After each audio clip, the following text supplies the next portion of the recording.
Chapter 116. The two of them immediately raised their heads. Yan Mei cried out involuntarily, "You want to deal with Madam." This person had already investigated the two of them thoroughly. However, what he wanted was information about the second branch. In other words, he wanted to plant a spy in the second branch. It was naturally impossible for Yan Mei and Shui Bai to return to the second household, but their sisters were still in Kai Yun Yuan in the Shin residence, so it was naturally possible to pass some news in private. "What do you want?" Shui Bai asked. "What does this have to do with you?" Mo Qing said, "Second foreign of the Shin family sold you to a 9th-rank brothel and want you. Living a life worse than death, it's not too much to treat your enemies. Could it be that you still care about the relationship between master and servant? If you don't look out for yourself, heaven and earth will destroy you. It's fine if you want to be loyal servants. I don't have much time to talk nonsense with you. If this deal doesn't work out, then forget it." He stood up and made to leave. "Sir, please wait." Yan Mei suddenly interjected. "This servant is willing to make this deal with Lord.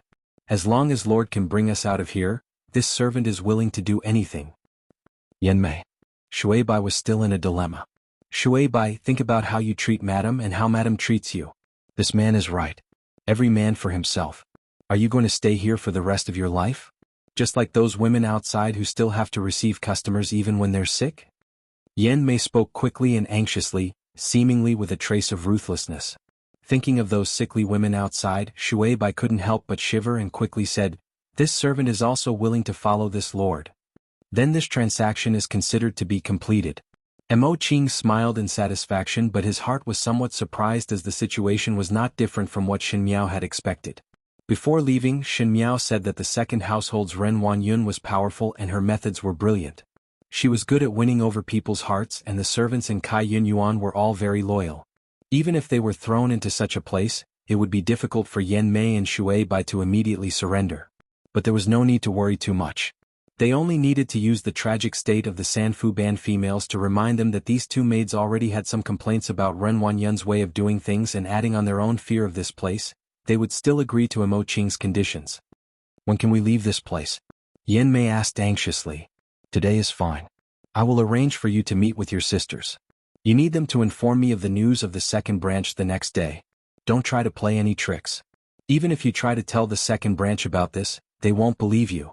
Mo Qing even threatened at the end, "Since I can let you come out from this place, naturally I can also let you return to this place and no one can save you." Yan Mei and Shui Bai could see the murderous intent in Mo Qing's eyes, and their hearts could not help but waver. Finally the last bit of luck was gone. All of them knelt on the ground and kowtowed to Mo Qing. "This servant does not dare and will do as you say." Mo Qing put down the teapot and walked out of the tea room by himself. When the mama outside saw him coming out so quickly, she thought that Yan Mei and Shui Bai did not serve well and quickly said, "This little older brother must be feeling unhappy. Those two little hussies are new today and do not know the rules. It would be fine after a few days of training. If you like, we have other girls here." "No need." Mo Qing said, "Just the two of them. I will buy them." The mama was surprised for a moment. The young ladies of Sanfu Ban had never been bought by anyone before. This was against the rules, as most of them were criminals, and the purpose of sending them here was to torture the other party. She said with difficulty, "This little older brother, according to the rules here, the young ladies will not sell themselves." 100 liang. Mo Qing took out a banknote from his sleeves and waved it in front of the mama. "Two girls."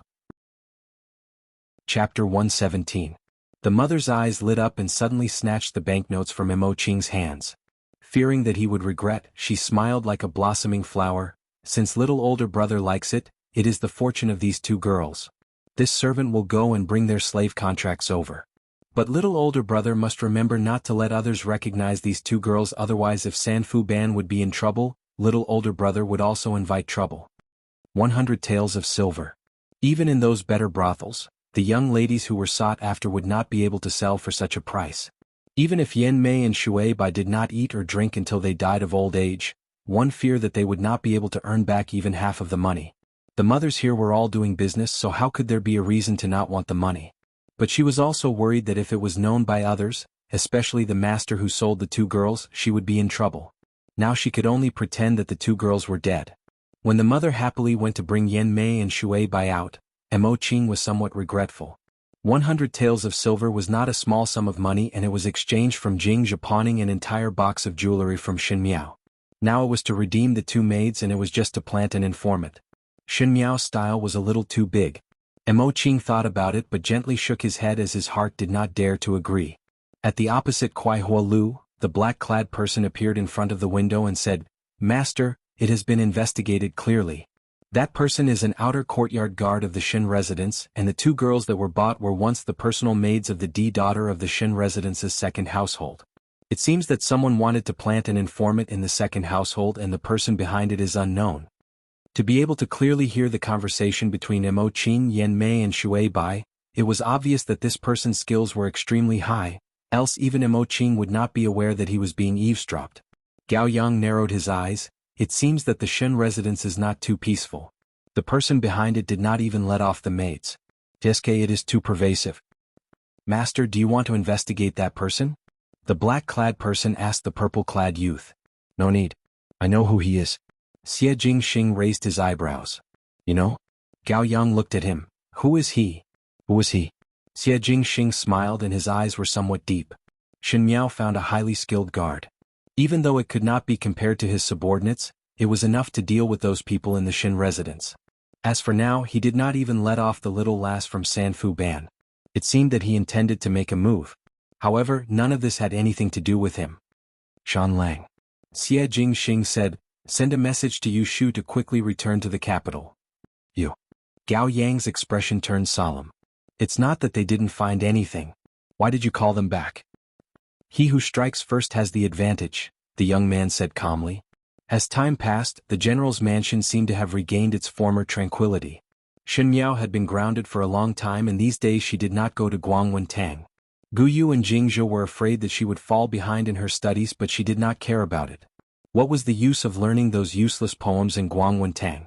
It would be better to stay in the residence and cause less trouble. If there was anything worth being happy about, it would be that Yan Mei and Shui Bai that Mo Qing had bribed finally met with their sisters. Shui Bai was still alright, but Yan Mei's younger sister, Chun Tao, had always wanted to take revenge for her elder sister ever since she knew that Yan Mei was sold to a brothel. Unfortunately, her status was low and she had the heart but not the strength. Now that she had met with Yan Mei and knew that her elder sister was fine, she promised Mo Qing without a second word that she would pass the message for Mo Qing. Coincidentally, after Yan Mei and Shui Bai left, the two personal maids by Xin Qing's side were empty. Ren Wanyun saw that Chun Tao was clever in doing things, so she gave Chun Tao to Xin Qing to be her personal maid. This way it would be easier to grasp the movements of the second household. Chapter 118. Now that Xin Qing's body was getting better, it was just that her temperament had not completely recovered. Even though it was much better than before, she would occasionally be absent-minded and would tremble in fear when certain words were mentioned. Most likely she still needed to recuperate her body. This day, Ren Wanyun threw a tantrum in the room and the floor was filled with broken teacups. Now Ren Wanyun's temper was getting worse. In the past, because everything went smoothly, there would be times when she was unhappy, but now she would punish people every 3 to 5 days. Kai Yun Yuan was gloomy the entire day. "That heartless person," Ren Wanyun said angrily, "only know how to run to the vixen's courtyard. Qinger became like this and only came to visit a few times. So heartless." She was scolding Xingui and the servants in the room did not dare to breathe loudly. Ren Wanyun was angry at Xingui, but it was not so. It was the letter that she wrote to Prince Yu, indicating that Xin Miao and Xin Qing had exchanged identities that night and was stopped by Xingui. Moreover, one did not know what method Xingui used that Prince Yu did not seem to know about the matter until now. She originally wanted to use Prince Yu to punish Xin Miao, but it was spoiled by Xingui. Ren Wanyun was not reconciled and could only vent all her anger on Xin Miao. Just as she was thinking, she heard a cry of alarm coming from the inner room. Ren Wanyun's expression changed and quickly went in to take a look.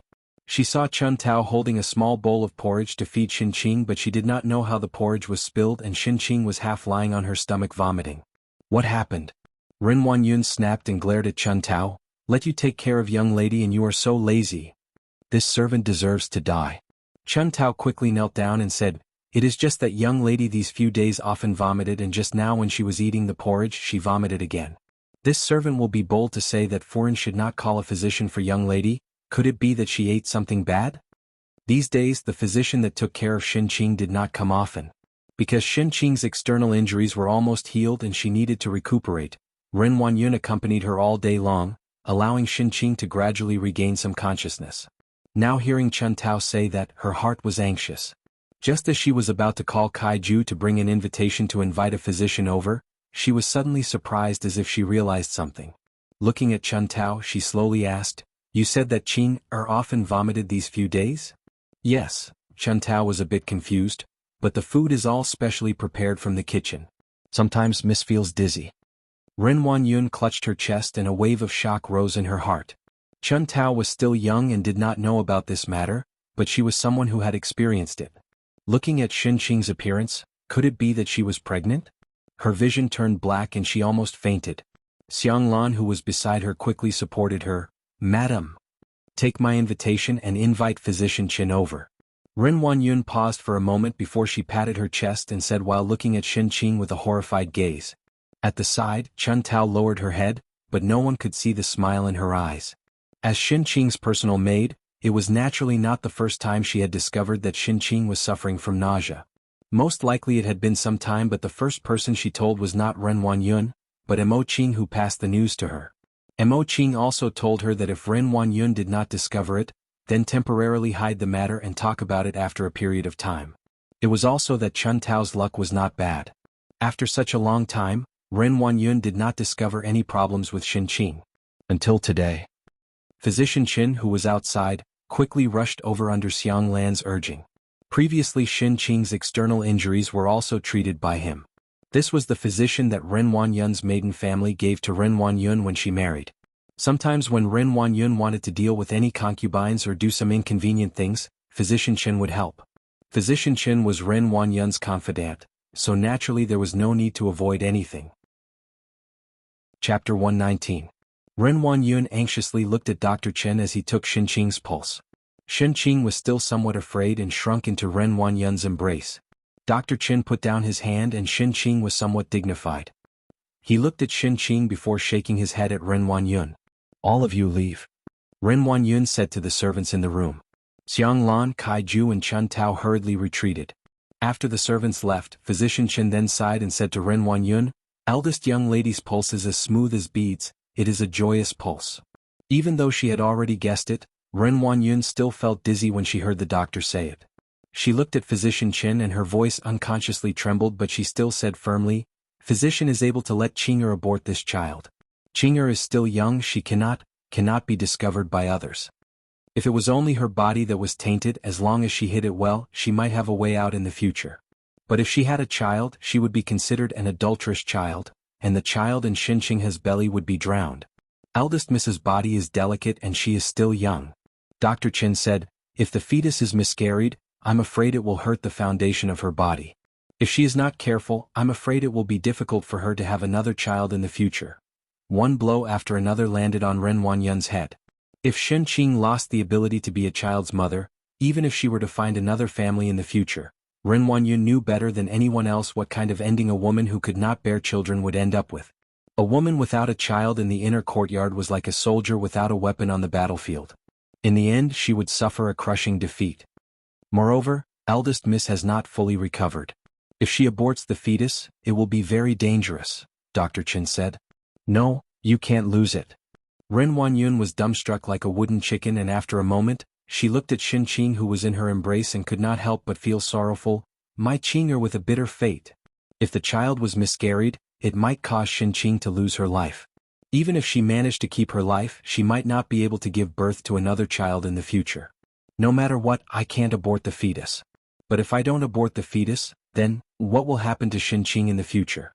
There seemed to be no way out no matter what." Ren Huanyun's heart was only filled with deep despair.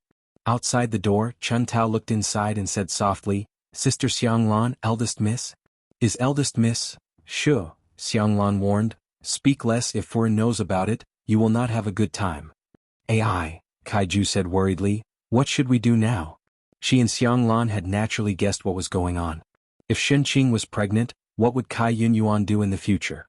He would probably have to consider every step carefully. Chen Tao curled her lips, but her eyes flashed with pride. Physician Qin came out from Kai Yunyuan and left the Xin residence before returning to his own residence in the northern part of the city. As soon as he entered the courtyard, he saw his wife and child running out. He couldn't help but wipe his sweat. Today, before he went out to see the patient, he received a letter from an unknown person, telling him that when he was going to treat Xinqing, he must say that Xinqing could not abort the fetus and think of a way to let Ren Wanyun protect the fetus, otherwise he would kill his entire family. That letter also included his wife's hairpin. Physician Chen was afraid in his heart, and when he was treating Xinqing, he could only do as that person said. He was originally Ren Wanyun's maiden family who spent a lot of money to help Ren Wanyun, but now he had betrayed his mistress, thus his heart was naturally shocked and afraid, and secretly thought about leaving the capital. Even so, Physician Chen's heart still had some doubts. According to what Ren Wanyun said, even Ren Wanyun herself only found out that Xinqing had morning sickness today. How did the person who threatened him know about this matter? In the western courtyard, Guyu walked in and whispered a few words to Shin Miao, who was playing chess in front of the table. After a moment, Shin Miao then smiled. "Well done. Have you sent the money to Physician Chen?" Mo Qing had already sent it over. Guyu said, "Why did young lady give him such a generous amount of money? Since he had already threatened with his life, there is no need for money." "That is not the same." Shin Miao put down the chess piece in her hands and smiled gently. "People will change. Physician Chen would sooner or later escape the capital with his entire family, and it would be difficult to handle in the future. But if one were to give a large sum of money, what do you think he will do?" "This servant does not know." Guyu shook her head. "He would think that since he had already betrayed, he might as well betray to the end and take more money to be worthy of his betraying mistress. He would continue until his mistress found out that he had been betrayed and maintain the entire lie to not be exposed." Guyu was slightly surprised for a moment and could not say what kind of feeling she had in her heart. Since when did her own young lady know what a capable person was thinking in their heart? "But," Guyu said in puzzlement, "what is the purpose of maintaining this lie? For what?" Shin Miao smiled. "Let Mo Qing speak to Chun Tao and let her help eldest sister to take care of the fetus. The better the pregnancy, naturally it would be the most beneficial for us." Chapter 120. The days were getting colder and colder. Late autumn had passed, and in the blink of an eye, it was winter. This year's general residence was exceptionally bleak. Shin Miao was grounded in the Shin residence and Shin Qing was bedridden. Every day only Shin Yu went up and down Guangwen Tang, and even at the mid-autumn banquet, only Qin Roqiu brought Shin Yu along. Naturally it was Shin Yu who was in the limelight, but these matters had nothing to do with Shin Miao. However, as time went on, Shin Qing's matter couldn't be delayed any longer. Ren Wanyun asked Physician Chen to prescribe some pills to alleviate Xinqing's morning sickness. Others would not be able to see any problems, but if it continued, the paper would not be able to wrap the fire. This cannot go on. Ren Wanyun frowned as she pressed her forehead. One must think of a way to let Qing'er go out to avoid it. Moreover, he would bring Xinqing back after she gave birth to the child. In order to avoid other people's eyes and ears, he would say that Xinqing was suffering from a malignant disease. Perhaps the world would be at peace once the storm had passed. But with your current body, if you give it away, you will inevitably suffer. Xiang Lan was a little worried. Moreover, this trip will definitely take some time. Young lady's youth will also be delayed. Ren Wanyun's brows frowned. It was correct that Xinqing's nominal age was 16, and after one more year, she would be 17. In this Ding capital, it was just right for females to marry at 16 or 17 years of age, but Xinqing was an official's daughter, and naturally the in-laws that she would choose would be of high status. If he waited another year, he was afraid that all the good noble children would have already been picked by others. Yuan can only rush back at the end of the year, but Qing'er's body cannot be delayed. A trace of hostility flashed across Ren Wanyun's brows. Foreign, Kaiju, who had not spoken all along, spoke. Newbie heard that the assistant minister of the Secretariat Wei family Foreign had recently discussed with third Foreign, and seemed to want to come to our residence to propose for the Wei family D eldest son, and to ask for fifth young lady. Shin Miao. Ren Wanyun gritted her teeth. She is really lucky. The assistant minister of the Secretariat was a rank 4 official. For a rank 1 military general like Shin Xian, coming to propose was overestimating himself. But the eldest D son of the Wei family, Wei Qian, was a youth with superior talent and looks. To marry an idiot female in the Ding capital, at least in terms of talent, he was definitely worthy of Shin Miao. Moreover, Wei Qian had already entered officialdom at such a young age, and one feared that in the future he would be successful in his youth. Thus it was Shin Miao's great luck to come to propose. Heard that it is the Wei family that has the intention to climb up to the residence. Kaiju said, so they reluctantly used their son to exchange for a chance to be on good terms with the Shin residents. The meaning in Kaiju's words was that Shin Miao was a very despicable person and was not worthy of that young Master Wei. She was lucky. Ren Wanyan's expression was somewhat sinister. For so many years, even though Shin Xian's official prestige was great, there was almost no one who came to the Shin residence to propose marriage for Shin Miao.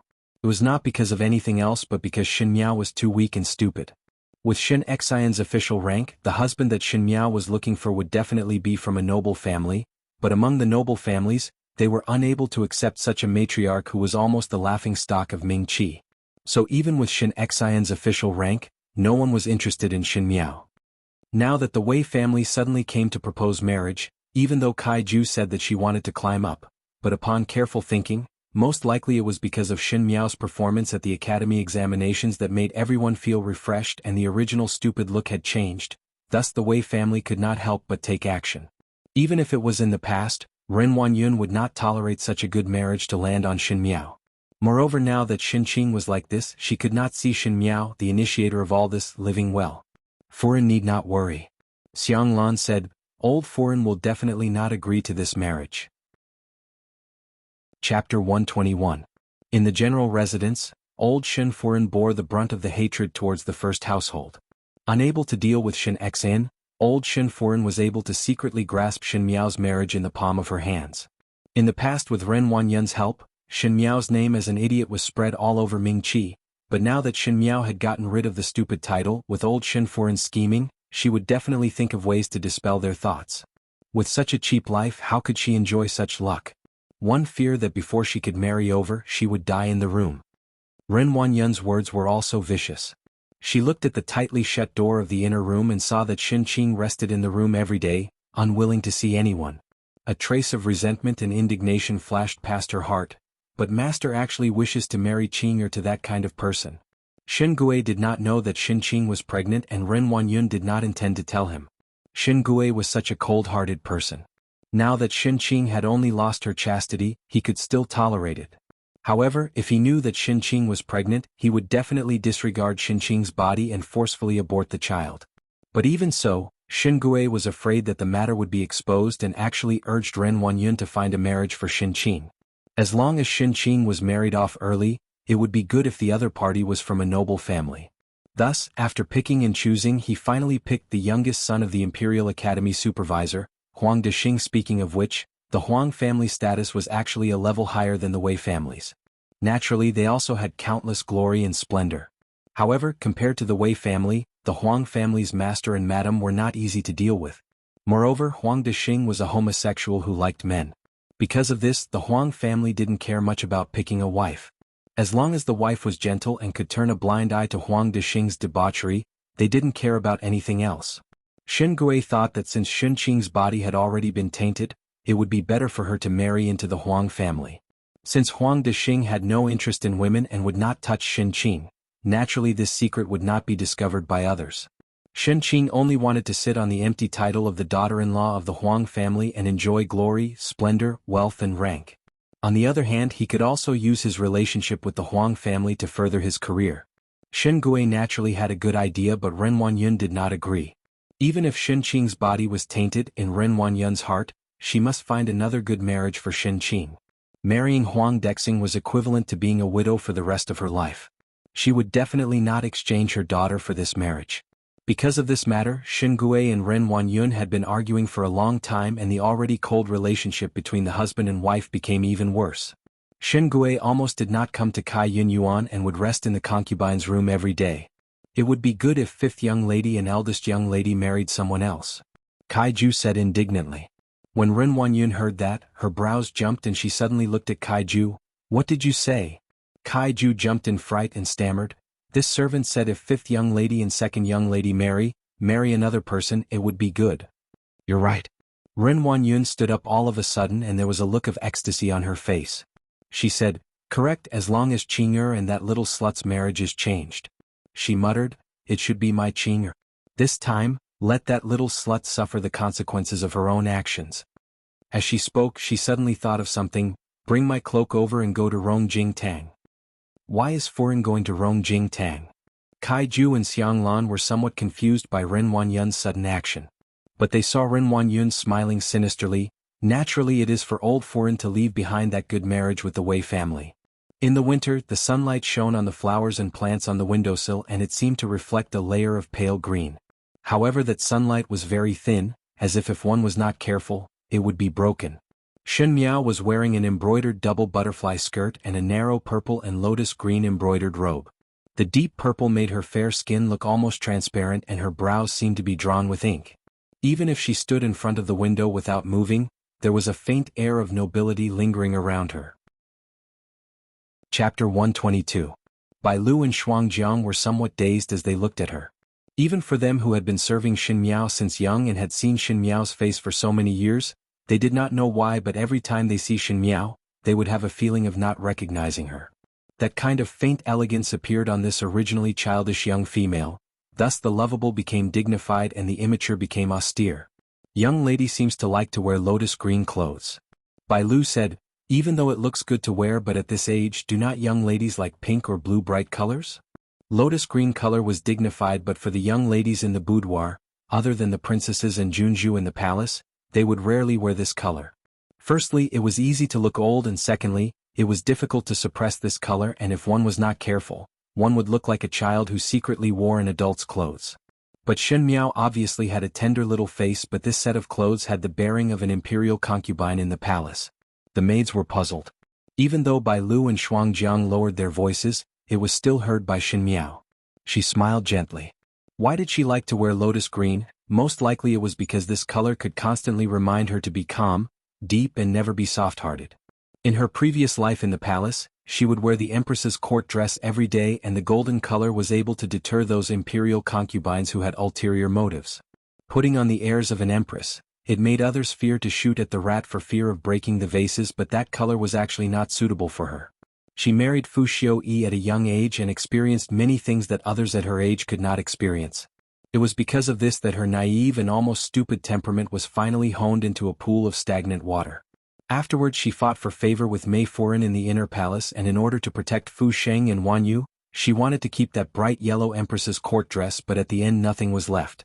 Evil purple to seize the vermilion meant to rebel against one's superiors and to usurp the throne. To always wear purple meant that there would be a day when she would snatch the power that the imperial family of Mingqi yearned for and step on those bandits and robbers. But Shen Miao suddenly thought of another handsome youth who was always dressed in purple. Evil purple to seize the vermilion. One did not know if that mysterious eldest son of the Xie family also had the intention to usurp the throne? Miss Bad News? Just as she was muttering to herself, Jingzhe hurriedly ran back from outside and said, "Young lady, Mo Qing had obtained news from Chun Tao that the Assistant Minister of the Legislative Affairs, the Wei family, came to propose marriage, and old Shen Foren had accepted the Wei family's Gung invitation." Shuangjiang frowned and asked, "To be in such a hurry, who is the Wei family proposing marriage?" "It's a girl." Jingzhe stomped her feet anxiously. "That Wei family situation is still unclear. How could old Foren not ask young lady's opinion before accepting the Gung invitation? Master and Madam don't even know. This is clearly a forced purchase." Jingzhe had always looked down on old Shen Foren and naturally knew that old Shen Foren's actions would not let Shen Miao have a good time. If that Wei family was really a good family, how would old Shen Foren let Shen Miao off so easily? "Miss, what should we do? This time we must quickly write a letter to Master." Bai Lu also revealed an anxious expression. The maids in the room were all extremely busy, but Shen Miao remained silent. After a moment, she laughed softly under the surprised gaze of the maids and said, "This is really strange. Even though the Assistant Minister of the Legislative Affairs is a fourth-rank official, but the Wei family's family is rich. As for the Wei family's son, Wei Qian, he is also a talented person. For such a good thing to land on my head, it makes me feel flattered." Chapter 123. Young lady?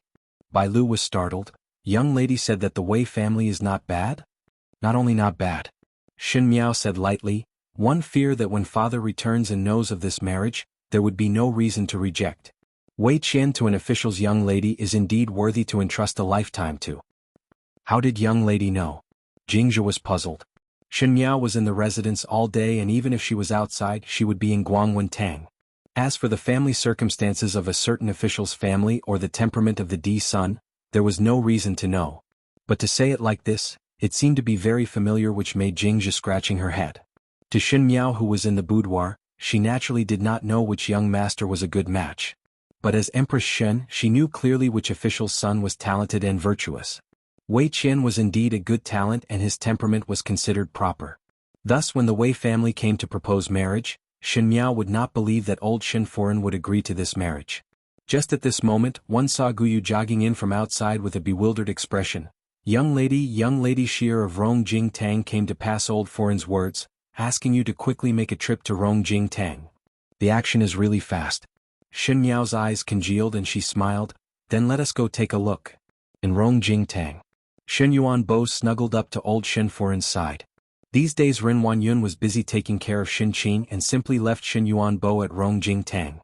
Old Xin Foreign doted on this grandson and naturally treasured him a lot. She even treated Ren Wanyun in a much more amiable manner. Qin Roqiu and Xin Yu were not around. Ever since Ren Wanyun took care of Xin Qing in the residence, Qin Roqiu temporarily took over as the head of the household. Naturally, the task of representing the Xin family to socialize with the various Furins fell onto her. Qin Roqiu naturally would not let go of such a good opportunity and would bring Xin Yu out to socialize daily. She also wanted to let Xin Yu show her face in front of the various noble Furins so that in the future, Xin Yu's marriage would be more advantageous. Ren Wanyun stood at the lower side of the hall and her eyes were deep, not knowing what she was thinking. Xin Miao was brought to Rongjing Tang by old Xin Foreign's maid, Shear, and greeted old Xin Foreign. These days she was grounded and had to copy Buddhist scriptures in the Xin family's ancestral hall and kneel before the memorial tablet. Most likely old Xin Foreign did not like her and did not let her come over to pay her respects. Seeing old Xin Foreign again was before she was grounded. Fifth girl, recently copying scriptures in the ancestral hall, is your heart at peace? Old Xin Foreign asked. Upon hearing this old woman's genteel speech, Xin Miao almost laughed in her heart. If one were to say that the elders in the Xin residence were disrespectful, then old Xin Foreign would bear the brunt of it, but at this time she would still say such restless words. She smiled gently, as Zuzu wish. That is good. Old Xin Foreign pretentiously coughed lightly and Fuer quickly handed over the hot tea. She lifted the teacup cover and took a sip before looking at Xin Miao. Even though the matter in the past was not your fault, it was because of you. Moreover, your temperament is too stubborn, so I punished you to copy scriptures. Do you blame me in your heart? Xin Miao wouldn't dare. I know you're a sensible person. Old Xin Foreign looked at her with satisfaction. You are so sensible and also my Xin family's young lady, so naturally I will dote on you. Seeing that you have reached the age of marriage, today the assistant minister of the legislative bureau, the Wei family came over to propose marriage for the D-son of the Wei family, and the one they seek is you. Do you think that it is not bad? If it was not that it was not the right time, Xin Miao would have laughed out loud. For a person like old Xin Foreign, most likely her lifetime of experience would be in that brothel. How would there be an elder in a family who would ask their granddaughter, do you think that it is not bad? One did not know what old Xin Foreign was thinking. Chapter 124. Parents' Orders and Matchmaker's Words. Xin Miao smiled. Naturally father and mother will worry about this granddaughter's marriage. You this girl. Old Xin Foreign saw that she had bumped into a soft rebuff and almost flew into a rage. When she heard Ren Wanyun's soft cough at the side to remind her, she slowly changed into a calm expression and said, You this girl is really too capricious. Originally you adore. Then forget it. Now seeing that you seem to have sobered up a lot these days, it seems that you know the propriety. This assistant minister of the legislative bureau's family is considered to be well matched with us. That young master of the Wei family, Wei Qian, is also a dignified person and is an outstanding talent in both literature and martial arts. Even if your father was here, he would not say anything bad about this marriage. You have been brought up to this age and this is the first time such a family came to propose marriage. If one do not grasp the opportunity well, that young master of the Wei family will turn around and become someone else's husband. Even though old Xin Foreign was not good as an elder, her matchmaking skills were not bad. Most likely it was because she was a songstress and knew that young females love to be charming, thus she only said that Wei Qian was a good person in everyone's heart. Even though Xin Miao knew that old Xin Foreign did not lie and that Wei Qian was indeed a good person. Even so, Xin Miao was still unmoved and said lightly, Young Master Wei is indeed not bad, but it is not what I wish for. Grandmother, better forget it. My marriage will naturally be decided by my father and mother. After being contradicted time and time again, Old Shinfurin did not have any patience and finally said angrily, "Are you complaining that this grandmother is interfering in your marriage and extending my hand too far?" This granddaughter did not say so. The implied meaning was that this was what you said yourself. Old Shinfurin was so angry that she was about to go crazy. Now the unruly Shin Miao was covered with thorns all over her body and could not move at all, making one's heart ache from suffocating. Old Shinfurin hated the first household but was also afraid of Shin Xen. Thus for so many years, even though her heart was angry, she could only hold it in and not get close to Shin Miao and put on a serious but fair grandmother act. She could not hit Shin Miao as this would be discovered by Shin Xen and at most he would reprimand her. Thus she had been watching coldly as Ren Wanyun and Shin Rochio raised Shin Miao to become a cripple. Even though it was said that one would die from flattery, but it was rarely discovered by others. In the end, no one knew what happened, but one day Shin Miao, who had been raised to a cripple, suddenly became quick-witted. Not only was she quick-witted, her temperament also became impervious to everything. She said angrily, "Do you still have any respect for your superiors?" Shin Miao felt bored. With old Shinfurin's patience and determination, if she was thrown into the inner palace, she would not be able to survive for more than 2 days. She had seen too many powerful females in her past life and old Shinfurin was such a short-sighted and did not know the immensity of heaven and earth, she really did not want to put her in her eyes. "I ask you again." Old Shinfurin still remembered the purpose of today and looked at Shin Miao as she asked, "What is your intention in this marriage?" "I do not agree." Shin Miao answered. Good. After saying good 3 times in a row, Fuer and Sheer quickly went forward to caress old Shinfurin's chest lest she fainted from anger. Old Shinfurin laughed in anger, "Since it is like this, it seems that you are not truly repentant. From today onwards, you will move out of your courtyard and live in the Shin family's ancestral hall. Recite scriptures every day and see if your unruly temperament can be ground down. To live in the ancestral hall, one would have to face the ancestors' memorial tablets every day. For a delicate young lady, one feared that she would be scared out of her wits. Moreover, the ancestral hall was located in a cold place and after staying for a few days one might get sick." Old Shinfurin said those words in a fit of anger and after finishing, there was a flash of pride in her eyes as she looked at Shin Miao, most likely waiting for Shin Miao to beg for mercy. But Shin Miao did not even frown and said, "Yes. This granddaughter will go back to pack up and immediately rush over." Chapter 125. That light sentence almost choked old Shinfurin to the point that she almost fainted. And after Shin Miao finished saying those words, she really said her goodbyes to old Shinfurin and left.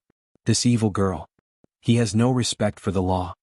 Old Shinfurin was flustered and because of her lowly birth, she could not say any genteel words and actually scolded, "Little slut."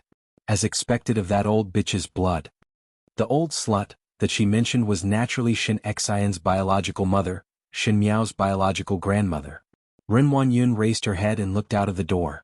Shin Miao's figure had long disappeared. "Did you not say that she would definitely agree to this matter?" Old Shinfurin pointed the spearhead at Ren Wanyun. "How is it agreeing to her appearance? What should we do next?" Not only old Shinfurin was puzzled, even Ren Wanyun felt it was strange in her heart. With Wei Qian's conditions, even Shin Qing would find it hard to not be swayed, but Shin Miao actually flatly refused without even thinking about it. She muttered, "It must be that she is still concerned about Prince Ding and pretended not to care on the surface but had not given up. Otherwise she wouldn't have rejected such a family." She didn't even feel shy when a girl heard about her own marriage. Then what to do now? Old Shinfurin said in a bad mood, if she does not relent on this side, how to write a letter to Shin Xen? In their original plan, they only needed to coax Shin Miao and let Shin Miao reveal that she had a sweetheart in her letter to Shin Xan. After that, before Shin Xian returned to the capital, the marriage was arranged. The leopard cat changed the crown prince and the brides of the 2 households changed positions. Afterwards all the mistakes would be thrown onto Shin Miao alone. Once a female married, their temperament would be gone and Shin Miao would be afraid in her heart so she would not carelessly speak about it.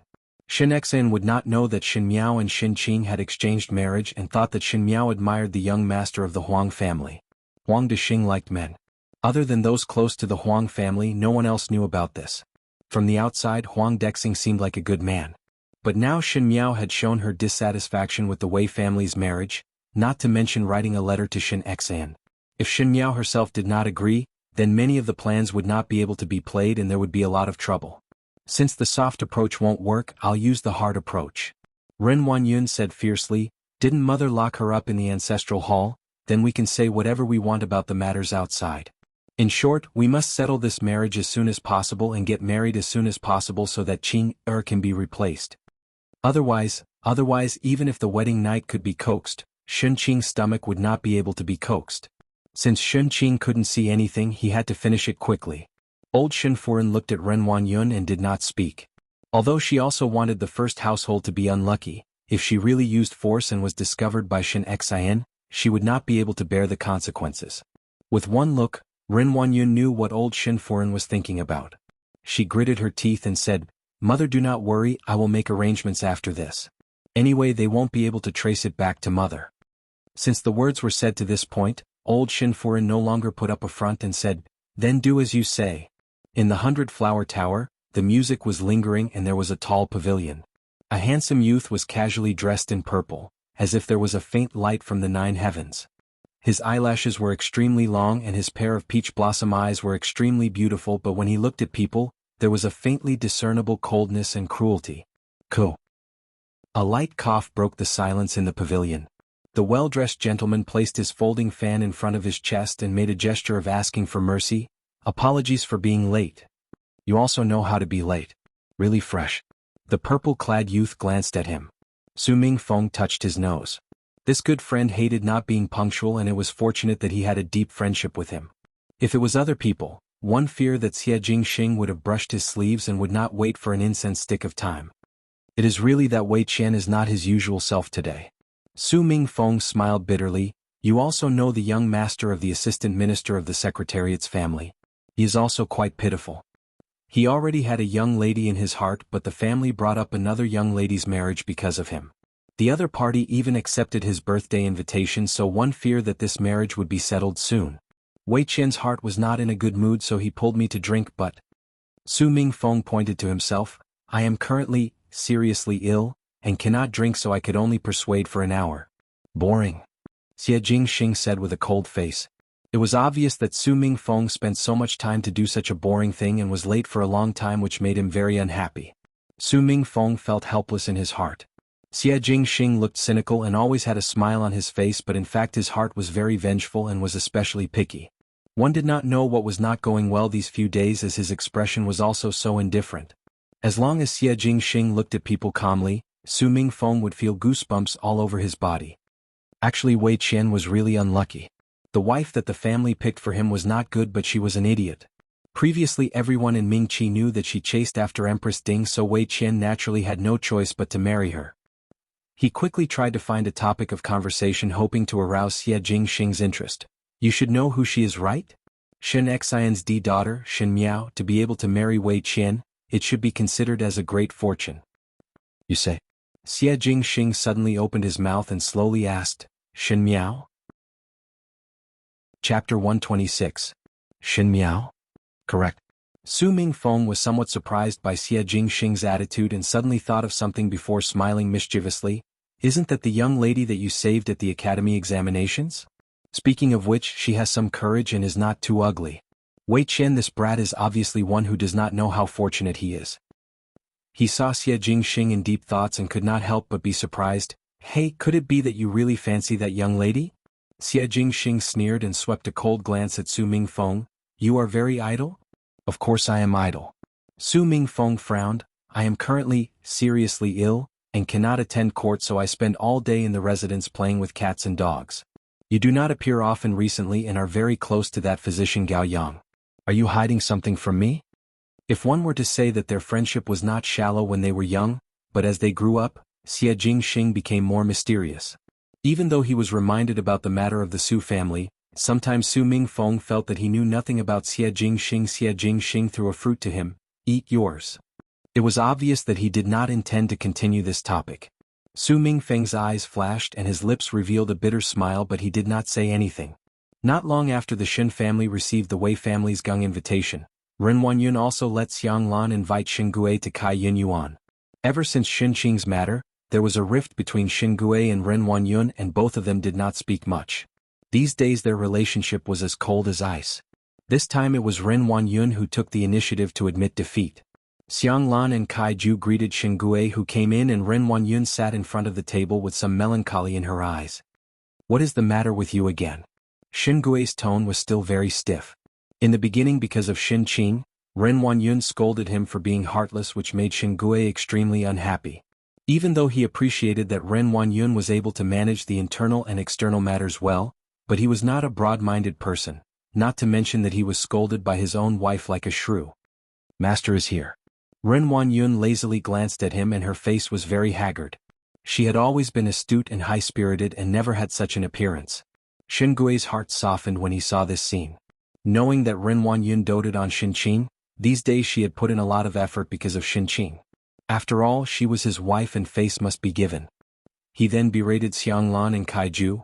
"Why is foreign so haggard? How did you all take care of master?" Ren Wanyun also heard the gentleness in Xingui's tone, and her heart was delighted.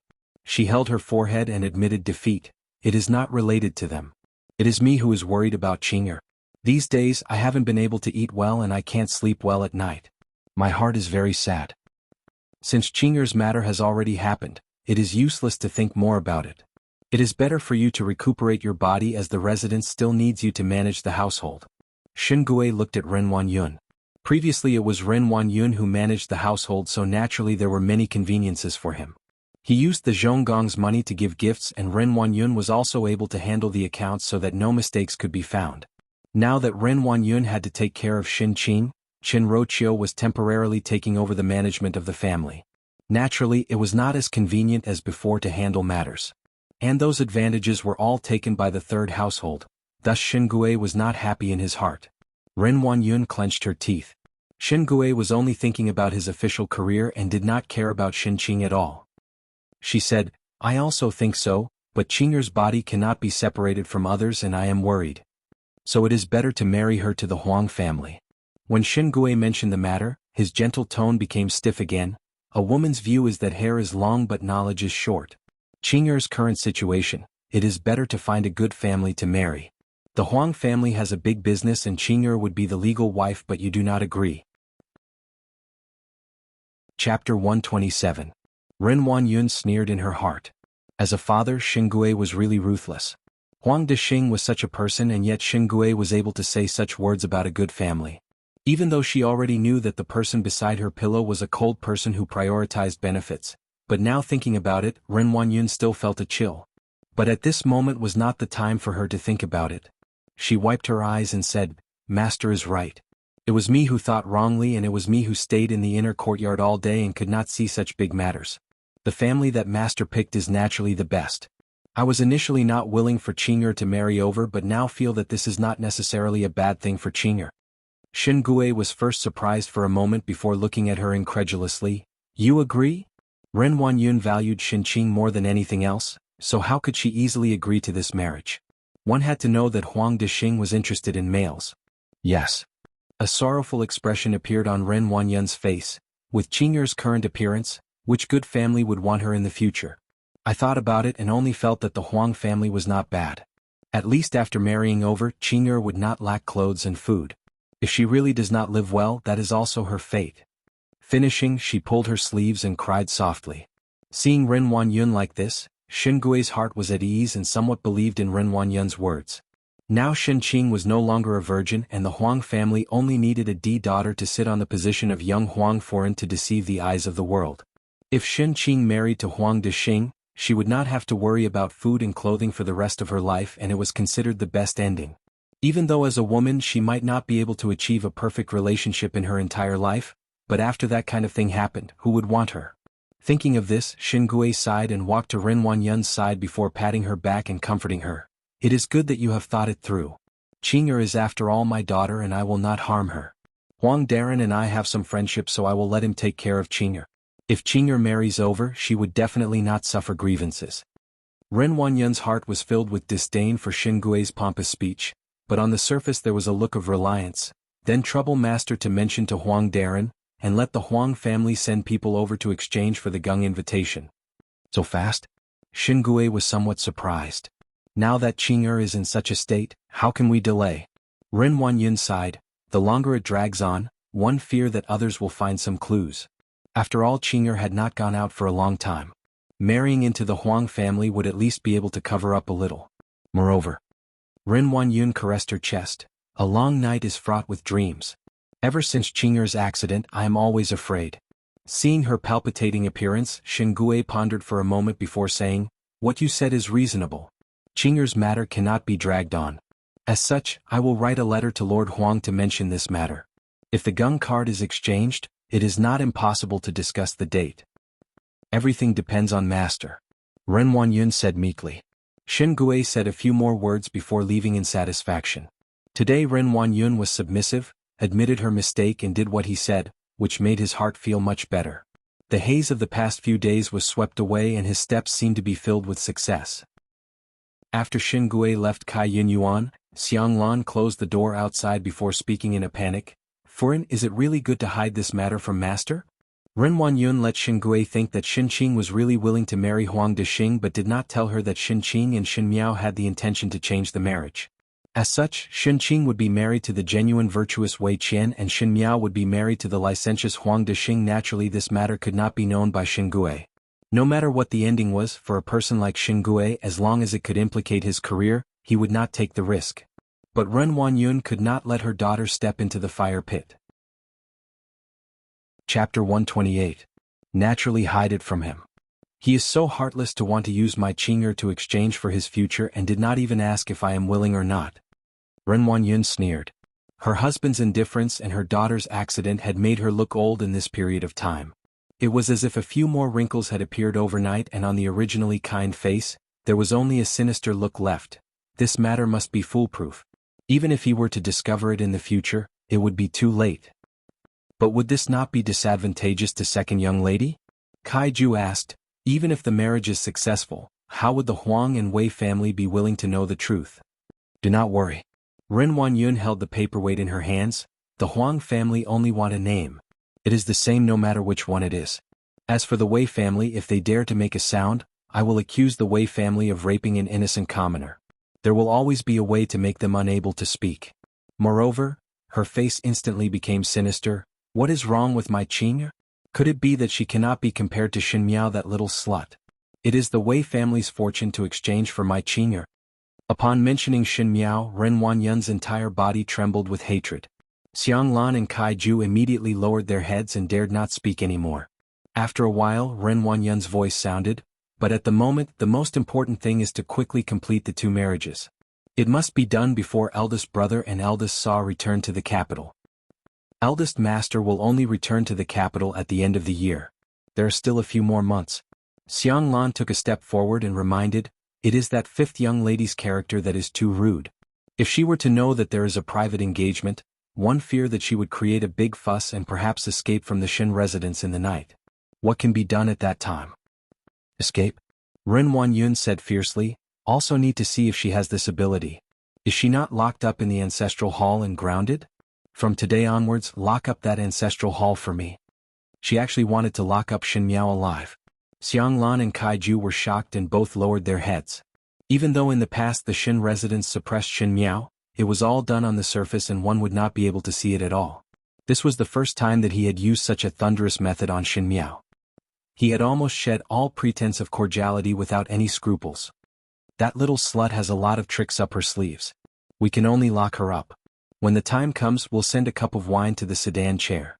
Heaven and earth won't respond. The Huang family isn't easy to deal with either. Look at her after a few days of training. Ren Huanyun did not conceal the viciousness in her words. If it is not possible, there is still His Highness Qin Huang, she said with a proud smile. The winter days were getting colder and reports of success came from the northwest desert. The army led by Shin Xn was meritorious in repelling the enemy and fought bravely, causing the enemy to be terror-stricken. The people in the Ding capital naturally guessed that when they returned to the capital at the end of the year, Shin Xn would definitely be rewarded with numerous merits. The glory of the Shin family really made others jealous, but it was all achieved through real swords and spears on the battlefield. Now that the Xiongnu had not retreated and there were neighboring countries eyeing them covetously, the imperial family of Ming-Chi naturally wanted to put the Shin family in an important position, but in the future, it was hard to say. Cooking the hound after the cunning hare was killed was something that the imperial family loved to do. After all, a new emperor would have a new generation of ministers. Especially with the current 9 princes of the Ming-Chi imperial family, no one dared to underestimate the undercurrents that were surging in private. If one were to say that there was any recent hot topic in the Ding capital, it would be the Shin family's intention to marry. But one did not know why this matter was spread so mysteriously. One only knew that there were 2 families that came to propose marriage. One was the assistant minister of the Legislative Bureau's Wei family, and the other was the supervisor of the junior residence's Huang family. These 2 families were prestigious, and the 2 young masters were considered young talents and could be said to be a match for the Shin family in terms of social status. Shin Yu still went to Guangwentang as usual, thus everyone guessed that the ones who were going to marry would be the D daughter of the first household, Shin Miao, and the D daughter of the second household, Shin Qing. Chapter 129. Forget about Shin Qing, but Shin Miao's identity was somewhat subtle. Among the current military officials, only the Marquis of Lineage could be compared to her. But the Marquis of Lineage seemed to be a smart person, and other than the Emperor's orders, he would usually defend the capital.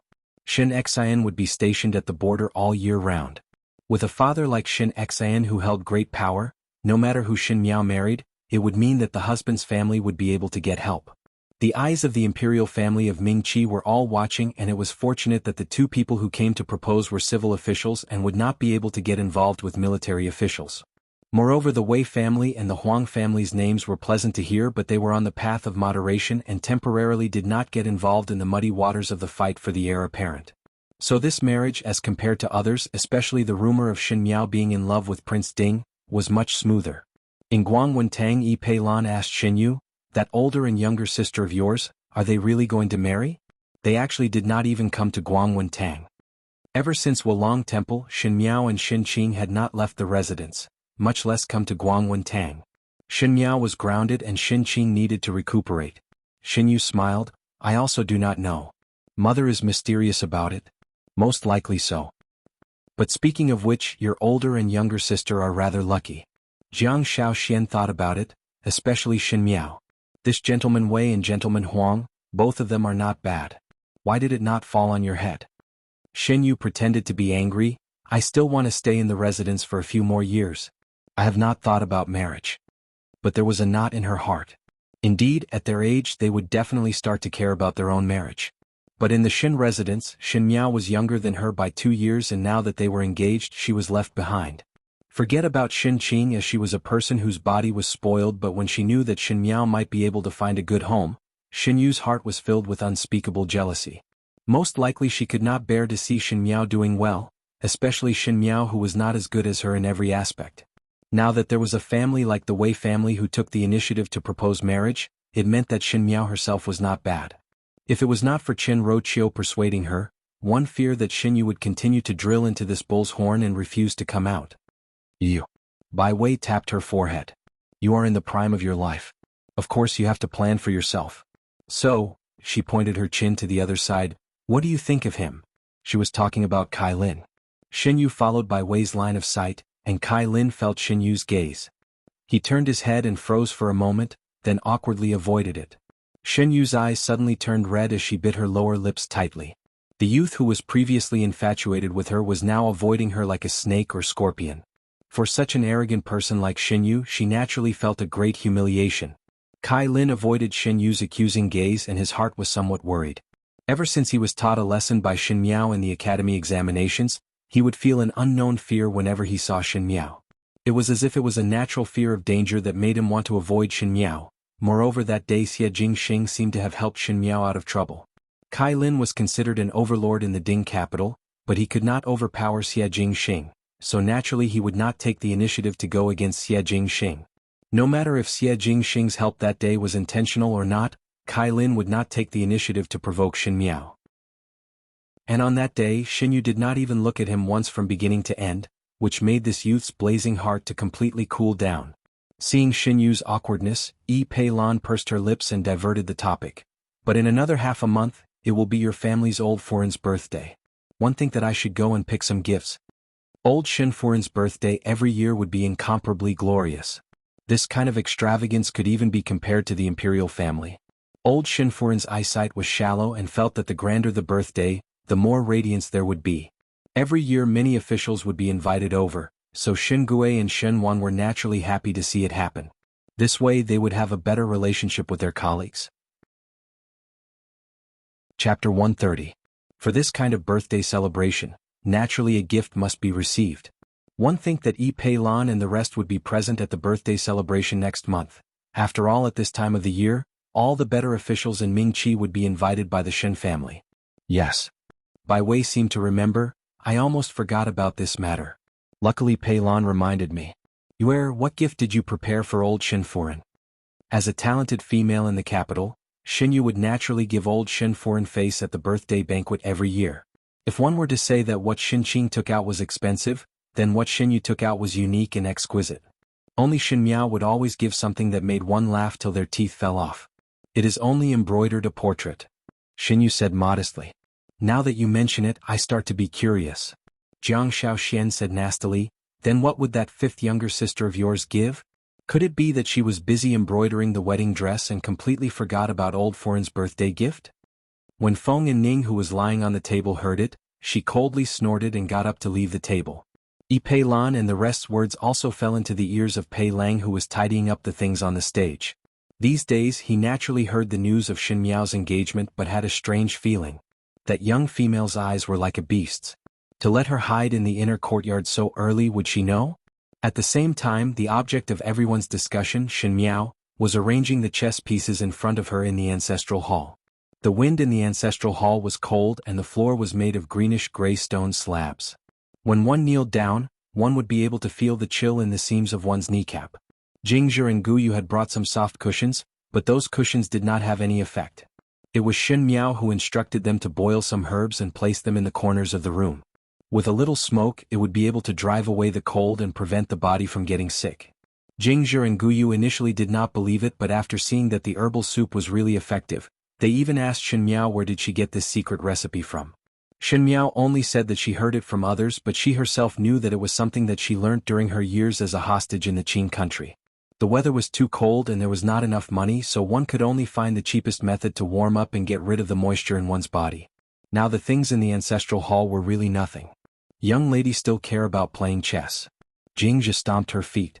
Shin Miao arranged the chess pieces in front of her in a straight line. On the chessboard, the originally well-arranged chess pieces were arranged so that the black was black and the white was white, and there was no order to it. Chun Tao had Mo Qing bring the message over. Jingzhi saw that Shin Miao did not speak and continued, Second Foreign want to change the marriage between you and eldest young lady.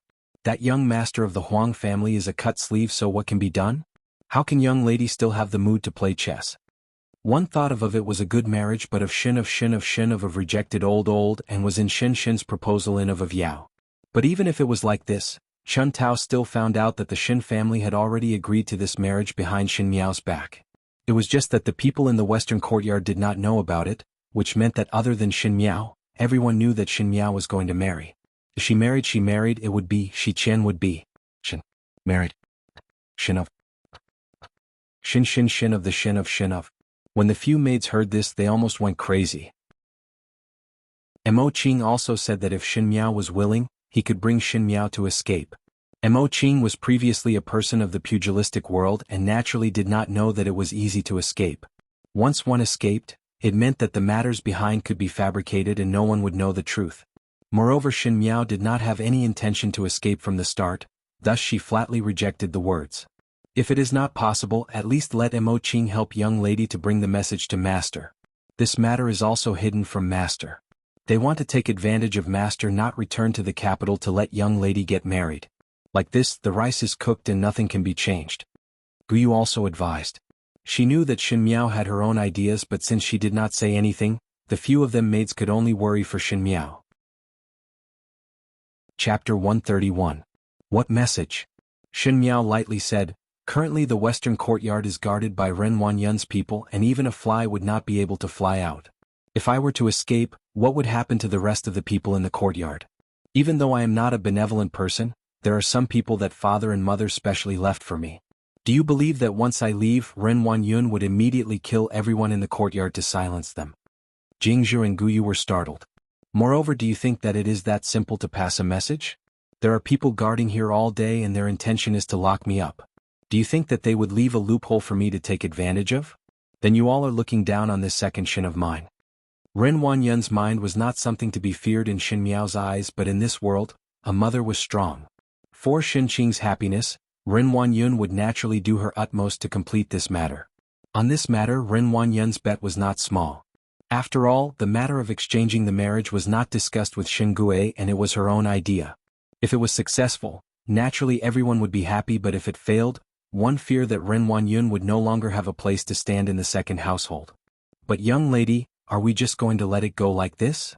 Jingzhe anxiously said, this servant will risk my life and not let young lady marry that cut sleeve. Can you all see this chess game? Xin Miao did not speak and only pointed to the chessboard on the table. On the chessboard, the white and black pieces were arranged in 2 rows and were clearly separated. It was somewhat strange. This servant does not understand chess and also do not understand what kind of game this is. After a long while, Guyu carefully answered. What did you see? Xin Miao asked. Jingzhe boldly answered, the white and black pieces are arranged together and it is very clear. Yes. A light flashed in Xin Miao's eyes. This game of chess is to place all the chips on the table. You know my chess pieces and I also know your chess pieces. The final winner would depend on one's own ability. Jingzhe and Guyu looked at each other and did not understand Xin Miao's meaning. Ren Wanyun thought that she knew all my chess pieces, but in fact it is not so. She took out a black piece from behind and placed it beside the white piece. I still have one last move. Old Furin's birthday is next month. She suddenly asked. Exactly. Jingzhe answered, heard from Chun Tao that second Furin's intention is to announce young lady's marriage during old Furin's birthday banquet. We have to do it before father returns to the capital. Xin Miao smiled. That's right, there are still a few months before the end of the year. One feared that it would be too late. Guyu was deeply worried. Really? Xin Xian should have returned to the court at the end of the year. Unfortunately, in the 68th year of Ming Qi, because Xin Xian defeated the enemy in the northwest region, the enemy fled and surrendered in advance. The Xin family's army brought the surrender letter and returned to the Ding capital a few months earlier. Speaking of which, it was a coincidence, or perhaps it was because Xin Xian wanted to express his filial piety. Xin Xian would not be in the capital for old Xin Furin's birthday. After a few times, people would say that Xin Xian was unfilial. Thus on old Xin Furin's 70th birthday in the 68th year of Ming Qi, Xin Xian returned to the capital in advance. On that day, Xin Xian suddenly returned to the residence and old Xin Furin was having a banquet with guests in the residence, but Xin Miao did not attend. Naturally, it was because she was hiding in the residence of Prince Ding. Xin Xian originally wanted to come back to enjoy the happiness of a family, but knew that his daughter did not care about etiquette and went to the residence of Prince Ding to demand for her. But because of Fu Xiuyi's hypocritical warmth, she turned a deaf ear to Xin Xian's words and even used death to force her to marry Prince Ding. Now thinking about it, it was a sin. Xin Xian rushed back and saw such an unfilial daughter who dragged the Xin family into the abyss with no path of return. This lifetime was not the previous lifetime. She did not escape the Xin family because of Prince Yu and also did not blindly fall in love with Fu Xiuyi's appearance. If Xin Xian came back and saw a different daughter, would she be able to redeem a little of the sins of the previous lifetime? Father had always respected old Furin. Xin Miao said lightly. Yes. Jingzhe answered. Old Xin Furin was a songstress and was good at acting. In the beginning she played the role of a loving mother flawlessly. When the old general was still alive, he could not pick out any mistakes at all. Generals valued relationships and Xin Xian knew how to repay kindness. In his early years, he had received old Xin Furin's kindness and he was unable to think that this old woman had a vicious heart under her skin. Second Xin, this time it was a bargain for me. Xin Miao said with a smile and her pair of bright eyes were astonishingly bright. Just nice. Tear it all together for the world to see. Chapter 132.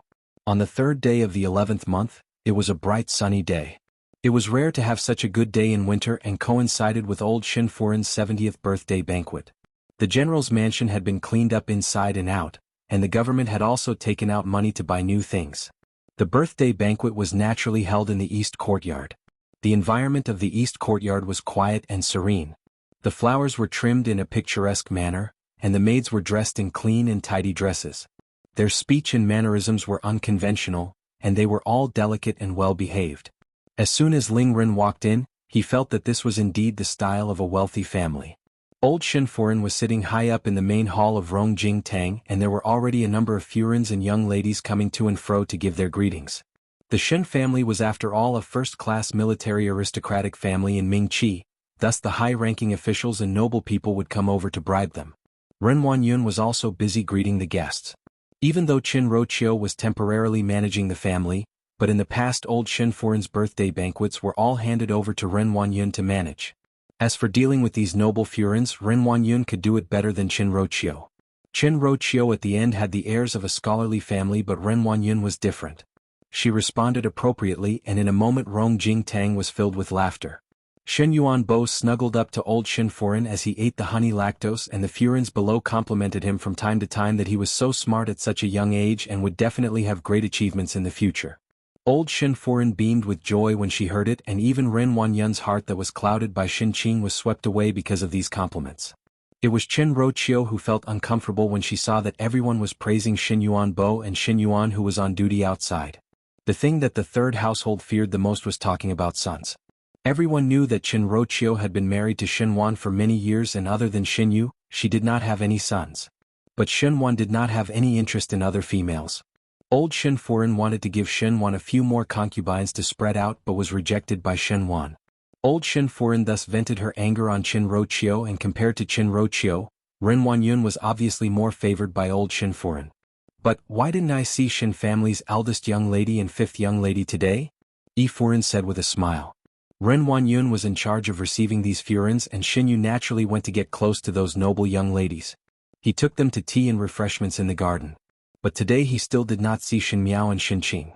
When Ren Wanyun and Old Shin Furin heard it, their expressions sank at the same time, and Qin Roqiu's lips curled up.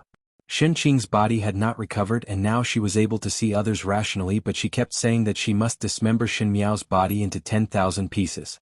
However, these words could not be heard by outsiders. These days, Ren Wanyun had been comforting Qin Qing to prevent her from having the idea of committing suicide. As for how to comfort her, Qin Roqiu could think of it. It was nothing more than to promise Shin Miao what kind of miserable ending she would end up in. As for Shin Miao, she did not know from where she heard that Old Shin Furin had secretly accepted the Wei family's Gung invitation, and from that day onwards she changed her previous silence and resisted like crazy, even threatening to resist the marriage and even run away from it. When these words were heard by Old Shin Furin, it was not good. Ren Wanyun and Old Shin Furin were thinking that now the unruliness in Shin Miao's bones was gradually revealed. What she said about resisting the marriage and escaping was indeed something that could be done. But now that Shin Miao must not meet with any mishap, once something happened to her, the matter of changing the marriage with the Shin sisters would not be possible. Thus from the moment Shin Miao threatened to resist the marriage, Old Shin Furin and Ren Wanyun directly locked Shin Miao in the ancestral hall. The ancestral hall was at the most southwest courtyard of the Shin residence, and generally no one could see it. The number of guards outside had increased by at least half, and all the maids in the western courtyard, including Shin Miao's 4 personal maids, were found out by Old Shin Furin and held tightly in her hands. Chapter 133. The unspoken meaning was that if Shin Miao made a move, these few maids would not be able to protect her. Thus these days Shin Miao had been locked up in the Shin family's ancestral hall, chanting and praying daily. Ren Wanyun hoped to use this to grind down Shin Miao's unruly character and also to prevent any accidents. Today was Old Shin Furin's birthday, and if Shin Miao was released, one was afraid that she would say something shocking in public. Thus after discussing with Old Shin Furin, they simply did not allow Shin Miao to appear in front of everyone. Thinking of Shin Miao, Ren Wanyun had some headaches. She had been immersed in the mansion for so many years, but now she could not even tell what a young lady was thinking in her heart. To say that Shin Miao was an idiot, but she quietly schemed against everyone regarding Shin Qing's matter. To say that she was calm, but she did not conceal the fact that she was going to escape the marriage. She could only be locked up. After Qin Roqiu finished admiring Ren Wanyun's wonderful expression, she smiled and said, "Qing'er's health has not recovered and will not come out now. She will come out during Old Furin's birthday ceremony. However, Sister Miao has contracted an illness and cannot be exposed to the wind as there is a rash on her face. There are so many young ladies present, and one was afraid that this young lady would be infected, so one let her stay in the room by herself." If it was said that Shin Miao had contracted an illness, it would be inevitable that someone would want to investigate and take a look, but if it was said that this illness could cause others to contract it, naturally no one would dare to ask about Shin Miao. Especially since the young ladies love to be beautiful, how would they take such a big risk to look at her? Jiang Shaoxian's mother Jiang Furen also smiled and her words had a hint of probing. So it is like this. I thought that the two young ladies were busy embroidering the dowry and were not even willing to see us. Wan Yun must take good care of the young ladies so that in the future when they marry, there would not be any delay. Finishing speaking, it immediately attracted the echoes of the surrounding Furens. The marriage between the Wei and Huang family had spread like wildfire in the Ding capital, but unfortunately the Xin family had never confirmed it. This made one feel somewhat strange, and there were quite a number of people who came to sound it out. As for which young lady would be married to whom, it was still a complete mystery. As a result, Madame Jiang had decided to ask this question. She wanted to see if this rumor of a marriage could really be carried out. Ren Wanyun's eyes flashed and naturally knew Jiang Furen's intention. She said with a smile, "What are you saying? Even if one is busy with embroidering the wedding dress, if it is old Furen's birthday, one will naturally come out to show filial piety. If it was not that the two children are unluckily ill, why would one not come out to see all the Furens?" His words were full of ambiguity, as if he was admitting to this marriage. The Furens present were all experienced people in the residence and were able to understand Ren Wanyun's meaning. In a short moment, words of congratulations were heard. Old Xin Furen caressed Xin Yuanbo's face with a loving smile, looking like the host and guest were enjoying themselves. In the garden of Qiushui Garden, there was a group of young girls. They were playing chess on a green stone table, eating snacks and chatting. Speaking of which, Jiang Shaoxian said, "I haven't seen your elder and younger sister until now. Could it be that they are really sick?" "They are really sick." Xin Yu shook her head and there was a trace of worry in her eyes. Eldest sister's illness is getting better, but fifth younger sister's illness is somewhat serious. The rash on her face even infected the few maids beside her. She hung her head down. "When you all came today, one fear that you did not even see the maids beside them." "No wonder." Bai Wei was suddenly enlightened. "There are so many people guarding outside the western courtyard and one did not see anyone coming out. One think that those servants in the courtyard are afraid of coming out and getting infected. Did not Teacher Pei in the academy say that there were places with plague, and in order to prevent the plague from wreaking havoc everywhere, those who got sick were isolated?" "It is precisely this logic," Xin Yu said. Yi Pei Lan touched her shoulders and shivered. "It is really scary. It better not get infected on us." "Do not worry." Xin Yu smiled. "As long as one does not go to the western courtyard, naturally it will be safe. You see, am I not infected? You are really broad-minded to stay together with this kind of younger sister." Yi Pei Lan's lips twitched. Why is this Xin Miao like a jinx, always having such things happen? On the other side, Feng and Ning's eyes flashed with anger, but she suppressed it and scolded softly. One do not know if this is to make Xin Miao hate others or to make others hate her. Really pretentious. She was naturally talking about Xin Yu. Qin Qing, who was at the front of Feng and Ning, snorted coldly. Her face was still arrogant, but the gaze she used to look at Xin Yu was filled with contempt. Out of the two of them, Feng and Ning's relationship with Xin Miao was not bad, so naturally she was excluded by Xin Yu. As for Qin Qing, she was born beautiful and had an arrogant temperament. In Guangwen Tang, she was considered as Xin Yu's opponent. Today it was Xin Yu who came to greet the various daughters, so Qin Qing was naturally ignored. Thus these two people were actually able to sit together due to a freak combination of factors. Who knows if she is sick or not? Qin Qing had always looked down on Xin Yu, and when these words were heard by Feng and Ning, she immediately said, "So you also think so? Why not let us go and see Xin Miao? I do not have any friendship with her. If you want to go, go by yourself." Qin Qing rejected without hesitation and added, "But currently no one is allowed to enter the western courtyard of the Xin residence as one is afraid of getting a rash. One think that you will not be able to enter. How can there be such a thing?" Feng and Ning was filled with righteous indignation. They are all granddaughters of the Xin residence, so why can't Xin Miao also participate in old Xin Furen's birthday celebration? To lock one up in the western courtyard, is it not any different from being in jail? It is better for you not to bother about other people's matters. Qin Qing glanced at Feng and Ning. After all, it has nothing to do with you and me. Feng and Ning bit her lips unwillingly but was unable to say anything. She could only stare hatefully at Xin Yu, who was surrounded by the crowd and chatting merrily. But no one saw that in the shade of the trees, a figure flashed and quickly disappeared into the flowers. The northwest corner of the Xin residence was a barren courtyard, and because the terrain was not good and there were many weeds growing there, it was directly abandoned. Other than the occasional birds that flew by and the wild cats that were resting, Usually no one would come over. Today there were a few people standing under the wall. The person in the lead had his back facing the garden and one did not know what he was thinking about. Someone behind said, "Master, this subordinate passed by the eastern courtyard of the Shin residence and heard that there are people guarding the western courtyard." Another person however said, "This subordinate had checked and there are only people guarding the western courtyard and the guards are not here. But outside the Shin residence's ancestral hall, there are many experts guarding. Could it be a diversion?" That person turned his head and revealed a handsome face. "The thing is in the Shin residence's ancestral hall." Chapter 134. The eastern courtyard of the general's residence was naturally very lively. Guests came and went, those who wished for the birthday and those who sent gifts. Before the banquet had even started, there was already a joyous and harmonious look. Old Shin Furin always had to pretend to be extravagant in front of outsiders. Whenever a young lady came forward to offer birthday congratulations, she would always give out some valuable first meeting gifts. Seeing this scene, the smiles on those Furin's faces became more genuine, but Ren Wanyun secretly gritted her teeth.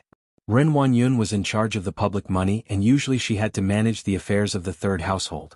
The more old Tai Tai squandered, the less she could fill her own pockets. Moreover, Shin Gui still had to make arrangements in the official circles, so one feared that in the following days, money would be stretched to make ends meet. This side was extraordinarily lively but the other side was not. At the southwest corner of the Shin residence's ancestral hall, it was currently deserted and outside the courtyard doors, there were some people dressed as guards. It was just an ancestral hall, so naturally there was no need for such a lineup. The reason for this was because these people were responsible for watching Shin Miao so that she would not escape. The ancestral hall was located in a cold place and one would not be able to see the sun for many years. Now that it was winter, one would feel the bone-piercing cold wind upon walking in. There was a smell of incense ashes in the air and the incense in front of the shrine was still curling up, making those cold memorial tablets feel like they were riding on the clouds. "Young lady." Guyu rubbed her hands. "Today is old Furin's birthday but they deliberately locked young lady here. This is too much of a bully." Not to mention asking Shin Miao out, there was not even a word of greeting. It was simply treating Shin Miao as a servant who had made a mistake. What is the hurry? Shin Miao stood in front of the window and outside the window were trees with withered leaves. In the winter, the bare branches looked exceptionally bleak. How can young lady not be anxious? Guyu had been holding it in for so many days and finally could not help but say, "They locked young lady here and it is clearly to force a marriage. When master and Furin return, young lady would have already married into the Huang family. Even if master and Furin protect young lady's life would be ruined." Jingzhi kept fiddling with the charcoal brazier on the ground. In the cold ancestral hall, only this charcoal brazier could give out some warmth. A small bed was placed in the inner room. Shin Miao shook her head. "Take the few blankets in this room and dry them outside for 2 hours. Young lady." Guyu stomped her feet and was somewhat anxious at Shin Miao's nonchalant attitude. But after being swept by Shin Miao's gaze, he could no longer speak and could only suppress his anger as he carried the quilt out of the room and followed Shin Miao's instructions to dry the quilt outside. Today is a rare day. Shin Miao looked out the window. The sunlight could not reach the ancestral hall, only the courtyard.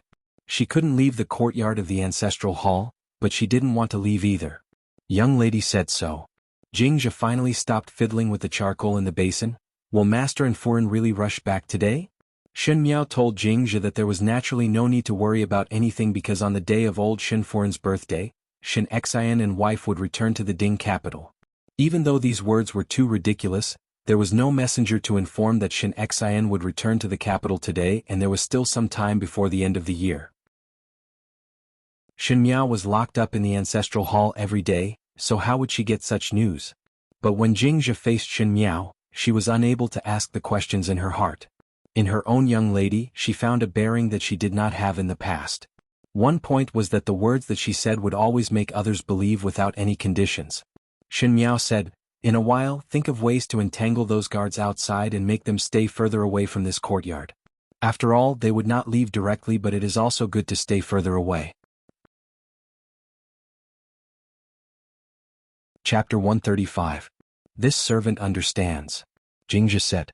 Even though she did not know why Shin Miao would do this, but these days in the ancestral hall with Shin Miao, she found that Shin Miao was not flustered by the scene in front of her. There were 2 reasons why one would not panic in a bad situation. One was that one was stupid and did not know about it, and the other was that one already had a strategy to deal with it.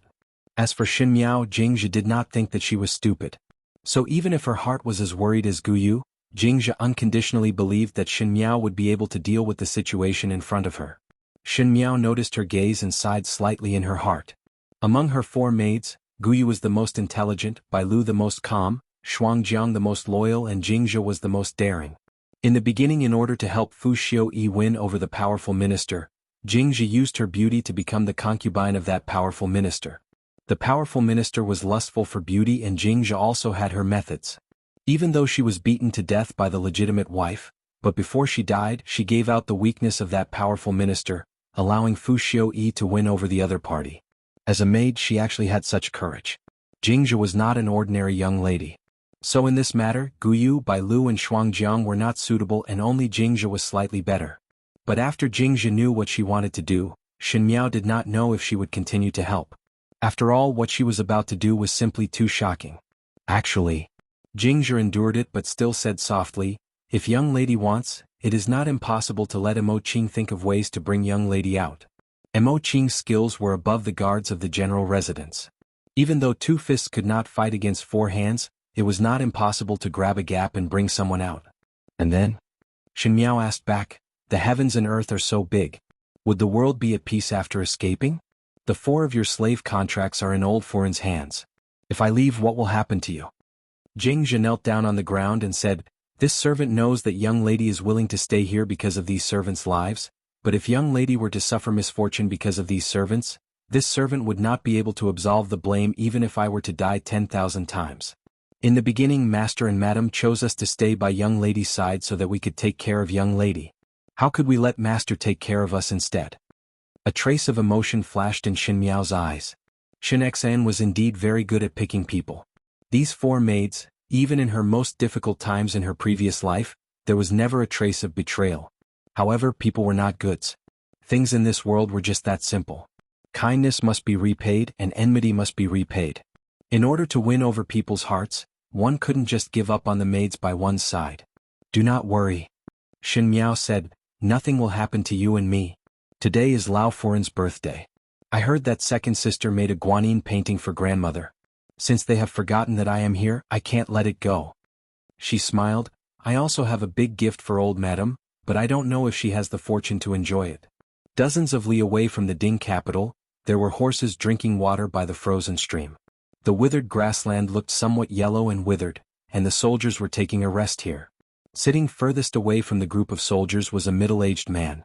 His skin was bronze in color, most likely it was because of the sun and rain on the battlefield, but it was clear that he was strong. His figure was like a small mountain and his brows were awe-inspiring. With thick eyebrows and big eyes, he had a full beard and with one glance, he looked extremely forthright. The female sitting beside him was stroking the head of the horse that was gnawing on the grass roots. That female was also middle-aged and was wearing a green short jacket and a pair of golden embroidered breeches. Her hair was tied up in a simple bun and she had a pair of spirited eyes. She was also delicate and pretty, but what attracted people to her was her valiant and formidable-looking temperament. There was a pair of silver bracelets on her wrist, and when she stroked the horse, there was a tinkling sound. Chapter 136. Foreign, there is approximately another 2 hours before reaching the Ding capital. The middle-aged man smiled. After staying in the northwestern region all day, the air is sweet when one returns to the capital. What is not good about the northwestern region? The woman's beautiful eyes stared and asked rather shrewdly, "I grew up in the bitter cold of the northwestern region. If you like it sweet, why did you marry me?" That man quickly begged for mercy with a bitter face. Foreign is right. This capital is sweet and not suitable for us rough men. It is still better in the northwestern region. When winter comes, one can still go hunting in the deep mountains. Silver foxes can run around and one can hunt and make robes for foreign. When the woman heard it, her lips then raised and scolded with a smile, speaking official words when meeting an official. These 2 people were not others but the formidable great general Shen Xan and his foreign Luo Shuiyan. Today they rushed back in a hurry to participate in old Shen foreign's birthday celebration. Before this, they did not inform the Ding capital, and because they had obtained the enemy's surrender letter in advance, Returning triumphantly this early was most likely to give everyone in the capital a surprise. We have never seen Mother's birthday celebration before. Luo Shuiyan said, in the past, one would return at the end of the year to hand over Mother's rewards from His Majesty as a birthday gift. Today one is in a rush to return, one do not know if that fire rat cloak would be able to enter old Tai Tai's eyes. Why can't it enter old Tai Tai's eyes? When Shinexan heard it, he immediately asked back, that is a good thing. Even on the battlefield it is a treasure. With it, one would be invulnerable. In the beginning, in order to hunt that fire rat, I had to guard the mountain for 7 days and 7 nights. If it was not that you insisted on giving it to Mother, I would give it to you. Speaking till the end, Shin Xian's voice gradually lowered. Obviously these words were somewhat disobedient, but a person's heart was not a scale and there would always be a biased part. Even though old Shin Furin treated Shin Xian very well, but after all she was not his biological mother and the blood relationship could not be faked, thus Shin Xian naturally doted on his wife a little more. Moreover, Luo Shuiyan usually followed him to the battlefield and this fire rat cloak was more useful to her than old Shin Furin. If it was not that Luo Shuiyan insisted on giving it to old Shin Furin, Shin Xian would have made the cloak for Luo Shuiyan first. What do you know? Luo Shuiyan glared at him. You miss old Tai Tai's birthday every year. Even if you return at the end of the year and give the rewards from His Majesty to old Tai Tai, who would really know?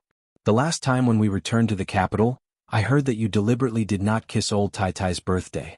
How did you know that I heard? That you deliberately did not kiss. If you aren't worried about your reputation, Jiao Jiao can't have an unfilial father. When the words were said, Shin Xian was silent for a long time. Indeed, even though the conditions in the Ding capital was not as harsh as the northwestern region and there were no traps of the enemy's swords and spears, but it was not really peaceful. Of them husband and wife were not in. Of the rumors. That was. Were dong. Luo Shuiyan said again, you know that I do not understand the twists and turns of the residents. Our Luo family does not have so many rules. I can only use the simplest way. This fire rat cloak is precious and if old Tai Tai's favor is obtained, old Tai Tai would be happy and everyone would see it. The rumors would naturally fall apart.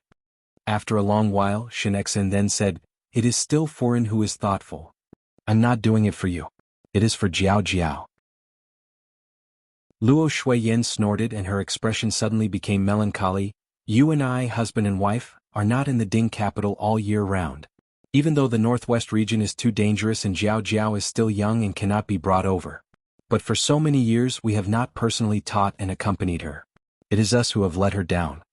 When Shin Xian heard it, he also sighed and hung his head down. A flash of pain appeared in his eyes. There were no cruel parents in the world and there were no parents who did not love their children. However, he and Luo Shuiyan were destined to fight on the battlefield and Shin Miao could not accompany them. When the two armies fought, the methods were dazzling and there were many cases of kidnapping each other's relatives and friends. They could only endure the pain and be separated from their daughter. At least in the Ding capital, there was no need to worry about Shin Miao's safety. Chapter 137. Luo Shuiyan seemed to get sadder the more she thought about it and continued, I often think if it is really safe to place Jiao Jiao in the capital. Without parents by her side, is she really happy? Every year when we meet her at the end of the year, she would always treat us coldly, but it is all our fault. So no matter what she does, we cannot blame her. Shin Miao was not close to Shin Xian and wife and even Shin Qiu because these so-called relatives did not accompany her since young. She was close to Rin Wanyun, Qin Roqiu and even old Shin Furin because these people were with her all the time and they were the relatives, in her eyes. And Shin Xian and wife were extremely obedient to their daughter and no matter how famous Shin Miao's stupidity was in the capital, they never got angry at their daughter because it was all because of them. Shin Xian patted Luo Shuiyan's shoulder. There will be a day when Jiao Jiao will understand our difficulties. Will she really understand? Luo Shuiyan smiled bitterly. Sometimes I would even think who was the one that caused Jiao Jiao to be so mischievous now. Shin residents. She suddenly stopped and looked at Shin Xian with some annoyance. Shin Xian naturally understood the meaning behind her words and his expression changed slightly. After a moment, he sighed and held his beloved wife's hand.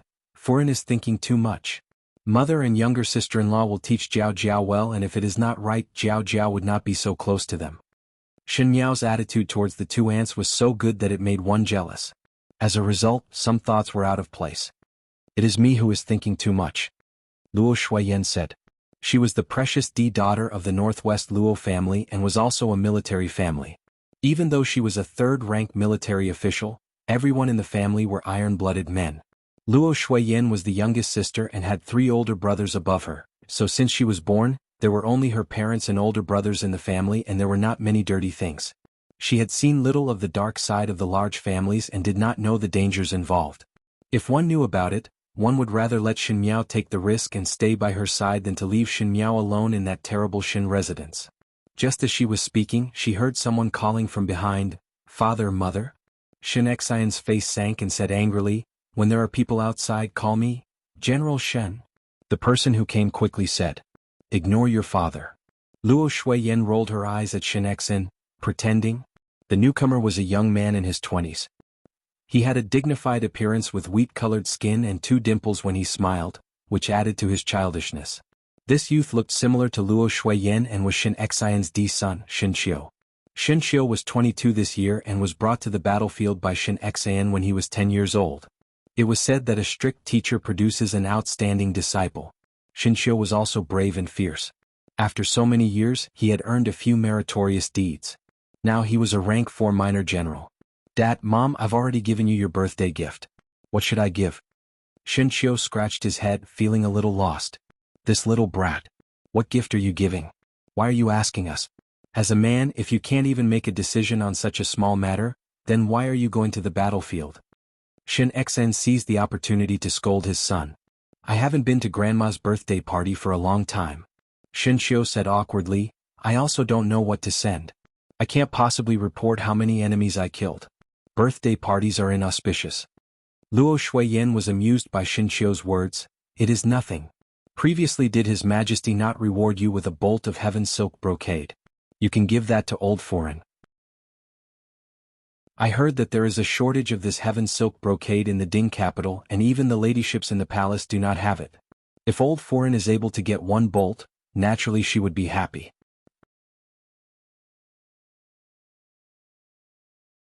Chapter 138. "But that's for my younger sister," Shin Xiu hurriedly said. "Forget it." Shin Xian waved his hand. "Have you ever seen your sister like that kind of brocade?" Even if Shin Xian did not know about the vulgar things of females, he knew that this daughter of his did not like those elegant materials and only liked to wear gold and silver, the more vulgar the better. Even though he was helpless, he could only let Shin Miao be happy. Even though the Tianxi brocade was beautiful, it did not mean that Shin Miao would appreciate it. When Shin Xiu heard this, he felt that his father's words were reasonable. He lowered his head and squatted down before saying softly, "This time I came back in a hurry and did not bring any gifts for younger sister. Thinking about it, I feel guilty." In fact, Shin Xiu and Shin Miao had a very good relationship in the past. The 2 siblings supported each other and lived happily. But afterwards Shin Xiu would follow Shin Xian to war every year and would only see Shin Miao once a year. Afterwards Shin Miao's temperament worsened year by year and the siblings almost had nothing to say. No matter how Shin Xiu tried to get close to this younger sister, Shin Miao would always treat him lukewarmly. Shin Xiu did not know the reason but Shin Miao knew. Actually it was Shin Yu and Shin Qin, as well as Gue Momo who indirectly reminded Shin Xian and wife that they only brought Shin Xiu by their side. It was obvious that they valued males more than females. Sons were able to carry on the family line so they valued them more and did not value their daughters as much. Shin Miao was still young and was easily affected by a few words. Looking at this older brother again, she naturally felt that he had snatched away all the love and care from her parents and was very hateful, so she was not willing to be close to him. "Forget it." Shin Xian patted the dust off his body and stood up. "Tell those brothers to get up and continue on the journey. One must return to the Ding capital after an hour." As time passed, the Shin residence's birthday banquet was about to begin. All the Furins and young ladies were already seated and there were more than 10 tables. Old Shin Furin's reputation was big enough that with this kind of extravagance, all the officials Furins in the Ding capital who had a little bit of rank were here. Of course, the reason why everyone came to this banquet was not because of old Shin Furin's face but because of Shin Xian's reputation. Even so, the birthday banquet was still lively just like in previous years. Shin Yu was wearing a 100-pleated Rui Moon dress and the moon white color made her look extremely gentle and quiet. She was originally delicate and pretty and after specially dressing up today, she naturally had the intention of having a daughter in her family who had just matured. Now that Shin Qing and Shin Miao already had families, The Furins present all had their own thoughts when they saw Xinyu. Naturally they were planning to marry the second young lady of the third household into the residence and how much benefits they could reap. After the male guests had delivered their gifts, they were all on the other side, accompanied by the two brothers Xingui and Shenwan. Xingui and Shenwan naturally wouldn't give up on this chance to win over people's hearts. They chatted and laughed, making it very lively. Old Master Su held his wine cup and felt a headache in his heart. His family had a good relationship with the residents of the Marquis of Linan, and the Shin family and Xie family had always been at odds, but the Shin family sent him an invitation. Master Su was a good person. Since they sent an invitation, he couldn't just reject it. He could only bite the bullet and participate. In his heart, however, he was somewhat envious of his eldest son who was bedridden. At least he didn't have to watch this group of old foxes with ulterior motives toasting each other and testing each other. Father. Su Minglang blinked his eyes. Today he was also dressed up by his mother, but even so, he looked like a very well-dressed dumpling. He pulled Master Su's sleeves. I want to go out for a walk. Don't run around. Master Su warned. Even though the eldest son did not participate, the youngest son who had never been interested in these things was clamoring to participate, and Master Su did not know why. But Su Minglang made a big fuss and Su Furin agreed, so Master Su could only bring along this little burden. Chapter 139. Su Minglang felt wronged as he put down his hands. He heard that this was old Shin Furin's birthday banquet, which was Shin Miao's grandmother's birthday banquet. Thinking that he had not seen Shin Miao and Guang Wentang for such a long time, he was very concerned. He originally wanted to take this opportunity to see Shin Miao, but who knew that Shin Miao did not even show her face today. Hearing that Shin Miao had a rash and could not casually meet others, Su Minglang's heart was itching and wanted to see Shin Miao. He had very few friends and others despised him for his stupidity. Only Shin Miao treated him gently, and in his heart, Shin Miao was already his only friend. Outside at the female side of the banquet, Jiang Furin laughed and jeered. Speaking of which, Huang Furin and Wei Furin, shouldn't you all specially toast old Furin with a cup of wine? After all, in the future they would be in-laws.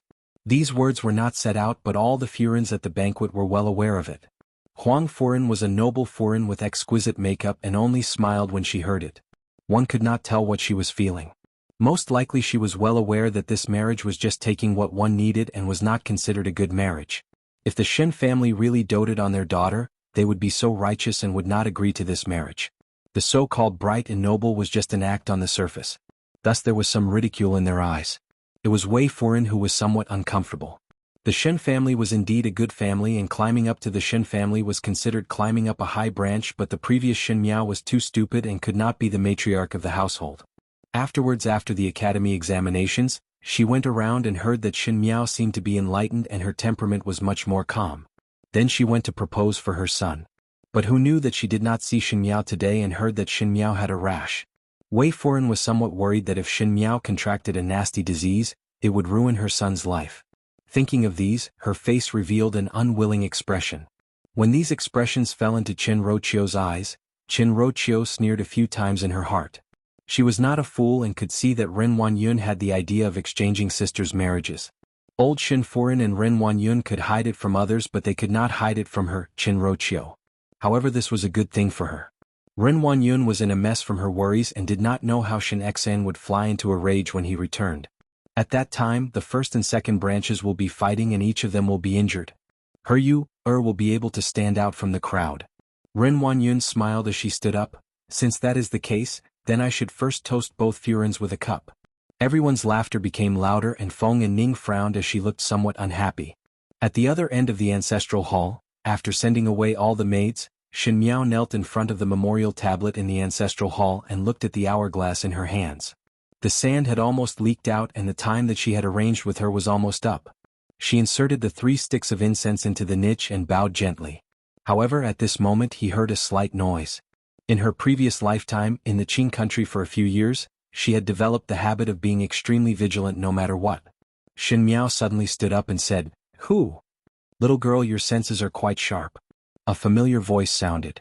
Shin Miao turned her head and saw that purple-clad youth leaning against the window, looking at her with a smile that was not a smile. Seeing that she was looking at him, he leaped into the ancestral hall. No matter how calm Shin Miao was, she could not help but be somewhat stunned. Xie Jingxing actually wandered around other people's residence in broad daylight.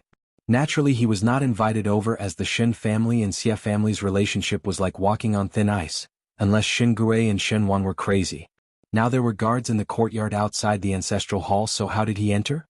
Shen Miao accidentally asked out the doubts in her heart. The guards of the Shen residence are really useless. Xie Jingxing said, I walked over. Chapter 140. Shen Miao frowned, what are you here for? Xie Jingxing however smiled and did not bother with her. He seemed to be searching for something in the room, and in less than the time it took for an incense stick to burn, he had finished searching. But the result was obviously not satisfactory as he did not find anything. Shen Miao stared at his every move and suspicion grew in her heart. Xie Jingxing's appearance was like he came to the Shen residence to look for something. But what was the thing in the general residence that was worth him to be a gentleman on the beam and take such a big risk to personally search for it? Was there anything else that she did not know? What are you looking for? Say it and I can help you find it.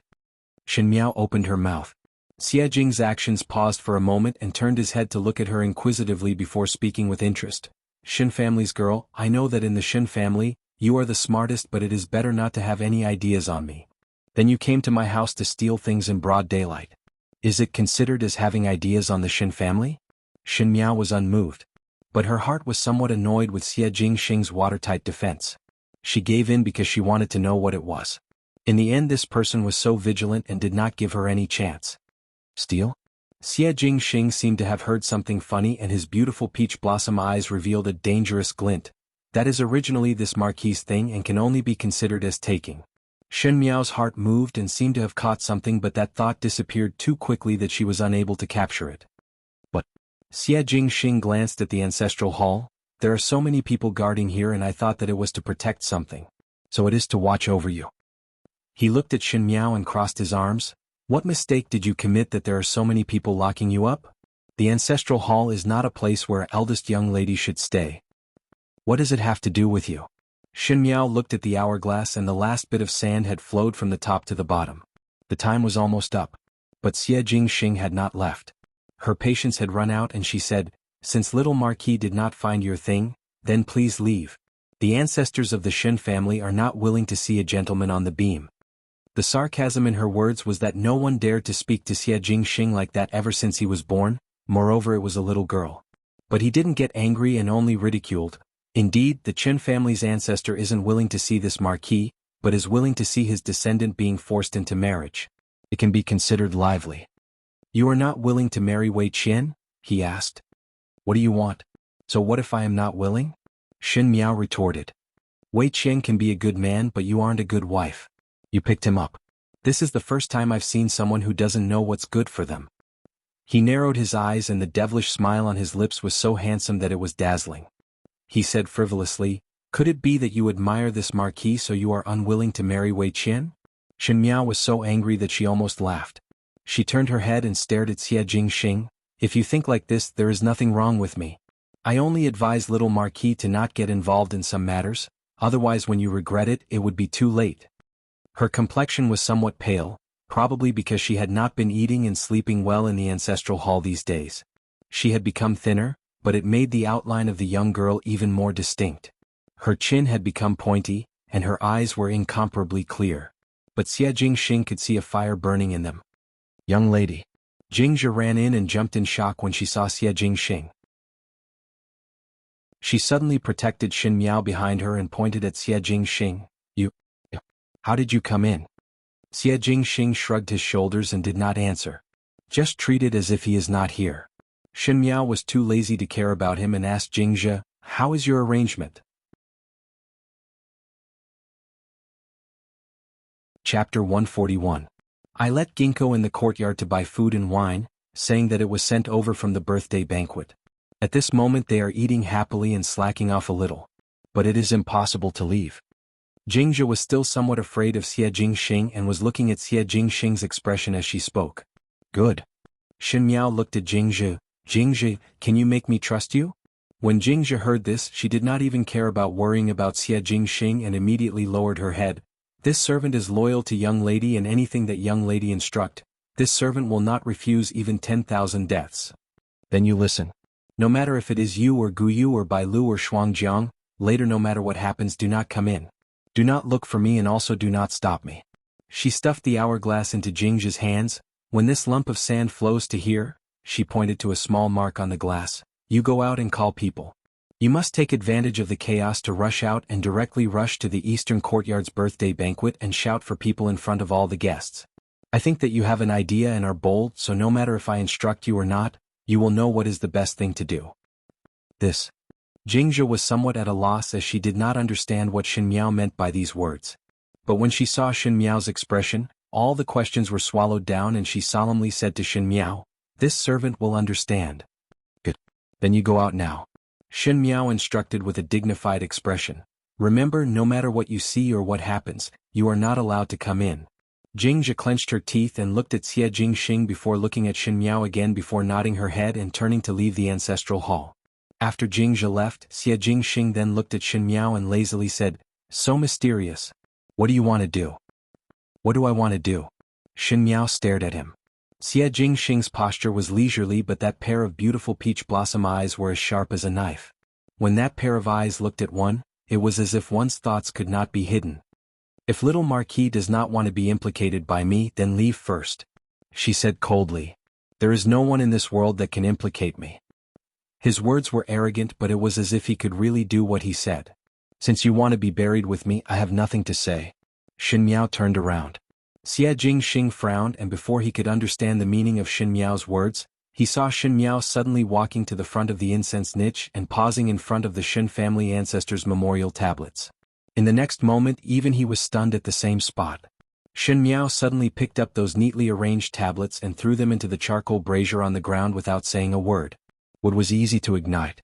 In an instant, the flame that had been burning a little soared into the sky. The tongue of fire swallowed the wooden memorial tablets, and the names on them were faintly discernible in the light of the fire. "Are you crazy?" Xie Jingxing looked at Shen Miao with surprise in his eyes. Destroying the ancestral tablets was an act of treason that could even lead to expulsion from the clan. After 100 years, his ancestors would not let him off even if he went to the Yellow Springs. And Shen Miao's sudden action made others puzzled. Was she venting her dissatisfaction from being locked up? But for her to do so, she would only receive a greater punishment in the future. Shen Miao's eyes coldly looked at the gradually charred tablets in the flame. It was not that she was disobedient, but the spirits of the ancestors could not be casually trampled. But the most important thing in the world was the present.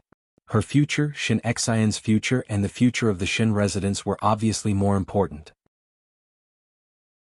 If the ancestors knew that her action could resolve the crisis of the Shen family, their spirits in heaven would be gratified. "Little Marquis, it is not too late to leave now." Shen Miao did not pay attention to Xie Jingxing's surprise and threw a bunch of tablets into the brazier with a hua sound. In an instant, the flame became more intense.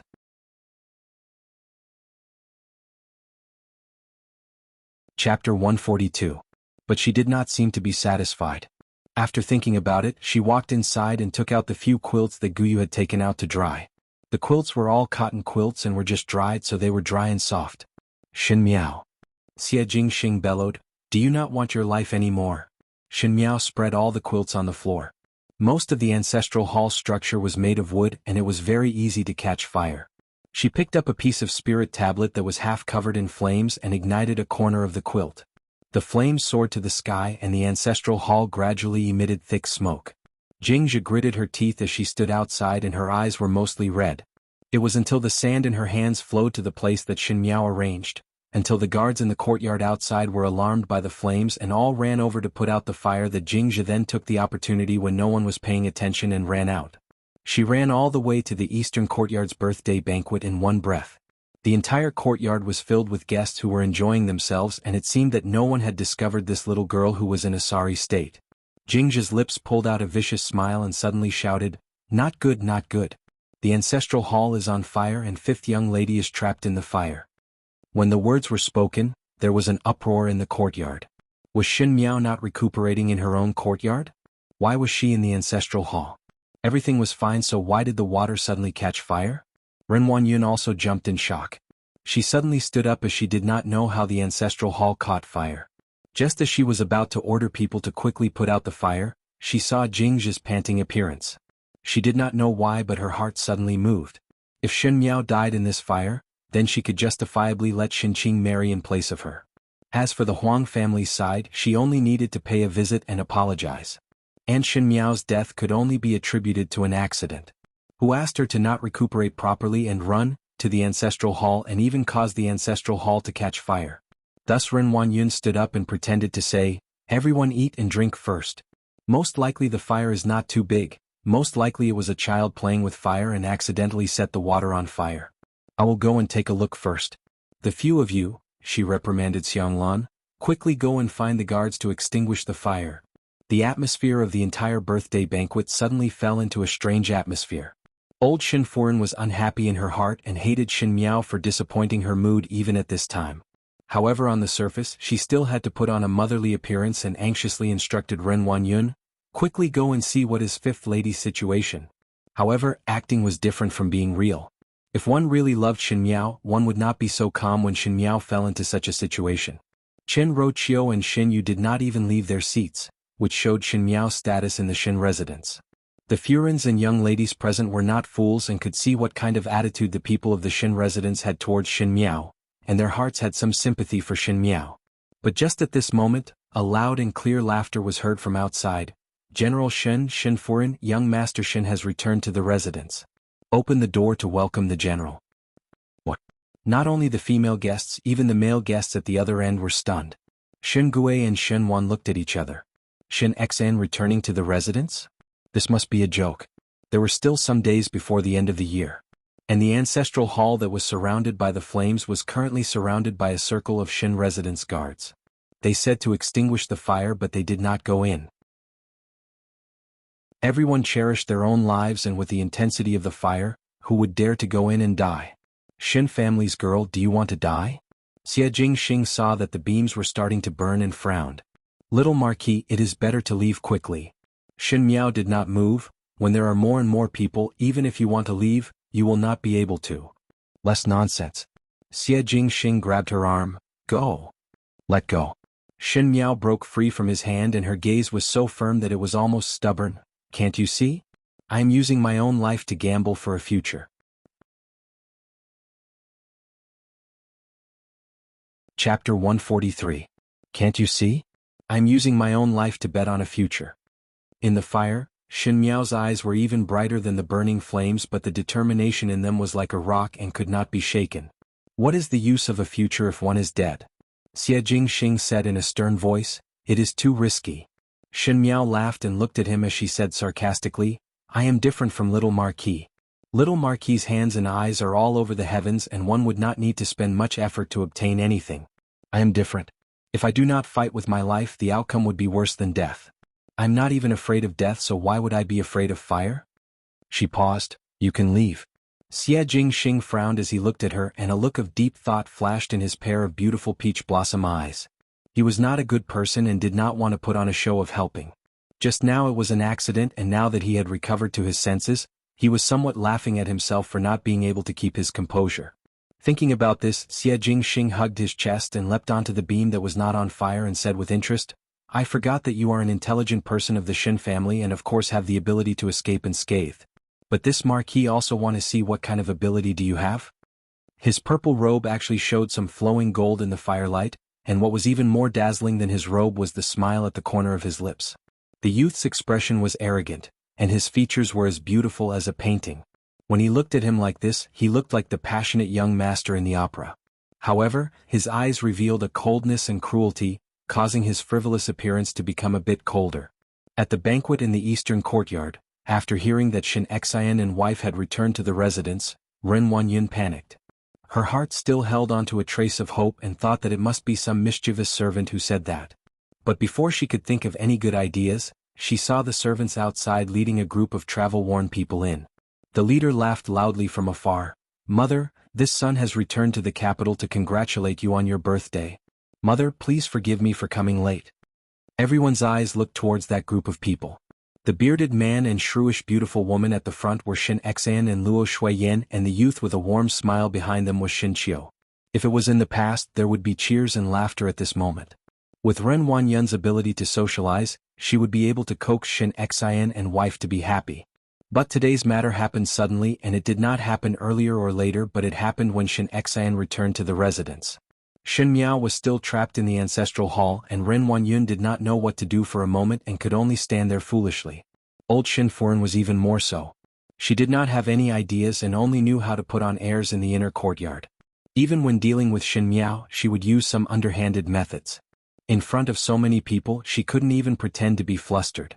Qin Rochio's heart was somewhat anxious. Even though she also wanted the second household and first household to suffer together, but now she was also at this banquet.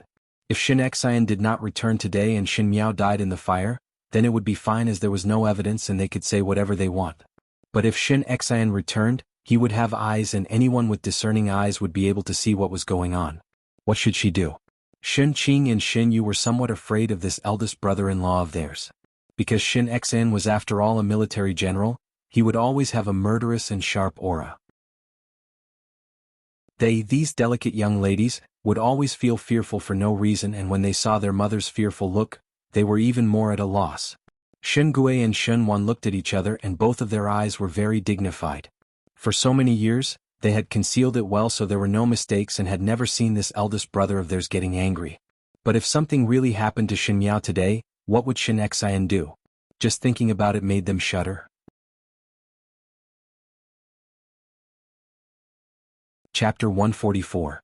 While she was pondering, Shin Xian and wife and Shin Qiu had already walked to the front of old Shin Furen's banquet. Seeing that the guests did not make a sound and only stared at them with a strange expression, Luo Shuiyan frowned and sensitively felt that something was wrong, but she did not know what was wrong. It was still Shin Qiu who looked at the table and then seriously and carefully looked around before asking in puzzlement, Zumu, why do I not see younger sister at this table? With that said, Shin Xian and Luo Shuiyan also noticed. Shin Yu and Shin Qing were there, and even the Shu daughter of the first household, Shin Dongling, was also there, but among the few young ladies, Shin Miao's figure was not seen. Shin Xian's smile paused before he asked, Mother, where did Jiao Jiao go? Old Shin Furen was at a loss for words. How could she say? Ren Wanyun kept saying to call for the guards, but her actions were slow and it was obvious that she did not put the matter in her heart. They were even sitting on this seat and did not move. Great General Shen. It was Feng and Ning who suddenly stood up and said loudly, You came back at the right time. Just now the ancestral hall caught fire and fifth Shin young lady is currently trapped in the fire. Her words deliberately made one feel indignant, but in fact it was to help Shin Miao vent her anger. Feng and Ning was favored in the Feng family, and not to mention the situation today, even if she fell in the residence, everyone would come and show concern for her well-being. Now seeing that Shin Miao was in danger but everyone in the Shin residence did not panic, her heart sympathized with Shin Miao. Since Shin Xian came back at such a coincidental time, one would not complain to Shin Xian. When the words were said, Shin Xian and Luo Shuiyan were surprised for a moment. The ancestral hall caught fire and Shin Miao was trapped in the fire. Everything was fine, so why would Shin Miao go to the ancestral hall? More importantly, why was it that when Shin Miao was in danger, these Shin family's relatives could still drink and have fun at the banquet? Ren Wanyun recovered to her senses and quickly explained, Eldest brother and eldest saw, I was just about to go look for the guards and you all just came. She had not finished speaking when Shin Xian brushed past her without a word and glanced at Ren Wanyun, which made her feel as if she had fallen into an ice cellar. It was too scary and too vicious. Luo Shuiyan and Shin Qiu also regained their senses and rushed towards the ancestral hall without saying a word. In the ancestral hall, the fire was getting fiercer and fiercer, almost turning into a huge fireball. In it, Shin Miao used a wet handkerchief that she had prepared in advance to cover her mouth and nose, but Xie Jingxing frowned as he looked at her. Even in the suffocating smoke, he looked very relaxed and did not have a trace of embarrassment. He said to Shin Miao, If you do not go out, you will really die here. If you don't go out now, you can only be buried with me. Shin Miao retorted. Eloquent. Xie Jingxing smiled without a care. What are you waiting for? Before he could finish, he heard an angry roar from outside, Jiao Jiao. Xie Jingxing suddenly rushed to the side of the window, and through the small empty space in the middle of the flames, he could see clearly that the people outside were not others but Shin Xian, wife and Shin Qiu. Shin Xian and Luo Shuiyan previously thought that the water was on fire but did not think that the fire would be so fierce, and instantly their eyes were about to crack. There was a group of guards outside the ancestral hall, but no one went in to save and only found some buckets to splash water to put out the fire. However, this was like trying to put out a burning cart of firewood with a cup of water. If they were to rush in, how would Shen Miao still have her life? Shen Qiu gritted his teeth. I will go and save younger sister. Finishing, he wanted to rush in, but before he could even take 2 steps, the scale outside fell in front of him with a pa sound and the burning fire made crackling sounds, blocking the way forward. Jiao Jiao. Younger sister. In the room, Xie Jingxing raised his eyebrows and said, So your little name is Jiao Jiao, but it does not match the person at all. Chapter 145. The person that I am waiting for has arrived. Little Marquis should think of a way to get out yourself.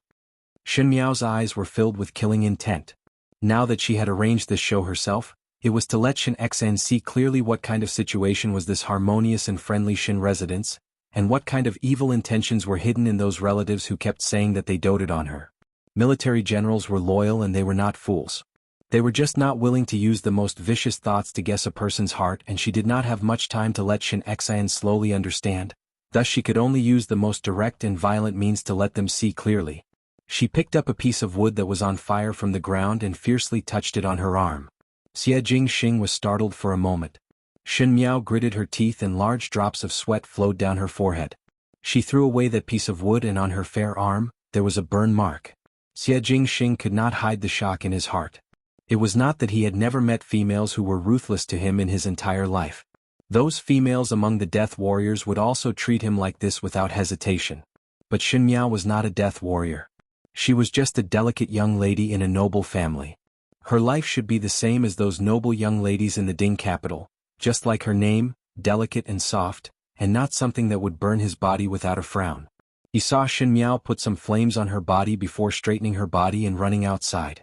She stumbled as she ran, as if she was about to fall, but her movements were extremely precise and there were no flames in the places that she ran past.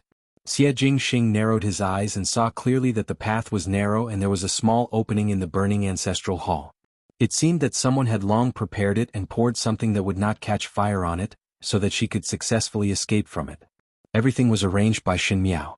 She really used her own life to gamble for a future, and she won the gamble, so the unlucky ones would be the others. Xie Jingxing's lips curled into a smile. He took a meaningful glance at the back of the figure that had disappeared into the flames. Then he rushed to another exit, which was the back door of the ancestral hall. His body was as light as a swallow. With a punch and a kick, this incomparably dangerous fiery cage and him were like flat ground. In the blink of an eye he had rushed out. The people on the other side were already there. When they saw him coming out, they all heaved a sigh of relief. Master. The thing isn't in the ancestral hall. Shen Xian is back. Let's go, he said quickly and disappeared into the woods behind the ancestral hall. Outside, Shen Miao stumbled out. Seeing Shen Miao's figure, Shen Qiu jumped up. Younger sister.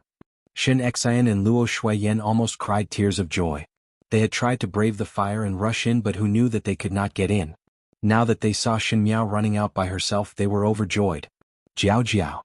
When Shen Miao ran out, her legs softened and she fainted.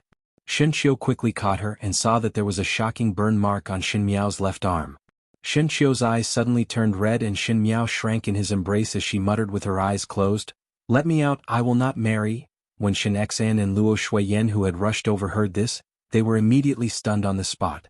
In the western courtyard, there was a thick fragrance of medicine in the air. The servants inside and outside seemed to be busy, and in this seemingly deserted courtyard, there seemed to be an upgrade. And at this moment the room was bustling. I handed Jiao Jiao over to both younger sisters, thinking that younger sisters would definitely help me look after Jiao Jiao, but now it seems that it is not so. If I did not come back at the right time, one fear that Jiao Jiao would have died in this fire without anyone knowing. Luo Shuiyan hugged her chest and sneered. Naturally, she was not a person that was easy to get along with, and on the battlefield she had the nickname of Rakshas's woman. Usually she was polite to the people of the Shen residence, but that was only on account of their upbringing of Shen Miao. Who knew that today, it was as if the mask of the past had been torn off, and her heart was extremely angry, so her words were naturally merciless. Chapter 146. Sister-in-law, it's not like that. Ren Wanyun explained with an apologetic smile. Just now I had already asked the guards to extinguish the fire. I see Jiao Jiao as my own daughter, so how can I watch her fall into danger? Sister-in-law, you know very well how I've treated Jiao Jiao all these years. Otherwise, why would Jiao Jiao be so close to us? She was also anxious in her heart. Luo Shuiyan had never blushed with anyone before, probably because she did not understand the affairs of the inner courtyard women. In the past she was easy to coax, but when she really did not let it go, her imposing manner was also very shocking. Biological daughter? Luo Shuiyan sneered, our Jiao Jiao cannot afford to be such a vicious mother like you. She faced Ren Wanyun and forced Ren Wanyun to retreat step by step, but her tone was cold. I also want to ask younger sister. Since it is old Tai Tai's birthday, why is Jiao Jiao alone in the ancestral hall? Fifth lady wants to go to the ancestral hall to burn incense for old ancestor. Under Luo Shuiyan's intense gaze, Ren Wanyun panicked and found a clumsy excuse. Ren Wanyun. Luo Shuiyan sternly shouted, you are using these excuses to deceive me. Do you think I am a fool? What locking her in the ancestral hall? What forcing her to marry him? I'll settle this debt one by one. I won't let this matter go so easily. Ren Wanyun, Luo Shuiyan was originally shrewish, and when she started to compete, there was a kind of overbearing majesty. As long as my Jiao Jiao is not good, you see how I will settle the accounts with you. She finished speaking in one breath, causing everyone in the room to tremble in fear.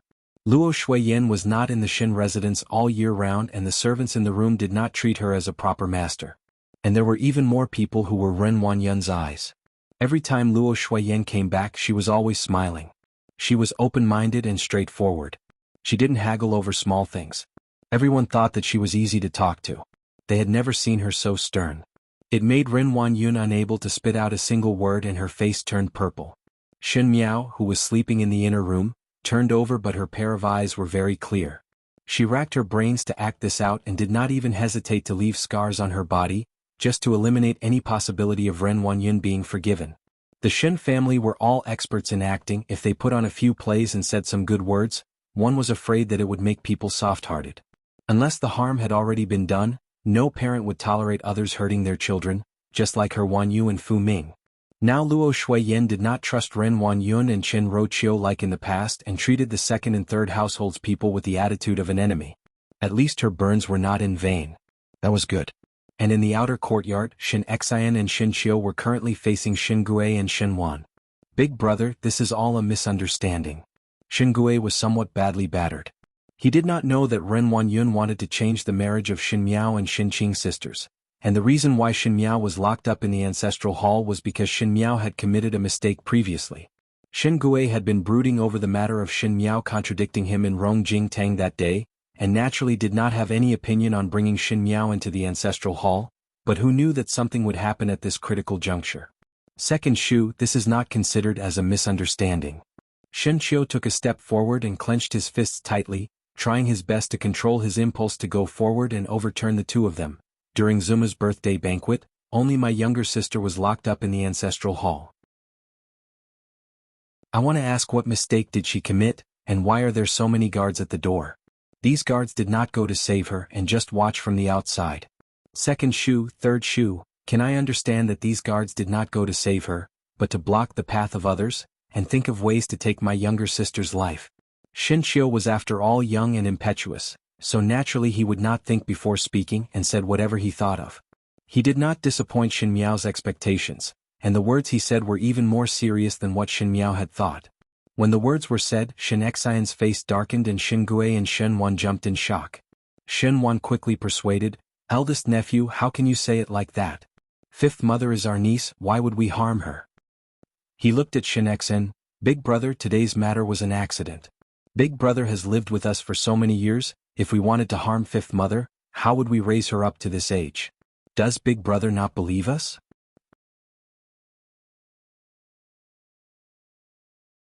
Chapter 147. Shen Wan was a scholar, and when he put on a bright and clear appearance, he was able to deceive people's hearts, as if he was the only upright and plain-spoken person in the world. But Shin Xian did not fall for this. If it was in the past, he would most likely think that this was a misunderstanding. After all, they had raised Shin Miao so well for so many years, and even Shin Miao was willing to be close to them. But after today's matter, when he looked at these people again, he only felt that under the surface of a scholarly person, there was a wolf's ambition. Thus, under Shin Gui and Shin Wan's shocked gaze, Shin Xian scolded, your mother's fart. Do you think that this father is easy to deceive? I handed Jiao Jiao over to you but you want to harm her. Lock her up in the ancestral hall and force her to marry? Xingui Xinhuan, do not think that this father is not in the capital, that this father's daughter can be bullied by you. Today I, Shin Xian, will leave my words here. Wait till Jiao Jiao wakes up, then we shall see. Xingui and Xinhuan were dumbstruck. Even though Shin Xian was a rough military general, but for so many years he had always restrained his rough temperament in front of them. Even though he was not as elegant as those scholars, but with one look, one knew that this Shin Xian was a hooligan in his bones. These words made Xingui and Xinhuan not know how to continue. In fact, Shin Xian was also angered to the extreme. Originally when he saw his own daughter in a sea of fire, his heart was angry and in pain, but the words that Shin Miao said before she fainted became the last straw that broke the camel's back. The simpler she said it, the more it made one's imagination run wild and even made Shin Xian guess what kind of days Shin Miao was living in the Shin residence. The more he thought, the more disgusted he looked at his two younger brothers. If it was possible, Shin Xian wished he could pull out his sword and slash these two beasts. Shut up! An angry shout was heard from behind.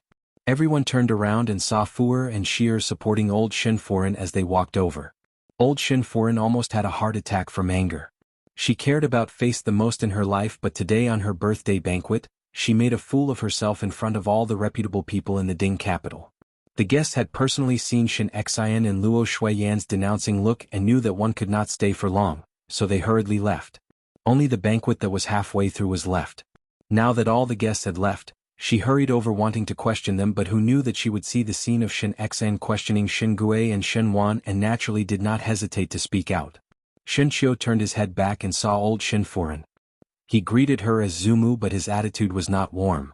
In the past when Shin Yuan was around, old Shin Furen favored Shin Yuan a little, and everyone said that it was because old Furen did not like to fight and kill and Shin Yuan walked the path of a civil official, thus old Furen favored Shin Yuan.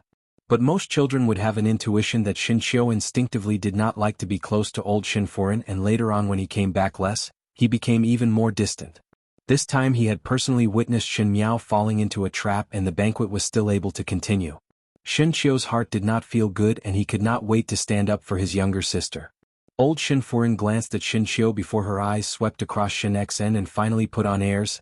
Eldest Shin, you just returned to the residence and what kind of prestige are you showing to your two younger brothers? Why, do you want to put on the airs of a general in my Shin family? When old Shin Furen was young, even though she was a songstress and had unfilial means in the dark, she was still very gentle and virtuous on the surface and made the old general obedient. Before the old general died, he told Shin Xian that Xingui and Xinhuan walked the path of a civil official and only Shin Xian inherited the mantle, and to support his two younger brothers, one must make the family harmonious. When old General Shen was still alive, he had a deep father-son relationship with Shin Xian and Shin Xian would always remember his words. So in these years his respect towards old Shin Furen did not change at all. Chapter 148. But in the past, people's feelings were always directed downwards. Parents love their children and children love the next generation of children, but there were very few who loved their parents more than their children. Shin Xian was the same. Between a mother who was not related by blood and his own flesh and blood, Shin Xian naturally would not hesitate to choose his flesh and blood. Old Shin Furen's words did not have any use in Shin Xian's ears.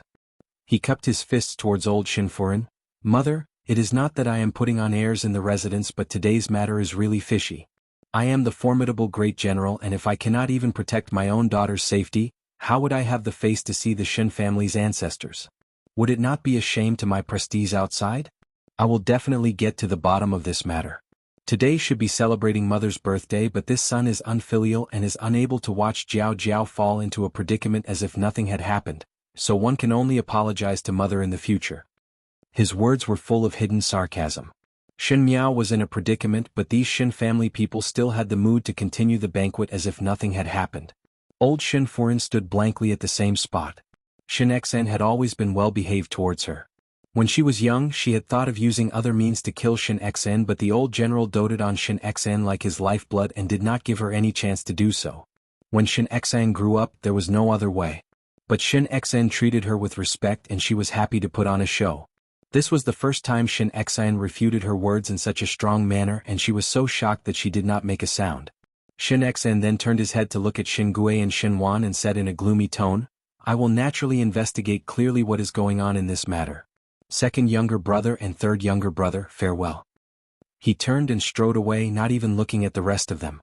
Shinshio quickly followed.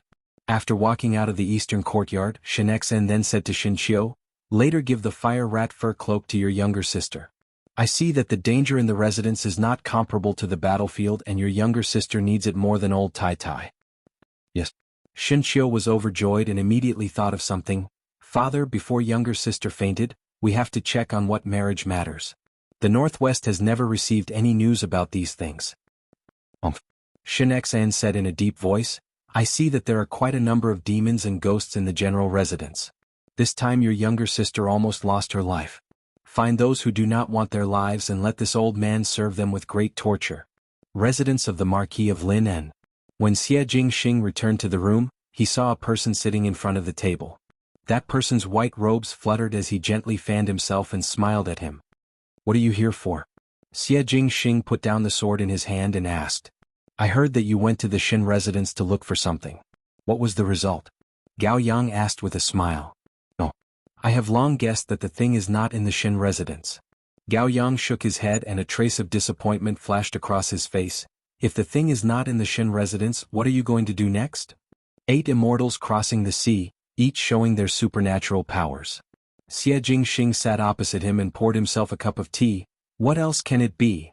But with Shin Xian's return to the capital this time, there might be new turbulence in Mingqi. Gao Yang looked at him and the fan in his hand slightly paused. At this time will the Fu family? He placed his hand on his neck and made a gesture of silencing someone.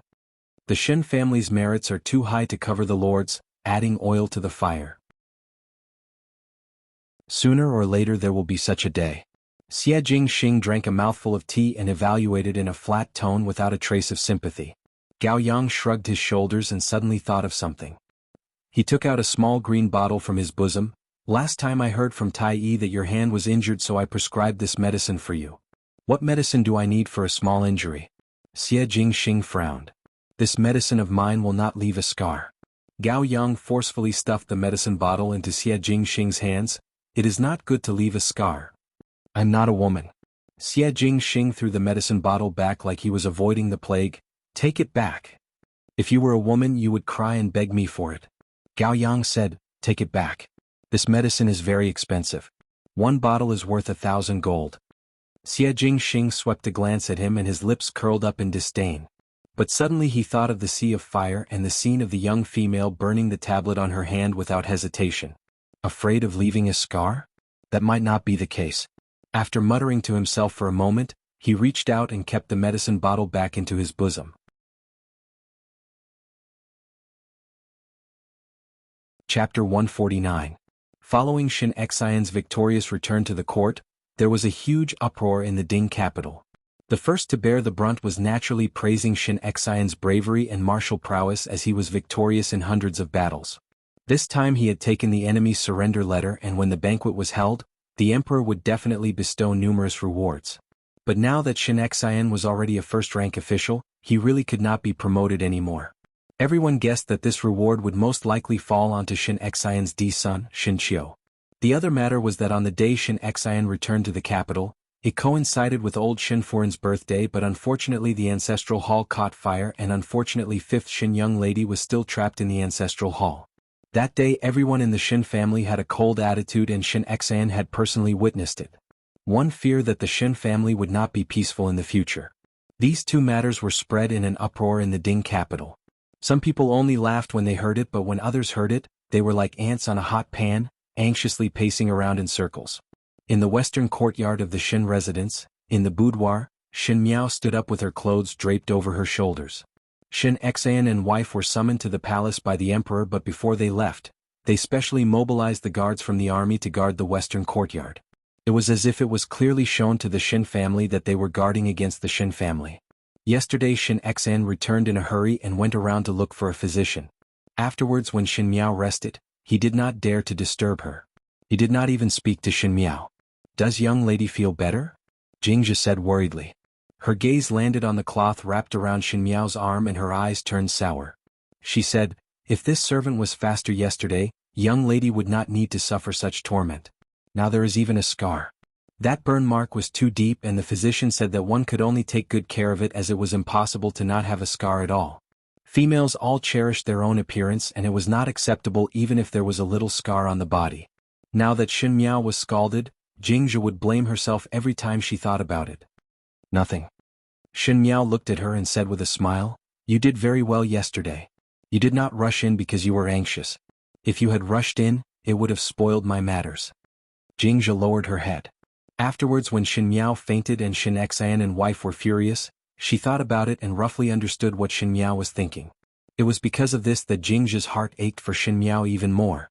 Most likely it was because she was at the end of the road that she did not hesitate to put herself in such a dangerous situation, to let Xin Xian and wife see the true face of the Xin family. An unmarried young female at this age should be playing the zither and writing like the young ladies of other families, but Xin Miao's every move was related to her own life. Whatever he wanted he had to plan it himself. It was as if he was walking on the edge of a blade, and a moment of carelessness would lead to eternal damnation. "This servant will do whatever young lady says," Jingzhe muttered. Xin Miao's heart was gratified. Jingzhe was indeed the most daring among the four maids. In the future if there were such matters Jingzhe could be of use. Naturally it was necessary to slowly train Guyu and the rest. She was not an unmarried daughter, Xin Miao, but the ruler of the 6 palaces, Empress Xin. She must have her own confidence and what she would face in the future would be much more dangerous than what was in front of her. If she could get used to it then these maids must also learn to get used to it. Just as he was thinking, he heard a hearty laughter coming from outside. "Little sister." Xin Miao turned her head back and saw Xin Qiu walking in from the door. He had taken off the armor he wore on the battlefield and was only wearing a green robe, making him look exceptionally heroic. Wheat-colored skin and 2 dimples when he smiled made his valiant brows look a little childish. He walked closer and looked at Xin Miao before carefully asking, "Does younger sister feel uncomfortable anywhere?" Xin Miao suddenly closed her eyes and the memories of her previous lifetime came flooding in. In all fairness, Xin Qiu, as an older brother, did his best.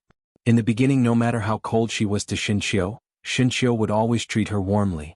Afterwards there was a matter where Xin Qiu tainted the innocence of another young lady and was forced to marry that young lady. Thus everything changed. Mistakes were often made in military matters and later he fell from a horse and broke his leg. Afterwards that young lady gave Xin Qiu a green hat and Xin Qiu killed the adulterer in a rage. Who knew that it was the only son of the Minister of Personnel. The Minister of Personnel wrote an imperial report and Xin Xian used up all of his family's wealth to save Xin Qiu's life. But Xin Qiu still died in a winter morning and someone found his corpse in a pond. Chapter 150. At that time Xin Miao was already married to Fu Xiuyi and it was the crucial time for the fight for the throne. When she heard the grievous news she rushed back to the residence and saw Xin Qiu's deformed and swollen body. Even if she was not close to Xin Qiu, but after all they had the same blood flowing in them. She was in pain because of this and fell seriously ill, but Fu Xiuyi let Xin Xiang go out to battle at that time. That cold winter sun, the wet body outside the pond, Xin Qiu's deformed and pale face, and the youth's fawning smile in front of her, was like a sharp sword that pierced her until she could not breathe. Xin Miao suddenly bent down and clutched her chest as she gasped for air. "Younger sister." Xin Qiu jumped in shock and helped her up before shouting outside, "Go and call a physician. Quickly. Younger sister's body is not well." A hand grabbed Xin Qiu's arm and he turned his head back to see Xin Miao grabbing his hand as she stood up and said, "No need. It is just that I am a little weak. Younger sister's body is still not well. It is better to call a physician over to take a look." Xin Qiu shook his head and his tone was filled with concern. "I am fine." Xin Miao said to the hesitating Jingzhe, "All of you can withdraw." Her tone was firm and calm, which made Xin Qiu stunned for a moment. "Younger sister, what happened to you?" Xin Qiu asked. When the words came out he was somewhat vexed that his words were too heavy. He usually faced those iron-blooded men in the army and had forgotten to be gentle towards young ladies. Thus he slowed down his voice and said, "Father and mother were frightened when they saw you trapped in the fire yesterday. Younger sister, why are you in the ancestral hall? Are you locked up?" Xin Miao however shook her head and looked at him with a smile. "1 year of not seeing, is eldest brother well?" Xin Qiu was a simple-minded person and scratched his head when he heard that. "I am still all right. The army is like that and have made a few small contributions. Wait for His Majesty to bestow the rewards, then younger sister can pick what you like." After saying that, he seemed to have thought of something and happily said, "Oh right, father had hunted a fire rat and skinned it to make a cloak. Later I will get the servants to bring it over for you. That cloak is impervious to swords and spears, water and fire. If you had that cloak you wouldn't have been burned yesterday." Before the words were finished, Xinqiu froze. Xin Miao went forward and wrapped her hands around Xinqiu's arms and rested her head on his chest. Even if they were biological siblings, they were not children after all. Xinqiu felt a little awkward for a moment but also a little happy. Xin Miao had not been this close to him for a long time and was somewhat overwhelmed by the favor. Just as he was somewhat happy, his heart sank. Thinking of Xin Miao's temperament, for her to be so close to him for the first time today, could it be that she had suffered a huge grievance? He hurriedly asked, "Sister, did someone bully you? If someone did, just tell me. I'll beat him half to death." He spoke with righteous indignation, but Xin Miao wanted to laugh. Mei Foran had an older brother who was extremely intelligent and had given advice to Fu Xiuyi in the previous court. Fu Xiuyi then doted on Mei Foran, and it was not without her older brother's credit. Xin Miao herself was also envious, but at that time, Xinqiu was already dead. It seemed that she had not tasted the feeling of having a backer for a very long time. She was used to fighting alone and dividing herself into numerous people, so she was defeated by Mei Foran's hands in her previous life. Perhaps it was because she was alone. Now that there was someone protecting her, it was so beautiful that it was almost unreal. She slowly let go of her hands and raised her head to meet Xinqiu's concerned gaze. Younger sister. Xinqiu was also startled. The young female in front of him had bright eyes, and when she faced him, there was no longer the impatience and annoyance in her eyes, and what replaced it was a kind of profoundness. That kind of feeling was somewhat unfamiliar to him as he carefully sized up the young female in front of him. After not seeing her for a year, Xin Miao had lost a lot of weight, and the originally somewhat round face had now revealed a sharp chin, making her look much more delicate. Her delicate facial features became more and more clear. That kind of naive tenderness had disappeared without a trace, and when she looked at him, there was a faint gratification and a kind of unknown loneliness.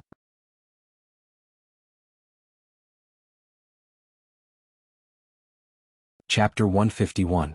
Xin Miao sighed in her heart. Xinqiu had an almost youthful naivety, and this naivety made his temperament very valuable. Sincere and full of vitality, it was hard to imagine that such a person would end up drowning in the pond. At the beginning people said that Xinqiu committed suicide because of his notoriety, but now thinking about it, with Xinqiu's perseverance, how could he commit suicide because of other people's pointing fingers? As for the initiator, her so-called sister-in-law, she used the excuse of climbing into the bed to force Xinqiu to marry her, but now it seemed that it might be someone else's conspiracy. Why does younger sister keep staring at me? Xinqiu was baffled. Is there something on my face? He felt that the current Xin Miao was strange. The Xin Miao who did not throw her temper and was not cold made Xinqiu feel unfamiliar, as if he was not facing a young lady. Why did eldest brother not go to the palace today? Xin Miao asked softly. His Majesty only summoned father and mother. Xinqiu smiled. Naturally I will not follow. Younger sister, you still have not told me what happened yesterday. How did you get trapped in the ancestral hall's fire? His mind was preoccupied with this matter and was also concerned about Xin Miao's injury, so he had to clarify the ins and outs of the matter. Will eldest brother believe what I say? Xin Miao smiled gently. If you will not believe even if I say it, then there is no need to say it. Why would I not believe? When Xinqiu heard this, he quickly grabbed Xin Miao's arm. You are my younger sister. If I do not believe your words, who else would I believe? I can tell eldest brother about this matter, but eldest brother must promise me one thing. Do not tell father and mother about what I told you today. If it is said, I will no longer care about you. Why not tell father and mother? Xinqiu was somewhat puzzled before suddenly realizing, could it be that this matter is related to His Highness Prince Ding? The letter that the Northwest received from the Ding capital also mentioned that Xin Miao had a special liking for Fu Xiuyi. But Xin Miao was after all an unmarried female and did not know that the princes were fighting for the heir apparent. It was best for the officials not to interfere, as the earlier they interfered, the earlier they would die. Xin Miao, however, was unswerving towards Fu Xiuyi. Xin Xian and the rest were far away in the northwest. Even though they were anxious, they were helpless and could only hope that Xin Miao would be able to think it through and no longer love Fu Xiuyi. It has nothing to do with him. Xin Miao did not know whether to laugh or cry. She said, before you all returned, Second Xin brought our Xin family's 3D young ladies to a long temple to offer incense. That day I exchanged rooms with eldest sister, and eldest sister's innocence was tainted by an evil person. Second Shin's family thought that eldest sister suffered for me and I was the initiator. I did not admit my mistake and punished me to copy Buddhist scriptures. When Shinshio heard this, his heart broke out in cold sweat, thinking that it was a close shave. The one who almost got into an accident was not Shinqing but Shin Miao. When he heard it, he was extremely angry. What did this matter have to do with Shin Miao? Why was Shin Miao grounded? This is clearly sophistry, Shinshio said angrily. He did not have any good impression of Shinqing, but because Shinqing relied on Shin Yuan as her elder brother, she often did not put Shinshio in her eyes, and even ridiculed Shinshio as a martial man who did not know anything about literature. Not only that, Shin Miao continued, coincidentally the assistant minister of the secretariat, the Wei family came to the residence to propose marriage. The one they picked was me. The Huang family of the junior residence supervisor also came to propose and picked eldest sister. Shinshio was stunned. Propose marriage? They had received letters from the Shin family but there was no mention of Shin Miao's marriage. Wasn't this too absurd?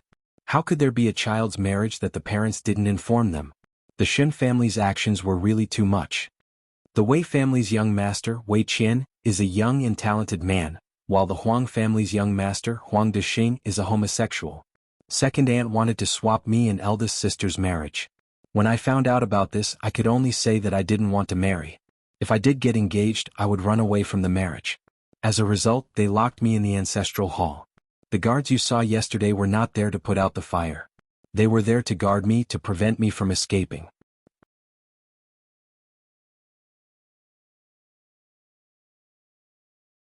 Chapter 152.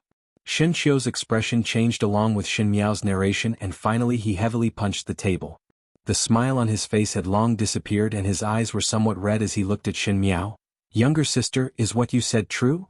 Naturally I do not need to lie to you. Shin Miao said, even that big fire came inexplicably and I suspect.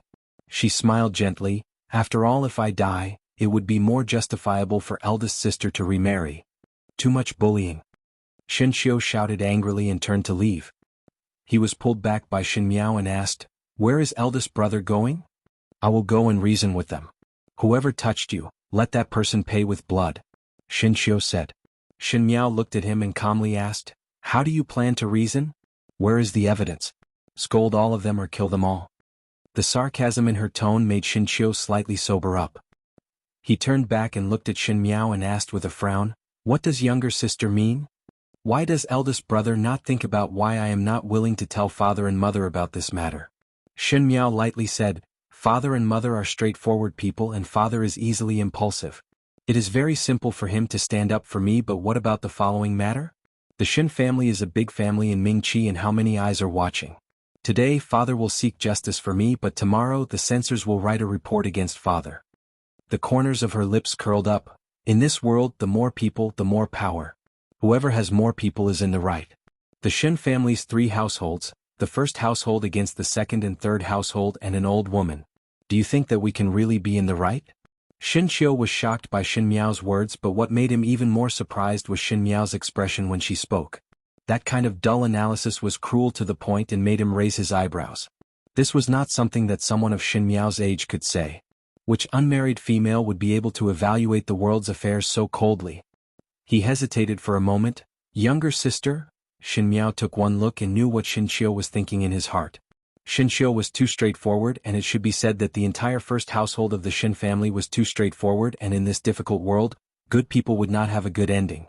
She said, eldest brother wants to ask why I have become like this now. Shin Miao's eyes hung down, because I came over like this. After experiencing so many things, no one can remain the same. Big brother, I'm not who I used to be and you're not who you used to be. Now I only have one question. After listening to me, do you hate them? Shinshio was startled for a moment and looked at Shin Miao before slowly gritting his teeth. Hate? Why do you hate me? Because. How could they treat you like this? Shin Miao shook her head. That's not what you should hate.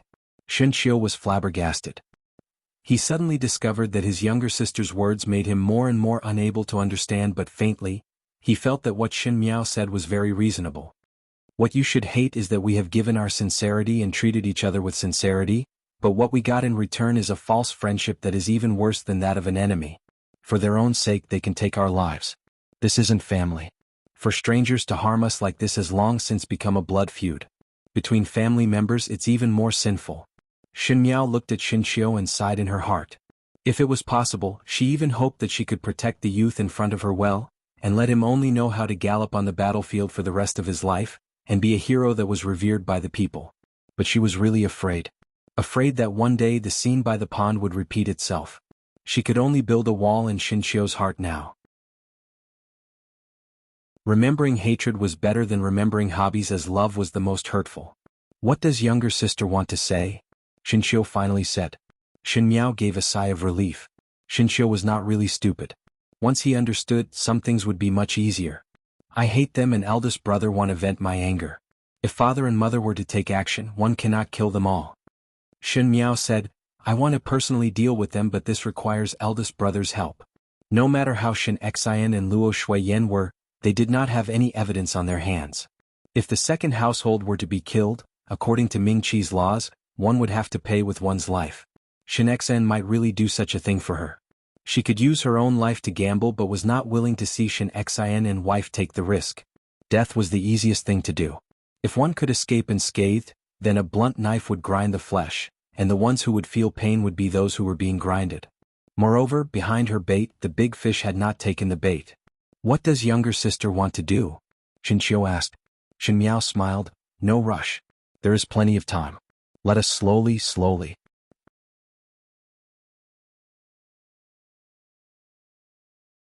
Chapter 153.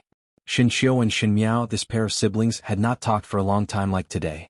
The guards outside the western courtyard were specially found by Xinqiu and guarded outside so that others would not be able to enter. 2 hours was neither long nor short, as it was Shen Miao who was listening to Xinqiu's words. Most likely Xinqiu wanted to make Shen Miao happy and talked about some interesting things in the army and even indirectly inquired about what Shen Miao had experienced in this 1 year, but it was all avoided by Shen Miao. There were some things that it was not the time to talk about. Moreover, the current Shen family had not reached the point where they would frame the first household like in the previous lifetime, and it would be hard to believe even if it was said. At this moment, if one were to make a move, it must be a one-hit kill. Even if it was a blunt knife grinding the meat, one must first ensure that the skin was scraped off. After speaking some more, Shen Miao's face showed some fatigue. Xinqiu was concerned about his younger sister, and upon seeing it, he said, Younger sister's body is not well and it is not convenient for me to disturb. Rest for a while first. Father and mother will most likely return to the residence when it gets dark. When father and mother return, I will come over to see younger sister. Shen Miao nodded her head in agreement. Xinqiu got up and was about to leave when he suddenly thought of something and hesitated for a moment before turning to look at Shen Miao. Younger sister, you said that Shen Qing's innocence was tainted by someone. Was the thief caught? It was to protect Shen Qing's reputation, but there are guards in the Shen residence, so there should be people to investigate in private. Shen Miao looked at him and her eyes curved. That thief is very cunning. One careless, and he escaped. So it was like this. Xinqiu lowered his head thoughtfully and looked at Shen Miao with a calm smile. Since that is the case, I will leave first. He strode out of the room, and when he walked out of the door, the bright smile on his face suddenly disappeared and what was left was a haze. When the servants outside saw it, they could not help but shiver. It was as if they then deeply understood the iron blood in the bones of this young general's warm smile. He instructed the guards beside him, find 2 people to go to Wulong Temple and also check if there are any movements from the capital magistrate's side. He glanced at Shen Miao's closed door and clenched his fists as he whispered, Younger sister, what exactly happened in this year? In the room, Shen Miao said to Guyu, who was walking in, Go take some money for Chun Tao and also find a servant to send some banknotes to Physician Qin. This is the most crucial time. We have to take good care of the baby in big sister's belly. She caressed the burn scar on her arm. The scar was particularly glaring on her fair skin, as if a piece of fine brocade had been burned. However, she didn't feel sad at all. She was satisfied, as if she had made a good deal. I still have to rely on my unborn nephew for the rest of the show. Young lady. Jingzhe asked, just now why did not tell everything to eldest young master? What Shen Miao told Xinqiu, she still concealed some things. For example, the evil person was Prince Yu of the first rank. Jingzhe said, if eldest young master were to take action, at least that one would not dare to act rashly. Moreover, if master and foreign knew about it, they would also protect young lady. Even if I do not say, eldest brother would investigate himself. Xin Miao looked out of the window, one fear that he would have already gone to inquire about the situation in Wulong Temple that day. But can eldest young master find out? Jingzhe was worried. If he were to find out, he would eventually know about it.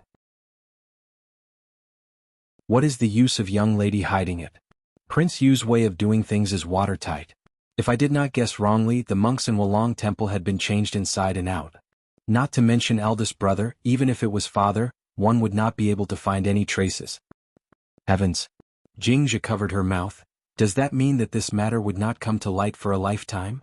The evil intentions of the second household of the Shen family and the shamelessness of Prince Yu. One thought that after Shen Xian and wife returned, they would be able to stand up for Xin Miao, but at this moment Xin Miao's words almost meant that everything that happened in Wulong Temple that day had been buried deeply and no one knew the truth.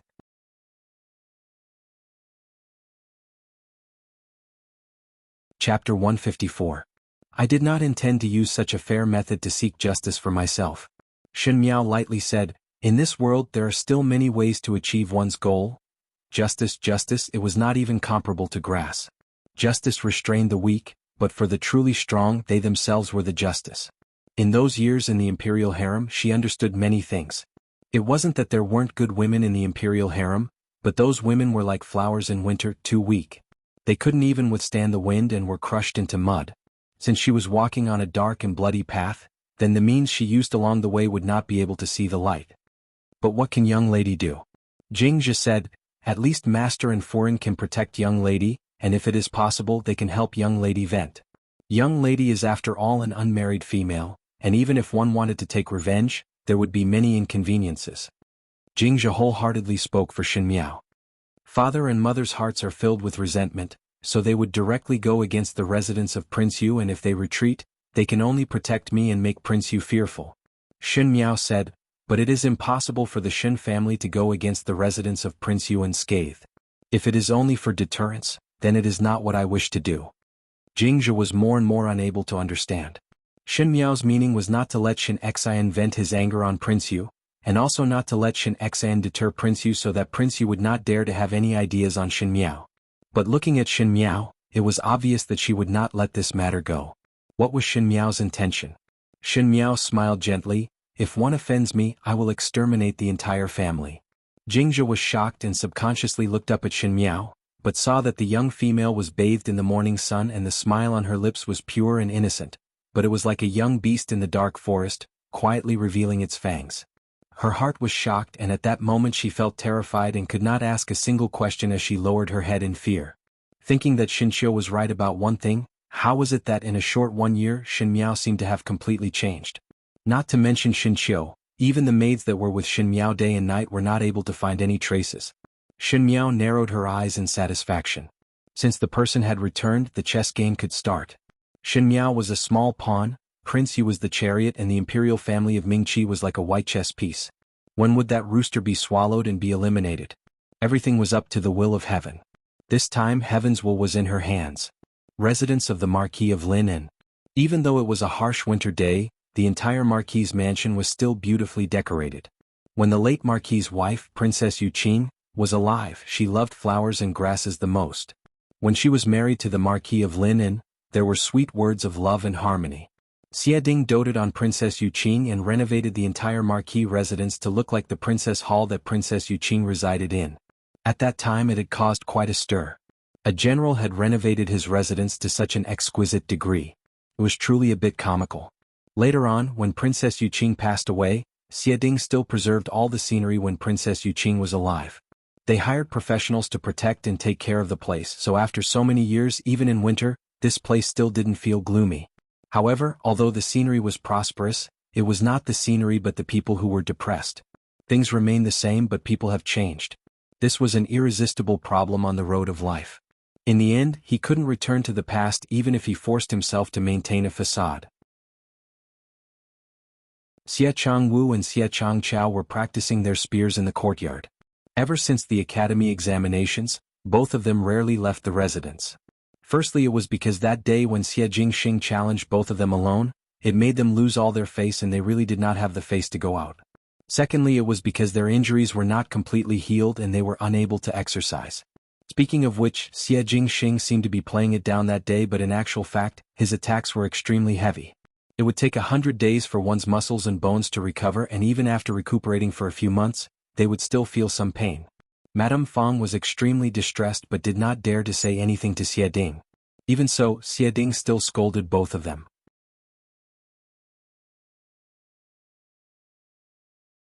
Chapter 155. Thinking of this, the two brothers gritted their teeth in hatred. Xie Changchao swung his arm.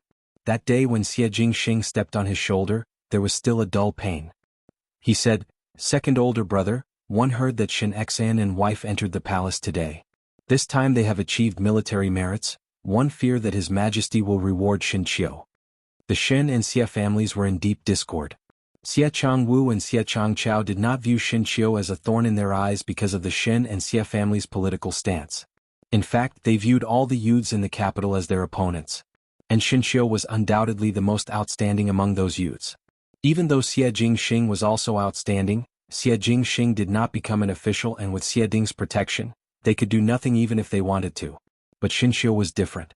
If Xie Changwu and Xie Changchao were to become an official, one feared that everyone would compare the two brothers with the D sons of the first household of the Shen family. And what Xie Changwu and Xie Changchao hated the most was to be inferior to others. "What are you afraid of?" Xie Changwu said in disdain. "Only a martial artist who only knows how to fight and kill, and does not know anything about the matters of the court. In the Shen family, other than Shen Xian's military merits, what can Shen Xian do? Now the Shen family is also an arrow at the end of its flight. Looks good, but in the end..." He suddenly stopped and did not continue speaking. "Second older brother is right." Xie Changchao smiled, who asked the Shen family to be a neutral party. "In this world, it is only a dream to want to be virtuous. But many thanks to the Shen family's stupidity, at least in the future, we will have one less opponent." If the conversation between the two of them was known by others, one feared that they would be shocked. After all, Xie Changwu and Xie Changchao had a noble appearance on the outside, and the Xie family did not participate in the fight for the heir apparent position. But just now Xie Changwu and Xie Changchao's words hinted that they had gone behind the Xie family's back to a certain faction. Speaking of which, the Shen family is not to be feared, as we still have one in our own family. Xie Changchao suddenly turned to another direction. That direction was the courtyard where Princess Yuqing was recuperating, and it was also the courtyard where Xie Jingxing was currently staying. He thought of Xie Jingxing pointing the spear at his head during the academy examinations, and a gloomy feeling rose in his chest. After a while he said, "That bastard is getting more and more arrogant." He actually called Xie Jingxing a scoundrel in private, and if they met on normal days he would be very respectful, which really made one speechless. "That's right." Xie Changchao followed Xie Changwu's words and said, "These days he is more well-behaved and father values him more. Could it be that there's an expert guiding him? Is there some kind of conspiracy?" Xie Jingxing had been stubborn for so many years and did not enter officialdom. Even though it was a headache, it made the two Xie brothers secretly relieved. But even so, when people mentioned the young Marquis Xie, other than being cynical, they were full of praise for his heroic bearing on the battlefield. Not only that, no matter how Xie Jingxing opposed Xie Ding treated Xie Jingxing wholeheartedly. Instead, his attitude towards his two filial sons was lukewarm. As a result, the jealousy towards Xie Jingxing seemed to grow more and more intense over the past 10 years. In the past, as long as Xie Jingxing was in the Ding capital, something big would happen every 3 to 5 days, but ever since the academy examinations incident, he seemed to have changed his temperament and lived in seclusion every day, not knowing what he was busy with. But this kind of uncharacteristic quietness made Xie Ding very gratified, and even felt that Xie Jingxing had finally put away his stubbornness and was going to do serious things. Because of this, Xie Changchao and Xie Changwu were even more nervous. Who cares what expert guide him? Xie Changwu sneered, "There will be a day when he will be stepped on by my feet." At the beginning that woman was a princess and did not end up well, much less a son.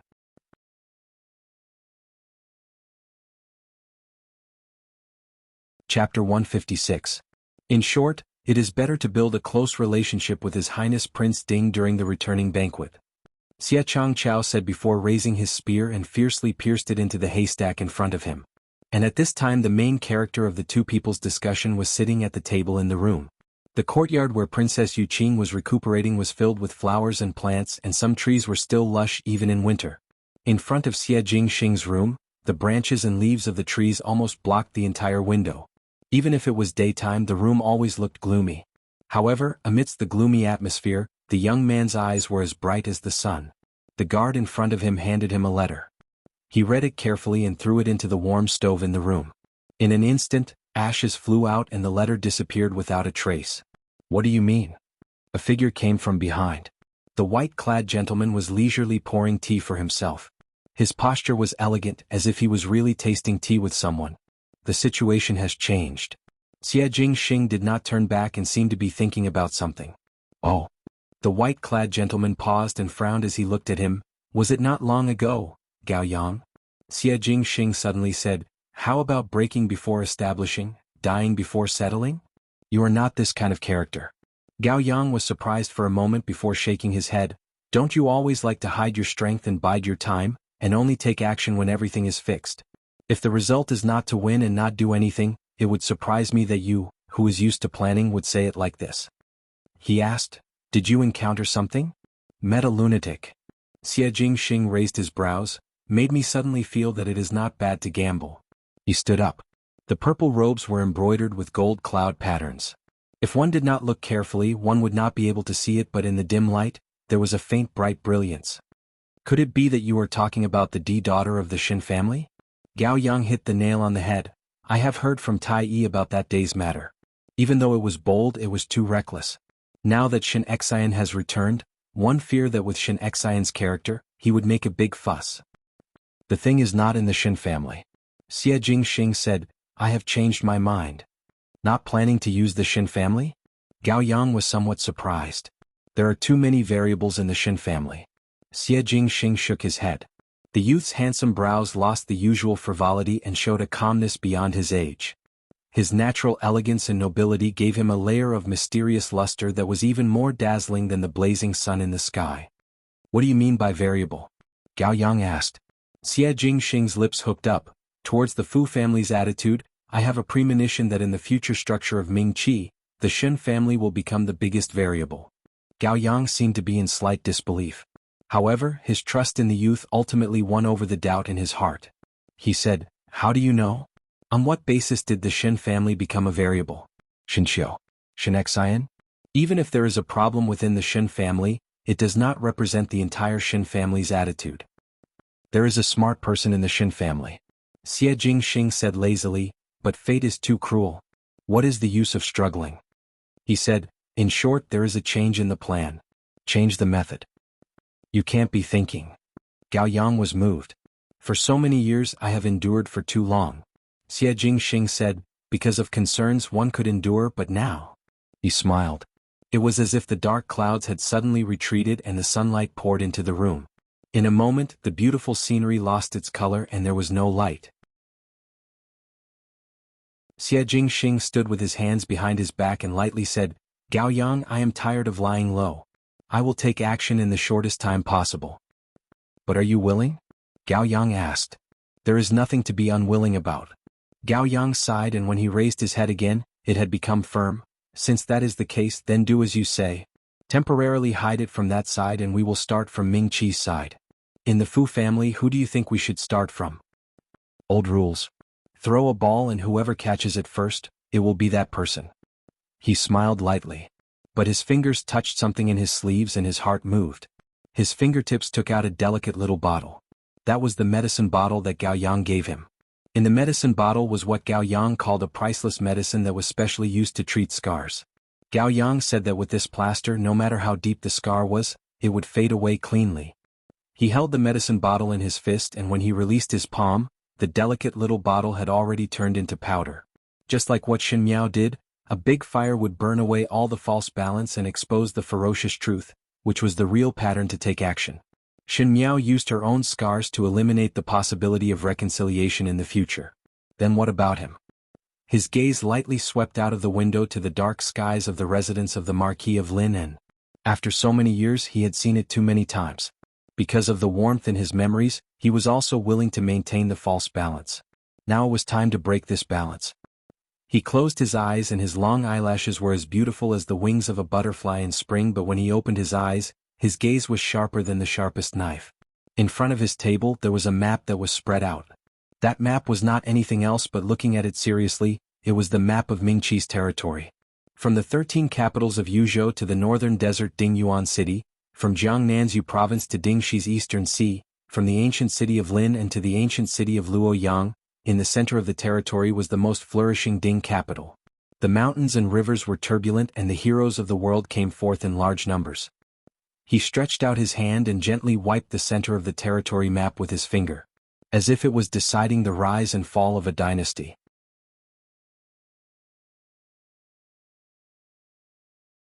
Chapter 157. Shin Xian and wife finally returned to the residence in the evening. Accompanying them back to the mansion was a carriage full of rewards from the palace. If it was in the past, these rewards would definitely have been confiscated. But today Luo Shuiyan had the servants carry the chests directly into the west courtyard. The rewards from the palace were either rich or expensive. The servants in the eastern courtyard could only watch as the boxes passed by their courtyard, and from time to time, there were sounds of things breaking in Rongjing Tang. It was obvious that old Shin Furin, who had taken advantage of the situation, was furious and was throwing a tantrum for others to see. But those who came out from the military would not be affected by such a tantrum. The boxes were still being moved and were extremely efficient as they were quickly moved. Shin Miao was sitting at the table reading. She was reading about Mingqi's politics and laws. Previously, when Guyu and the rest found her poems and songs, she just threw them to one side and did not even take a look. She only heard a hearty laughter coming from outside the door. Jiao jiao. Shin Miao turned her head and saw Shin Xian striding in from the door with Luo Shuiyan following behind. Most likely they had just returned to the residence and rushed over as they did not even change their clothes. Shin Qiu walked at the back and made a face at her. Shin Miao stood up and bowed to them. Father, mother, eldest brother. Her gentle appearance made Shin Xian and wife startled for a moment. Shin Miao was not close to them, and in the past when she came back, she would leave after saying a few words and was extremely impatient. This kind of amiable appearance had not been seen for a long time. However, in that gentleness, there seemed to be a trace of alienation. This kind of alienation was very slight, but as parents, Shin Xian and Luo Shuiyan were still sensitive to it. Shin Miao sighed slightly in her heart. She was unable to act like a real 14-year-old girl and act coquettishly with Shin Xian, and it was even more impossible to pretend that nothing had happened. In the previous life, she was the one who dragged down the Shin family, and when facing Shin Xian and Luo Shuiyan, there was only a strong sense of guilt in her heart. Luo Shuiyan's heart only paused for a moment, and her concern for her daughter quickly overshadowed that bit of doubt. She took a few steps forward and grabbed Shin Miao's hand and asked anxiously, "How is Jiao Jiao's body? Do you feel that anything is wrong?" "I'm fine," Shin Miao replied with a smile. "Jiao Jiao, father obtained several large chests of treasures from the palace today. When your body is better, tomorrow morning you can go and pick what you like. Those jewelry and hairpins, one heard that they are the first in the Ding capital." Shin Xian's words were somewhat flattering. Such a big and burly man carefully trying to please his daughter made one feel that it was somewhat comical. Shin Miao smiled faintly. "Thank you, father, but this is not urgent. Just lock those treasures in the storeroom of our courtyard. After a long time, when I think of the day that I am interested, I will go pick them out." As soon as he said this, the expressions of the people in the room changed. In the past at this time, when Shin Xian carried the chests back, naturally he would let Shin Miao choose first and the rest would be sent to the public. He had always doted on his daughter like this, and no one refuted his words because these rewards were obtained by Shin Xian with real swords and spears. But if it was in the past, Shin Miao would definitely not pick first and would let Shin Yu and Shin Qing finish picking first. After the second and third household picked, she would then start to pick. Naturally, it was because she was close to the second and third household that she would do so. But today, not only did Shin Miao not decline, she even suggested to lock the chests in the storeroom of her own courtyard. Even though Shin Xian did not intend to confiscate the rewards this time, but the change in Shin Miao's attitude towards the rest of the Shin family was clearly seen by everyone.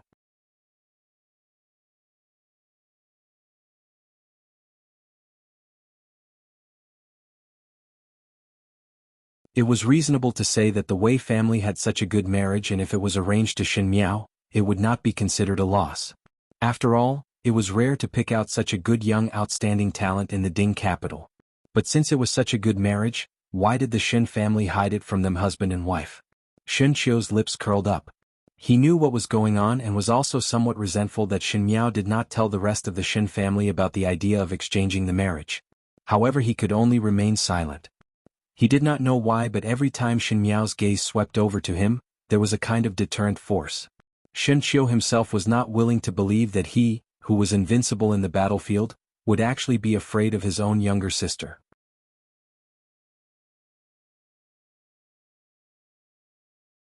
Chapter 159. But Jiao Jiao, Shen Xan spoke softly, the eldest son of the Wei family is not bad. For you to be so resistant, is it because there is already a male that you admire? You. He wanted to speak but stopped. In the letters that the Shen family sent, there were frequent reports of Shen Miao being infatuated with Prince Ding. In this world, if Shen Miao liked any male, he and Luo Shuiyan would not obstruct, but the Tian family was different. Now that it was the time for the princess to fight for the throne, if the Shen family were to get involved, one feared that they would be dragged into the quagmire. But these matters Shen Miao, this kind of young lady, would not understand. On the way back, Shen Xian and Luo Shuiyan had discussed numerous times on how to persuade Shen Miao to dispel this idea, but at the end they were helpless. Shen Miao had a stubborn temperament, and once she had decided on something, even 9 bulls would not be able to pull her back. Moreover, to tell a young lady to give up her sweetheart, if it was another person, one feared that they would not be able to accept it. With one look, Shen Miao knew what Shen Xian wanted to say and said lightly, "There is no one in my heart, and the reason why I am not willing to marry was because I heard that the young master of the Wei family already has someone in his heart. No matter how good he is, he already has moonlight in his heart. Why should I be the one who breaks up the affectionate couple and make him lose his life for nothing?" Her words made Shen Xian and wife somewhat dizzy. How could Shen Miao say such mature words? It was as if she was a married woman who had seen thousands of ships. Secondly, what did she say about not having anyone in her heart? Shen Miao only gradually understood Wei Qian after she became the Empress in her previous lifetime. In the past lifetime, there was no mention of the Wei family coming up to propose marriage, as Wei Qian also married his own Biao younger sister. As a rare young talent in the Ding capital, Wei Qian doted on his wife, and at that time there was a good story about it. From this, it could be deduced that Wei Qian and Biaomei were childhood sweethearts. It was likely that when the Wei family came to propose marriage, that young Master Wei would not be willing. "Jiao Jiao, don't you like His Highness Prince Ding?" Luo Shuiyan gritted her teeth and asked. "Prince Ding?" When Shen Miao heard it, she said lightly, "His Highness Prince Ding is a descendant of the heavens, how can I climb up to him? Back then, I didn't know the immensity of heaven and earth. Now that I've calmed down, I realize that I've gone too far. I don't dare to mention this matter anymore." Luo Shuiyan was surprised for a moment. Shen Xian and Shen Qiu were after all males, and it was alright if they did not understand. Even though she had a carefree temperament, she was still a female. Females understood the feelings in a female's heart the best. She thought that Shen Miao was only saying it, but after carefully looking at Shen Miao's expression, she discovered that when Prince Ding was mentioned, Shen Miao did not have any trace of change in expression, as if she was talking about a stranger. Not waiting for Luo Shuiyan to speak, Shen Xian himself cried out first, "Jiao Jiao, father does not agree with your words. No matter who our Shen family matches, you are able to climb up. Which disciple of Ming Qi would dare to despise you, even if—" Cough. Luo Shuiyan coughed lightly and glared fiercely at Shen Xian. It was alright for Shen Xian to praise his daughter, but it was not easy for Shen Miao to dispel the thoughts of Prince Ding. Wasn't Shen Xian creating trouble for himself? Shen Xian also knew that he had said the wrong thing, so he quickly looked away as if nothing had happened. Luo Shuiyan looked at Shen Miao again, and when she saw her calm expression, she was relieved and smiled. "Jiao Jiao is still young and there is no rush to marry. There are so many good males in Ming Qi, and our Jiao Jiao is outstanding, so would there be any fear of not being able to find a good husband? Rest assured, our Jiao Jiao's husband would definitely be an indomitable hero." Shen Miao's eyes drooped down as she smiled and did not say anything.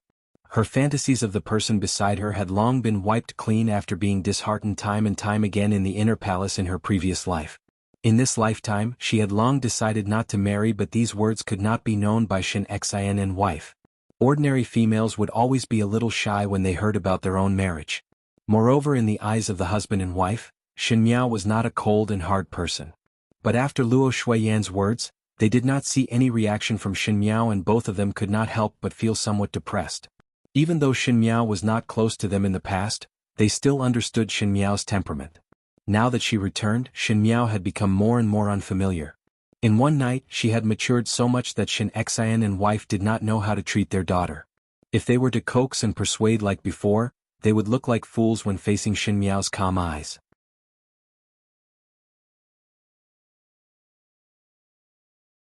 Chapter 160. When Xin Qiu saw the embarrassment of his parents, he laughed out loud. Xin Xian and his wife were feared on the battlefield, but in front of his younger sister, they were at a loss. But Xin Qiu's gaze gradually darkened. A person's temperament would not change so much overnight. Something must have happened for a proud and willful little girl to become so calm and steady. Father. Xin Miao suddenly spoke, after a few days, the palace will hold a returning banquet. The returning banquet was for the Xin family's army to defeat the enemy, and the emperor held a banquet to reward them according to their merits. All the civil and military officials had to bring their families to attend, and it was considered a banquet for the officials of the royal family who were closer to them. At the returning banquet, the emperor would reward the meritorious officials according to their contributions.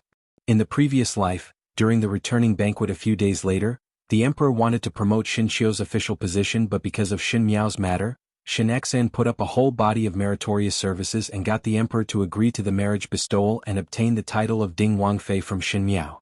A woman asking for a man's hand in marriage was something that was out of line. Xin Xian had dominated his entire life on the battlefield, but at the last moment, he did not hesitate to use his merits to beg for his daughter and almost ended up being the laughingstock of the entire court. At that time, Xin Miao was only happy to become Ding Wangfei and did not see Xin Xian's bitter smile. From the moment she married into the residence of Prince Ding, it meant that the Xin family was tied onto Prince Ding's boat, and Fu Xiuyi had an honorable reason to squeeze the last bit of value out of the Xin family army. Yes. Xin Xian smiled and asked, "Is there something that Jiao Jiao wants? Father can help you ask His Majesty for it."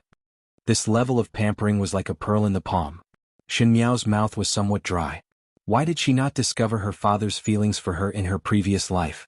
Although the destruction of the Xin family was driven by the enemy, it was also because of her stubbornness and blindness. "I don't have anything I want."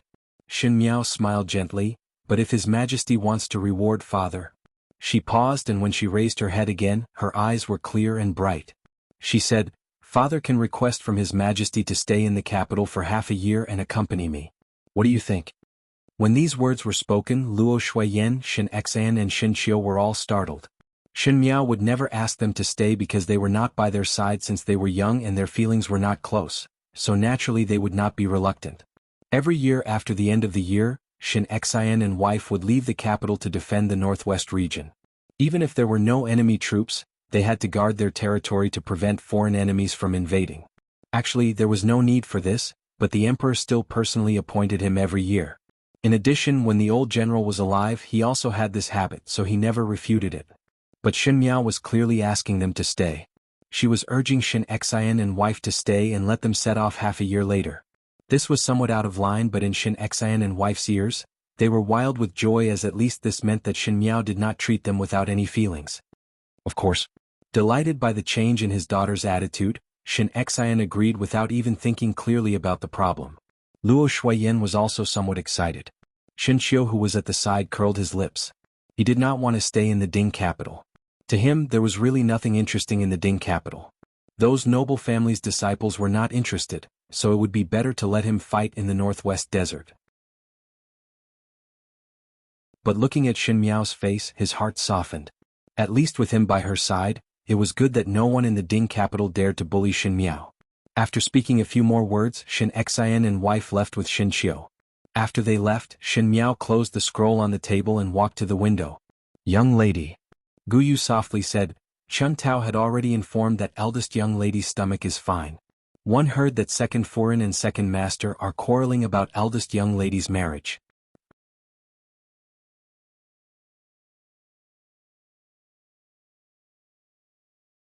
Chapter 161.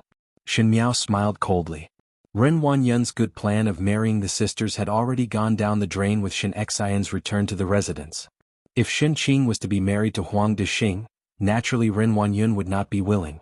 But the Gung invitation had already been exchanged and both families had already agreed on it. It was not an easy thing to go back on one's words at this time.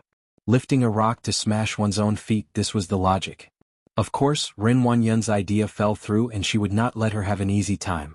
The poisonous snake wanted to counterattack, but in a few days' time at the returning banquet, She also wanted to catch Ren Wanyun's weak point in front of everyone and catch Prince Yu unprepared. Outside the door, Luo Shuiyan's and Shin Xian's face sunk.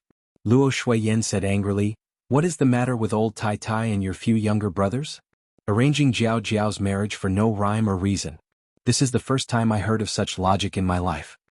"For need not be angry," Shin Xian said, "I will immediately go and find old Tai Tai to clarify. Once there is such matter, I will immediately explain it to the Wei family. To hide it like this, one fear that there is something fishy.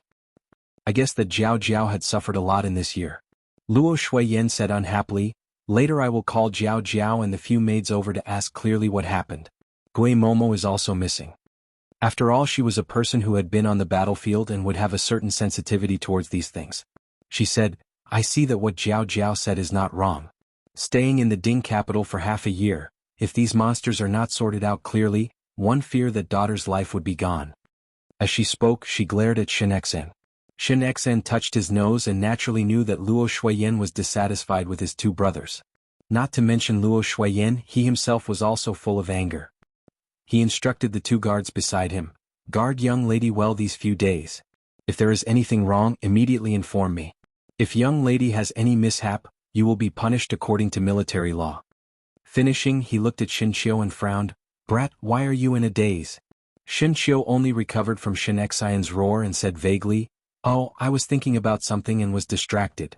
He had been thinking about Shin Miao's matter. The people who were sent to Wulong Temple today had already returned with news. They did not discover anything wrong. No one discovered what happened that day. Shin Qiu was not a fool and naturally knew that this was because all the insiders had been sent away. To be able to do this without a trace, it did not seem to be the Shin family's style. Hiding the truth from Shin Miao made Shin Qiu even more suspicious. Unknowingly, his younger sister was becoming more and more unfathomable. "Look at the time." Shin Xian vented the anger from foreign onto his unfortunate son. "Go and investigate the matters in the residence. I will come and ask you tomorrow."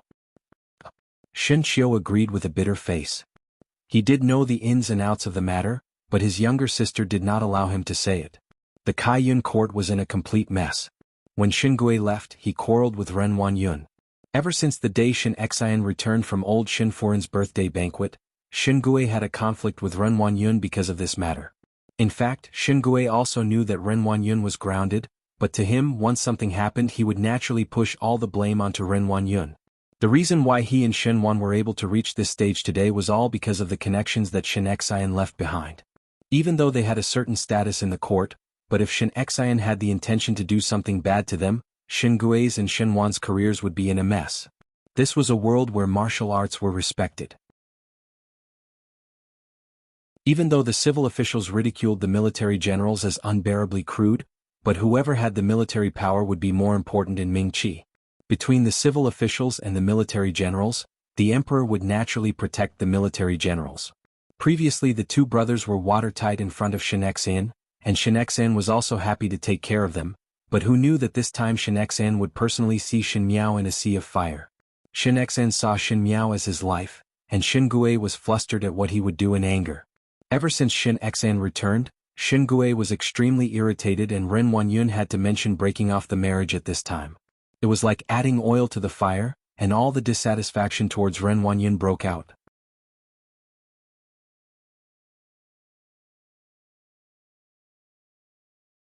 Chapter 162. Today was the same. He angrily quarreled with Ren Wanyun and after leaving the sentence that Shin Qing must marry into the Huang family, Shin Gui brushed his sleeves and left Ren Wanyun, who was so angry that she almost fainted. "Bastard! Bastard!" Ren Wanyun touched her chest and her lips were trembling. Shin Gui did not care about his daughter's happiness and wholeheartedly wanted to climb into the Huang family to add bricks and tiles to his career, making Ren Wanyun so angry that she was in a complete mess. Now that Shin Xian had returned and Luo Shuiyan was not an easy person to get along with. If it was not that the matter was extremely confidential and if Shin Xian and wife knew that she had the idea of exchanging sister's marriage, one fear that they would have the heart to kill her. Even if Shin Xian and wife were not able to discover it this time, the fire in the ancestral hall would leave an estrangement in the first household and it would be difficult to take action against Shin Miao in the future. Ren Wanyun hated that she could not hack Shin Miao into 1,000 pieces. At the beginning it was Shin Miao who schemed against Shin Qing, and if it was not for Shin Miao, How would Shin Qing end up marrying a cut sleeve?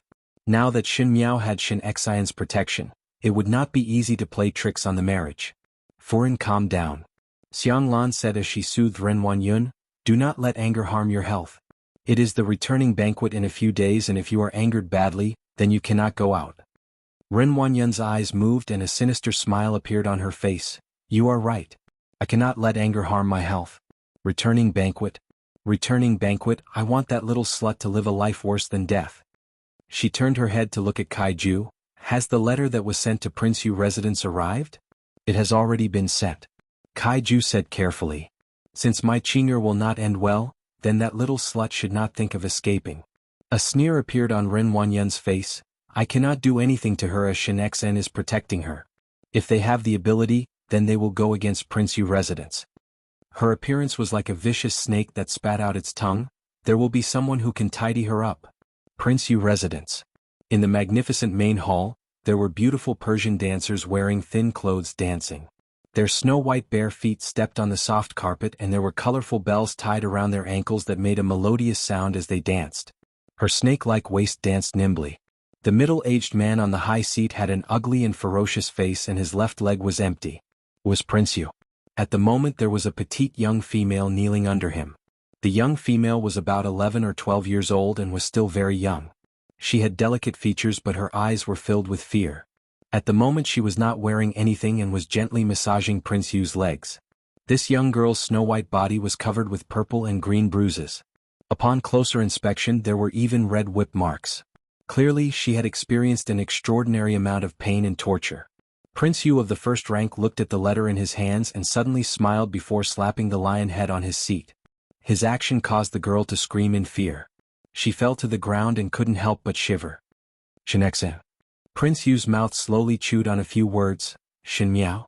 Dare to fool this prince. After that night's matter, because he found other interesting things, he threw the matter to the back of his mind. To Prince Yu, these young females were just amusing toys like those cats and dogs.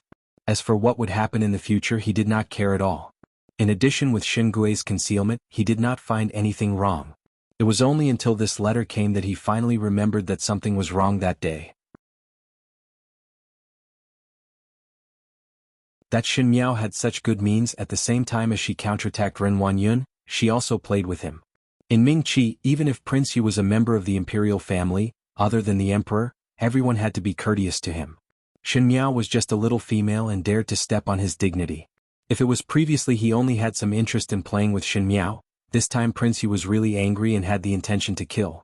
It was just that Shin Xian was still protecting in the Ding capital, so how could he make a move? Or perhaps he could also settle Shin Xian at the same time. Prince Yu touched his chin and a trace of ruthlessness flashed in his eyes.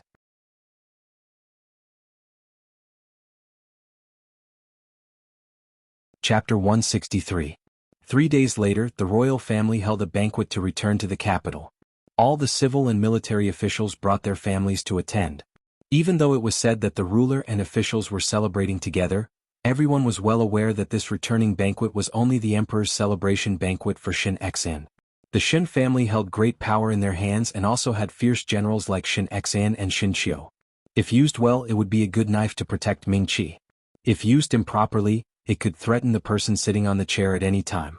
Towards the Shin family, the imperial family of Mingqi was both reliant and guarded against them, but in front of them, the Shin family was at least safe when the foreign lands had not been purged.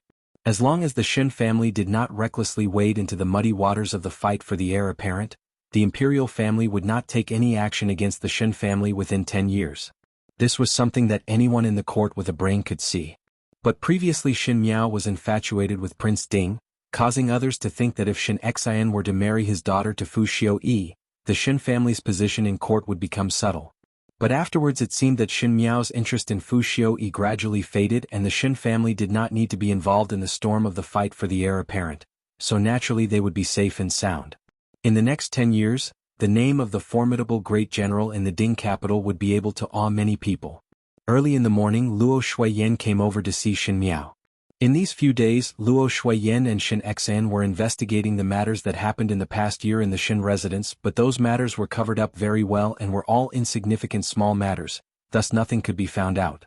But even so, Shin Xan and wife still felt that it was strange. These days their attitude towards old Shin Foreign and the other two households was a lot more distant. Shin Miao did not tell Shin Xian and wife about Shin Qing losing her innocence, thus it was even more impossible for Ren Wanyun and Shin Rochio to take the initiative to say it. Thus Gue Momo's death was casually found as an excuse, saying that her hands and feet were not clean and thus she was expelled from the Shin residence. Ren Wanyun initially thought that Shin Miao would tell the truth, but who knew that Shin Miao would follow her excuse. Ren Wanyun was sure that Shin Miao did not complain to Shin Xian and wife because of some concerns, thus she became even more fearless. Miss, there are too few hairpins in your box. Bai Lu combed Shin Miao's hair into a long bun. Now that Shin Miao was thinner, she gradually had the style of a young female, thus it would be inappropriate to dress up like in the past.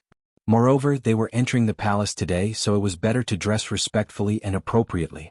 But in the past Shin Miao's jewelry were all handled by Ren Wanyun and most of them were gold and silver jewelry, and those jewelry were all spent when Shin Miao bought Yan Mei Shui Bai from Sanfu Ban as well as helping Mo Qing to bribe physician Qin. Now the jewelry box was empty. Didn't Master bring back His Majesty's reward yesterday? Shuangjiang suddenly had an idea. Why not let young lady pick from those? There are definitely many good things bestowed by the palace. Forget it. Shin Miao flatly refused. Those things in the palace, which one was not stained with blood? Now she did not want to wear those things on her body at all, as if it was stained with blood, it would remind her of those tragic years. She thought for a moment, then opened a hidden compartment in the jewelry box and picked out a hairpin. Oh, this hairpin is so beautiful. Bai Lu was pleasantly surprised. When did young lady have such a hairpin? Was it given by foreign? Shin Miao picked up the hairpin and looked at it carefully. This was the real begonia that Xie Jingxing had used in the academy examinations in the plum blossom forest to exchange for the begonia that she wore on her head. If it was not for Bai Lu mentioning about no jewelry today, she would have thrown this thing to the back of her mind. The entire body of the hairpin was made of jade, from light to dark, until it reached the part of the flower. The entire piece of jade was a sparkling purplish-red color. The craftsman who carved it was also skillful. The begonia petals were in full bloom and there was a sense of prosperity. It was cold and moist to the touch. Obviously it was a top-quality jade material. One feared that this begonia hairpin was worth more than 1,000 gold. In the previous lifetime, Shin Miao had seen a lot of good things in the palace, so naturally she could see that this hairpin was extraordinary. Because of this, she was even more surprised with Xie Jingxing. No matter how rich the residence of the Marquis of Linen was, it would not be able to withstand such extravagance.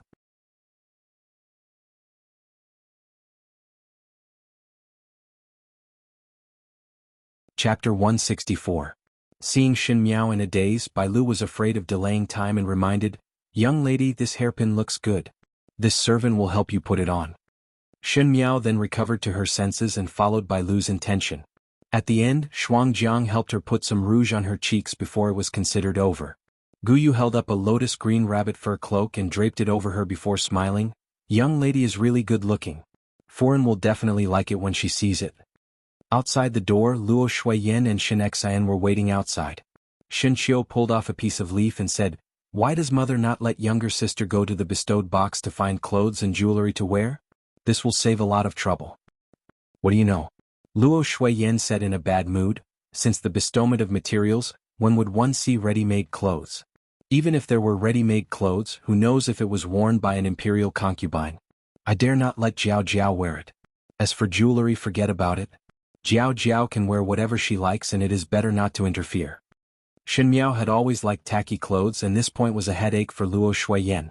No matter how Luo Shuiyan persuaded, Shin Miao was unable to abandon her love for gold and silver jewelry. Thus after a long time Luo Shuiyan got used to it. The looks were all pink and could not be taken seriously. Luo Shuiyan herself came from a military family and even though she was shrewd and beautiful, her dressing was more heroic and had the meaning of a heroine. Shin Qiu stuck out his tongue and said softly, "If younger sister wear gold and glitter this time?"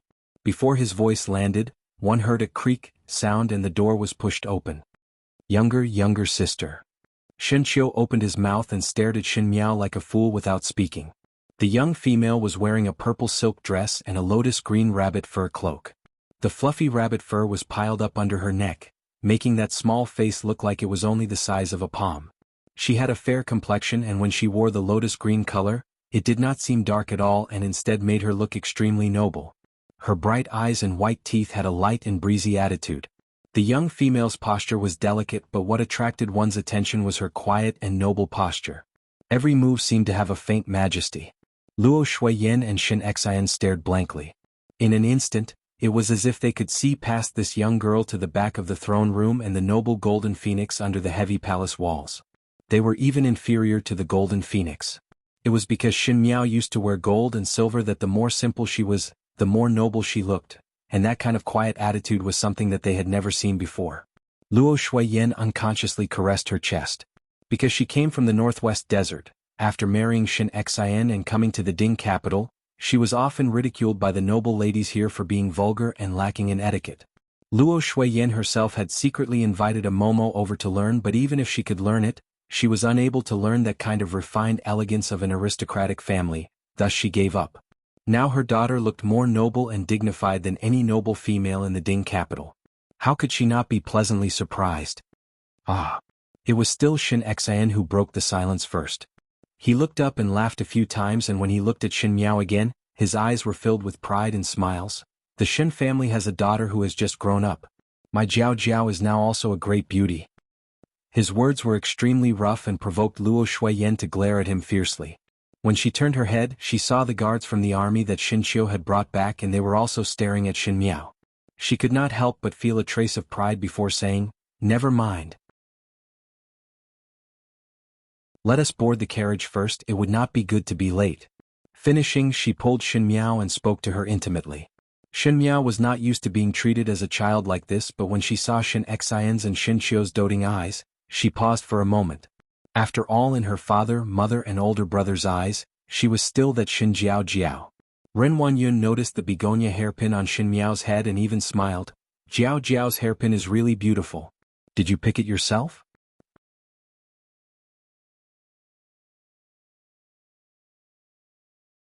Chapter 165. Shin Miao vaguely responded, and when she walked to the door, she saw that there were already 2 carriages parked there. Shin Gui and Shen Wan stood outside, and when they saw Shin Miao and entourage walking over, their gazes were somewhat unnatural. These days, Shin Xian did not have a good expression towards the 2 brothers, and no matter how they explained, he would not listen. Even the daily greetings to old Shin Furen, Luo Shuiyan, was sloppy, as though it was a routine which almost made old Shin Furen faint from anger. Eldest brother. Shin Wan was more tactful and greeted Shin Xian with a smile. Shin Xian made an in sound from his nose and walked to his own carriage before saying to Shin Miao, "Furen, Jiao Jiao, both of you enter first." Shin Xian and Shin Qiu did not have the habit of riding a carriage, so they followed the carriage and rode horses outside. Being left out like this, Shin Gui and Shin Wan's faces were not good, and a trace of anger flashed in Shin Gui's eyes. One of the other 2 carriages opened the curtains and revealed Shin Yu's and Shin Rochio's faces. Shin Yu said softly, "Does 5th younger sister want to sit in the same carriage with us? This carriage is big enough and eldest Shen can fit." "No need." Luo Shuiyan said with a cold face, "One's own carriage, one can sit at ease." Shin Miao almost wanted to applaud Luo Shuiyan in her heart. Previously, Luo Shuiyan did not have any discord with the other 2 households, and she had a straightforward and warm personality, thus no one had seen such a mean side of her. One had to know that on the battlefield, Luo Shuiyan was even more ruthless when facing the enemy. Qin Rochio's and Shin Yu's goodwill did not have any effect on her. In the other carriage, Shin Qing and Ren Wanyun were also listening to the movements outside. Qin Qing's complexion was still somewhat pale, but she held onto Ren Wanyun's hand tightly and unconsciously used her strength, causing Ren Wanyun to cry out in a low voice. When Qin Qing let go of her hand, Ren Wanyun's wrist showed scratches from her nails. Ren Wanyun did not have the mind to care about her own hand as she pulled Shin Qing into her embrace and felt that Shin Qing's body was slightly trembling. "Qing," Ren Wanyun softly comforted. "I must kill her." In her embrace, Shin Qing gritted her teeth and said. She had gradually regained her senses and recalled the terrifying encounter that night in Wulong Temple. And all of this was thanks to Shin Miao. What was even more terrifying was that she was already pregnant and the child in her stomach could not be aborted. Otherwise, she might not be able to be a mother for the rest of her life. Thinking of the suffering that she had suffered, Qin Qing couldn't wait to let Shin Miao feel the pain that she had suffered. No, she should let Shin Miao suffer 10 times the pain. "Mother will take revenge for you." Ren Wanyun's heart felt like it was being stabbed by a knife and could not wait to turn into a wolf and bite off Shin Miao's throat. Shen Qing's tearful complaint was like a knife stabbing into her heart. Whenever she faced Shen Qing, she would always think of that night. She was originally next door, but she chose to stand by and watch. I will take revenge for Qing. Ren Wanyun muttered. In another carriage, Xin Yu and Qin Roqiu were sitting face to face. Just now when she was reprimanded by Luo Shuiyan, Xin Yu was somewhat displeased. Deep in her bones, she looked down on Luo Shuiyan, that kind of vulgar martial artist, and now that she was being ridiculed by her own vulgar martial artist, she had a stomach full of anger. Where? Qin Roqiu gently frowned. How many times have I told you that you do not need to care about this kind of person? Why lose your bearing because of her? Mother, I just cannot bear to see it. Xin Yu looked at her palms. Xin Miao used to treat us respectfully, but now that eldest Bo's family has returned, she also put on such an arrogant attitude. A dog that relies on its master's power. If this is not done deliberately for us to see, then what is it? In her words, there was a sense of jealousy that even she did not have.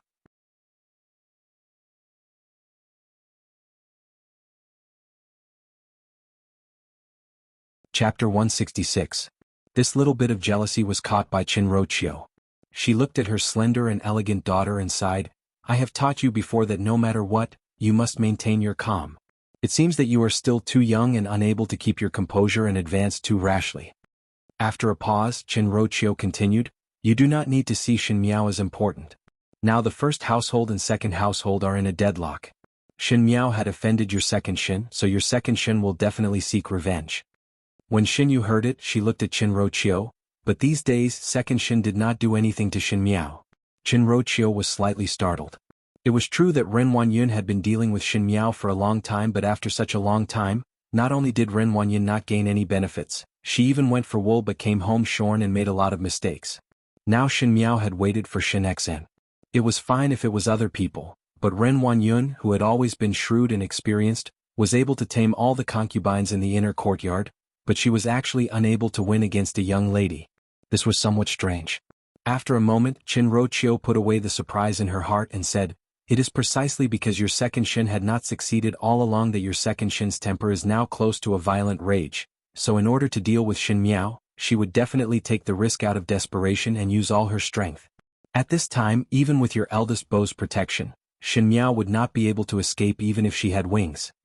Xin Yu listened in a daze but seemed to understand something and said, as such, we only need to sit down and watch the show. Correct. Qin Roqiu said, this is what I want to teach you. In the inner courtyard, if you cannot take action, then do not take action. If you can use other things to achieve your goal, then do not take action personally.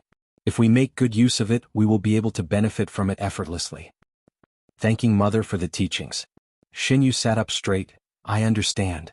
They were still talking happily, unaware that Luo Shuiyan's carriage had already left them far behind.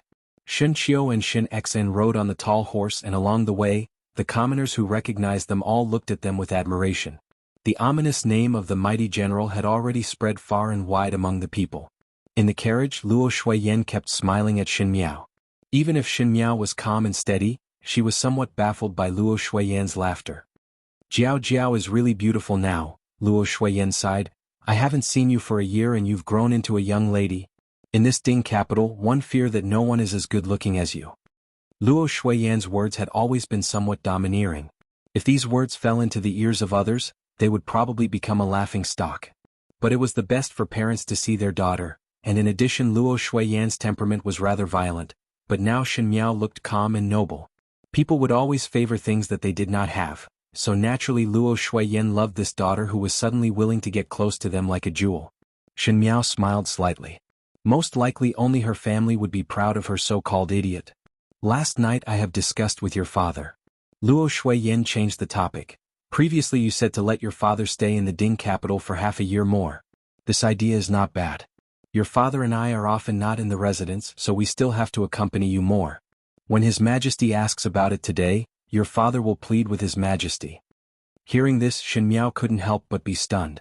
She had thought that Xin Xen would eventually listen to her words, but did not expect that it would be this fast. Before she could react, Luo Shuiyan had already hugged her and smiled. Just nice, in this half a year, I can also watch Jiao Jiao grow up. Luo Shuiyan had a fierce reputation in front of her enemies, but in front of Shen Miao she was very loving. If her former opponents were to see this, one feared that their teeth would fall out from shock. Thanking Mother. Shen Miao snuggled up to Luo Shuiyan and said softly.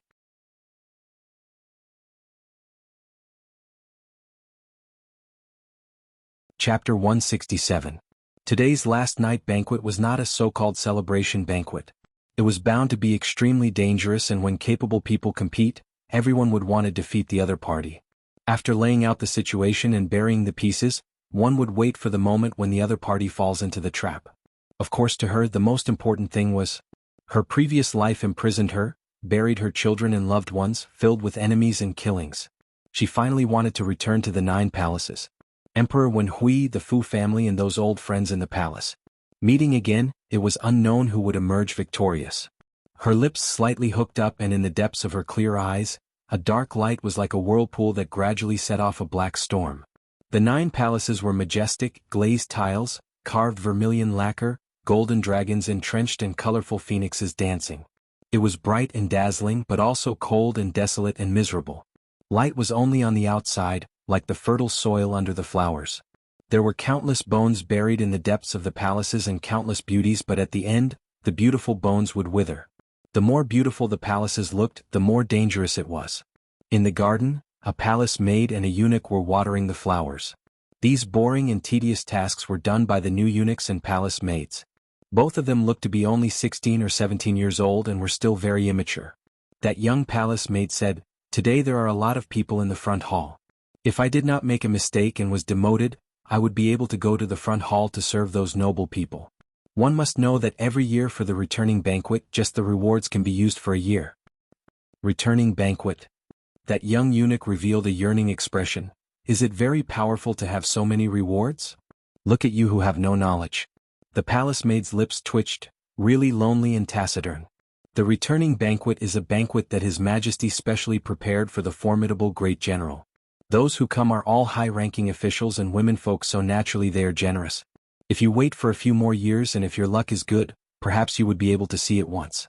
At that time you will know that the rewards from those noble people are given in ingots. An ingot of silver? The young eunuch exclaimed and then said enviously, "That formidable great general has such a big face that His Majesty specially set up a banquet for him. He must be in the limelight." What's the use of being in the limelight? The palace maid's tone was disdainful. Having such an idiot daughter, it's good that you didn't lose all your face. What limelight is there? Idiot's daughter? The little eunuch asked. The formidable great general's daughter? You probably don't know about this. The palace maid said mysteriously, that General Shin is wise and powerful. Shin Furen is also considered a heroine, little assistant General Shin is also brave and good at fighting, but the formidable great general's daughter is a complete idiot. Not only did he not know anything about the 4 arts, but he also liked to wear gold and silver, which was very tacky. Every time General Shen brought her to the returning banquet, she would make a fool of herself. Last year at the returning banquet I waited on her. You don't know, but she didn't even know basic etiquette. She even missed her dress and rolled down the stairs. Those young ladies and madams loved to mock her the most. Even with the Shen family's protection, everyone still looks down on Miss Shen. Since it was like this. The little eunuch sighed when he heard it. It was a waste of the Shen family's reputation. Is it not so? The palace maid continued. She could be considered as the Shen family's failure. Unfortunately, her 2 older cousins are more outstanding than her, causing General Shen's face to be thrown away by her. Moreover, previously this young lady of the Shen family was infatuated with His Highness Prince Ding and caused such an uproar that the entire court knew about it. Really a vulgar female. The little eunuch also revealed a look of disgust.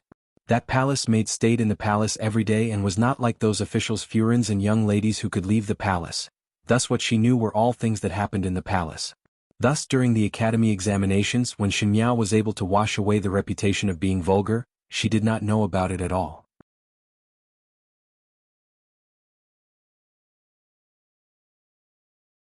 Chapter 168.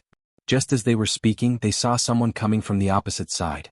Both of them quickly buried their heads in their work and did not dare to speak. But they heard that person walking in front of them and said with a sharp voice, "Newcomer?" Replying to Gao Gonggong, "It is." Someone answered at the side. The little eunuch boldly looked up and saw 3 people standing in front of him. One of them was dressed as a chief eunuch and the other was dressed as a second-rank eunuch. The one called Gao Gonggong was the one dressed as a chief eunuch. Gao Gonggong swept a glance at both of them and his eyes landed on the little eunuch before asking, "What is your name?" "The servant Xiao Lizi." The little eunuch was also quick-witted and quickly replied respectfully, "Then it shall be him." Gao Gonggong said to the person beside him, "There is a lack of a pot-bearer in the front banquet. He looks well-behaved and would most likely be able to please the noble's eyes. Let him take over." Yes. Xiao Lizi's heart was also excited. As such, he would be able to follow what the palace maid said just now and obtain a lot of money as a reward. If he was able to catch the eyes of any master, perhaps he would have some good fortune in the future. In the 9-layered imperial palace, everyone was trying their best to climb up. Even the lowliest servant would dream of flying up to the top of the tree in one night. In the front hall, there were already many furins and young ladies who had arrived. Other than those who had some relationship with the concubines in the palace and were invited to the back to talk to the ladyships, most of the womenfolk were still sitting outside chatting. "Why is Shen Furin and General Shen not here yet?" A Furin with high cheekbones smiled. "Today's main character is them. Is it that they deliberately came late?" Shen Furin wants to hide her daughter from others, so she deliberately hid it. Another round-faced Furin said with a smile, but the tone of her words was full of ridicule. Shen Xn, as the formidable great general with outstanding meritorious services, did not take in concubines and had the ability to be loyal to Luo Shuiyan. Which of the noble furins present did not have a lot of concubines in their family and had countless messy matters? Naturally they were full of jealousy towards Luo Shuiyan's good life. Her husband doted on her and her son was outstanding. What females loved to compare the most was that Luo Shuiyan was more blessed and the other furins were more jealous and wished that Luo Shuiyan would also be bad. Thus Shen Miao's appearance became the only thing that could strike Luo Shuiyan. Shen Miao was stupid and had no talent. Her appearance was not good and she could still make a fool of herself in the palace. Every year at this time, it was the happiest time for these furins. To be able to see Shen Xin and his wife being humiliated because of this daughter, it was as if they could gain some benefits. "Don't know what kind of clothes 5th Shen young lady will wear this year." A mocking smile floated on Yi Peilan's face. Last year her clothes with gold leaves pasted on it was very beautiful and matched with her gold jewelry. It was considered very noble. Could it be silver leaf this year? These words immediately caused the surrounding young ladies to echo in agreement, and their sarcastic remarks rang out incessantly. Just at this moment, a crisp female voice appeared out of thin air. "Everyone must not say that. Now 5th Shen young lady can be considered to have received the teachings of General Shen. One must know that even the young master of the Kai family could not do anything to the archery in the academy examinations. What if he is unhappy and wants to exchange pointers with you on another day?" As soon as these words came out, the crowd immediately quietened down. Many of the furins and young ladies here were present at the academy examinations and personally witnessed Shen Miao's fierceness. These words made their hearts involuntarily shiver. That Kai Lin did not even put Shen Miao in his eyes. What if she was angered and an arrow was shot over? The one who said these words was Feng and Ning, and when she said it, she received a disapproving stare from Feng Furin. It would not be fun to offend so many furins. Feng and Ning wrinkled her nose unhappily. She could not bear to see these people speaking ill of others behind their backs. In front of Shen Xin, one feared that they would not even dare to let out a fart and still rush to fawn on him and speak ill of others' daughter behind his back. Before the awkward atmosphere dissipated, one could hear a eunuch shouting from outside, "The formidable great general has arrived." Everyone's eyes looked towards the door. The one walking at the front was Shen Xin and Shen Xiu. Shen Xin walked like a dragon and tiger and did not show anger. There was an iron-blooded aura of a soldier that made the furins in the hall feel terrified. Shen Xiu's posture was tall and his smile was warm. His 2 shallow dimples made him look very amiable and all the young females could not help but blush. The 2 of them did not linger in the front hall. They turned sideways and walked towards the main hall where the men were. Everyone's eyes naturally fell behind them. Luo Shuiyan was wearing a sky-green soft armor with a waist and her hair was combed into a neat bun. She was different from those furins who had heavy makeup. Her outfit was extremely refreshing and simple, but because of the high quality of the fabric, it did not look rough.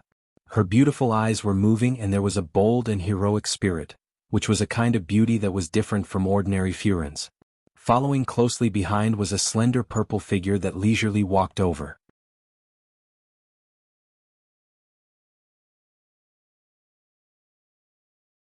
Chapter 169. The originally noisy front hall quietened down in a moment and everyone's eyes landed on the purple figure behind Luo Shuiyan. The young female's cloak had already been taken off and she was wearing a purple silk dress with complex patterns that outlined her slim figure. She slightly raised her chin and looked straight ahead, as if the many noble Furens here were not even able to enter her eyes. Her skin was so fair that it was somewhat translucent, but it made her look more delicate and pretty. However, that pair of bright black eyes was the most attractive part. Her eyes were round and her gaze was clear. At first glance, it was as pure as a newborn little beast, but it was so calm that it seemed to have seen through decades of time. This kind of vicissitudes and immaturity intertwined together made her have a kind of contradictory beauty. She followed Luo Shuiyan's footsteps and walked step by step into the hall. Different from Luo Shuiyan's nimble movements, that young female's hands were crossed in front of her chest, but it did not make one feel stiff. It was as if that action had been done thousands of times and one was familiar with it. Even if it was done casually, it was accurate to the slightest. Her long dress fluttered along with her footsteps like a blooming flower, but that flower was in full bloom and was not ostentatious, just like her entire person. Her movements were very natural and every step she took was very beautiful. It was pleasing to the eye and at the same time there was a faint majesty. The women present were all from noble families and naturally had experienced the strict teachings of etiquette instructors on the etiquette of the palace. They thought that they had done a good job here and could not help but be surprised when they saw this young female. This was because if it was them, they would not be able to walk such beautiful steps. Sometimes the shape could be imitated but the expression could not be imitated. The purple-clad young female's expression did not change and her posture was calm as if this road was her own backyard. There was no panic, caution, impulsiveness or timidity as she walked lightly. There was actually a feeling of looking down on all living beings. It was as if she was the owner of this palace. When this thought flashed in their minds, those women could not help but turn pale with fright. It was because if this young female was someone else, it was that idiot Shen Miao. Previously at the academy examinations, Shen Miao's change was obvious to everyone, but since then, Shen Miao and Shen Qing claimed to be sick and stayed in the residence, not even going to Guangwen Tang. Even though she had defeated Kai Lin in the academy examinations, what she displayed was only viciousness and boldness, but etiquette and bearing was not something that could be achieved overnight. Shen Miao had suffered so many losses in the returning banquet and it was not an easy matter to reverse it. Who knew that upon seeing Shen Miao today, one would feel that Shen Miao was a completely different person from the past. Not only was there no mistakes in her attire and actions, everyone had a faint feeling that Shen Miao had surpassed all the other officials' daughters in the hall. Shen Miao followed behind Luo Shuiyan and faced everyone's various gazes. No one could see the stiffness on her lips. After more than 10 years she had finally returned to this place. In her previous life she had fought and fought in this cage against fate. She wanted to see if this place could still trap her in this lifetime. Every brick and every tile here was deeply engraved in her heart. Even if she closed her eyes she could still find the way. As for those cumbersome palace etiquette, it was done day after day and it was almost engraved into her bones. In this hall, when one closed one's eyes, it was as if one could see the scene of Wan Yu smiling and begging her for pastries to eat, and Fu Ming shaking his head and reciting the country's policies. Love and hate were equal, bitterness and sweetness were mixed together. Once again stepping into this place, all sorts of feelings welled up and what was burning in her heart was the flame of revenge. Xiao Lizi stared blankly at the purple-clad young female walking behind the valiant-looking woman and his heart was endlessly shocked. Just now he heard from the palace maids in the garden that Shen Xian's daughter was a coarse idiot, but who knew that when he saw her now, it was not the case at all. There was a kind of noble air lingering around this young female's body, as if one would not be able to withstand that prestige if one looked at her more. How could she be an idiot?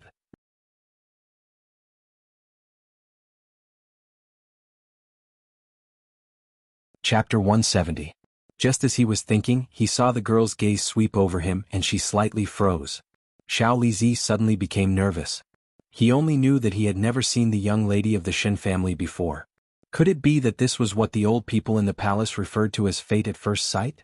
Then wouldn't the young miss of the Shen family value him? Just as he was feeling terrified and excited in his heart, he saw that Shen Miao's gaze had instantly turned away, as if it was just an accident. Xiao Lizi's heart was somewhat disappointed in a split second. He did not know why, but he felt that after climbing up this Shen family's young lady, there would be a big fortune waiting for him. But now he seemed to have missed that great opportunity.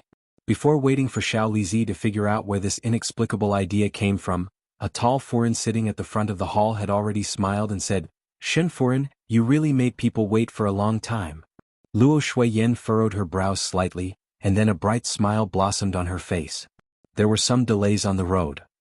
Fifth young lady is really getting prettier by the day. That tall foreign's eyes landed on Xin Miao again and said with half truth and half falsehood, "Indeed, a person who is going to be engaged." Thinking back to the beginning, she was still a little girl. Hearing this, Luo Shuiyan's smile immediately sank. The matter of Xin Miao's engagement was simply inexplicable to Luo Shuiyan. It was the Xin residence's people who did it behind her and Xin Xian's back, but she did not admit it at all and was not afraid of offending the Wei family. In terms of family background, the Wei family was not bad, but it could not be compared to Xin Xian. At most she would offend the Wei family, and what was more important than Xin Miao's happiness? Moreover, at this moment Wei foreign was not present. Wanting to clarify these matters for Xin Miao, Luo Shuiyan opened her mouth. "What are you saying? Our Jiao Jiao has just reached a marriageable age and there is no need to marry so early. I want to keep Jiao Jiao by my side for a few more days." When these words came out, all the Furins and young ladies were stunned. After all, the news of Xin Miao's engagement had spread like wildfire a few days ago. Afterwards, at old Xin Foreign's birthday banquet, the rest of the Xin family almost tacitly agreed, but now when it came to Luo Shuiyan, it seemed that the marriage was going to be empty. The tall lady squinted her eyes as if she sensed that something was amiss. Her smile became more and more meaningful as she said, "Oh? So Xin Foreign still wanted to keep fifth Xin young miss for a few more days? But a few days ago wasn't it said that fifth Xin young lady was going to be engaged?" Foreign really knows how to joke. Luo Shuiyan was not afraid of any face, and was even more not afraid that the internal conflicts of the Xin family would be exposed in front of everyone. With relatives like the rest of the Xin family, what was the point of protecting their face? She raised her eyebrows and said loudly, "How can there be a daughter's engagement without her parents knowing anything? Master, and I don't know what Madam is talking about, so where did the engagement come from?" As soon as Luo Shuiyan finished speaking, whispers sounded in the surroundings. The tall lady didn't expect Luo Shuiyan to say that, so she was stunned for a moment. Correct, there was nothing in this world that the parents of a daughter did not know about. For Luo Shuiyan and Xin Xian to not know about Xin Miao's engagement, there was only one reason: the Xin family hid it from them. As for why the Xin family wanted to do this, there were a lot of reasons. Just as everyone was pondering, Ren Wanyun, Qin Roqiu and the rest also arrived. Xin Gui and Shen Wan naturally went to the men's main hall first.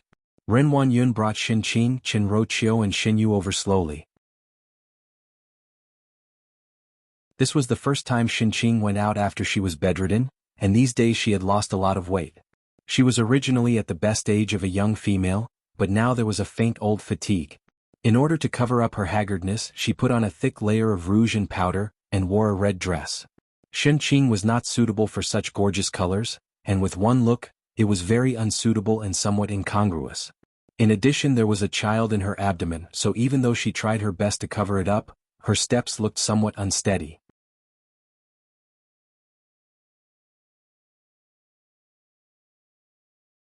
Chapter 171. As for Xin Yu, she was as usual wearing a pink long embroidered dress with a light twist and a thin layer of makeup. She looked like a weak and scholarly little beauty. If it was in the past, she would be able to attract everyone's attention, but today it was not the case. With Xin Miao's example, Xin Yu's steps seemed to be a little jerky, her movements were a little stiff and her expression was a little nervous. Even her hands were clasped together with too much strength. In short, she could not be compared to Xin Miao at all. Thinking about this, everyone's expression became somewhat strange. When did Xin Yu, who was in the limelight in the Xin family, was actually left far behind by Xin Miao? Xin Yu was young and did not know, but Qin Roqiu was sensitive enough to detect the difference in those Furins' eyes. If it was in the past, the gaze that landed on her mother and daughter would be filled with jealousy and admiration, but today it seemed to be more picky. Qin Roqiu's brows jumped. This etiquette and figure had always been the part that she was most proud of, and she was also very strict with Xin Yu. She was confident that no noble female in the Ding capital could do better than her daughter, but looking at these people's expressions, who else could do better? Naturally, she did not know that the person who did better than Xin Yu was right in front of her. Xin Miao sat beside Luo Shuiyan. Even though Luo Shuiyan was considered as the main character of this returning banquet, it seemed that she was isolated. It was indeed so. The noble families in the capital had always had their own circle. It was still alright for the males as they spoke with their scholarly titles and intertwined in their careers. Even if one did not like it in their heart, they would still have to go over it on the surface. Females were different. Most of the noble females in the capital were proud and arrogant. For example, the D daughters were not willing to play with the Shu daughters, and the people who were born and raised in the Ding capital looked down on outsiders. Luo Shuiyan was that outsider. It was alright if she came from a rich and fertile land in Jiangnan, but unfortunately Luo Shuiyan came from the bitter cold northwest region, and when she just married to the Ding capital, Luo Shuiyan did not even know how to speak, and that accent was secretly ridiculed by these Furins for a long time. They ridiculed that the northwest desert was extremely windy and sandy and the female's skin was extremely delicate. There were bandits everywhere and one feared that one would be robbed on the road. As for resources, it was even more scarce and it was hard to see good silk and satin throughout the year. Of course, there were elements of exaggeration in this, but the targeting of Luo Shuiyan was real. Moreover, Luo Shuiyan was the first one in the Ding capital to go to the battlefield by herself. When faced with something that they could not do, if it was rare, people would often reject it. This was not only the case for women but also for men. Thus Luo Shuiyan was ostracized by the circle of noble females in the Ding capital. In addition, Xin Miao was previously an out-and-out idiot, so this mother and daughter pair were the targets of these Furins' secret ridicule. Bai Wei's mother, Madame Bai, asked Chen Ruoqiu to sit next to her. She and Chen Ruoqiu were close friends, so naturally she had to sit with Chen Ruoqiu. Bai Wei pulled Xin Yu to her side. Ren Wanyun walked over to Yi Furin and sat down. Yi Peilan looked at Xin Qing and complained, "You have not appeared for a long time. I heard that you are ill.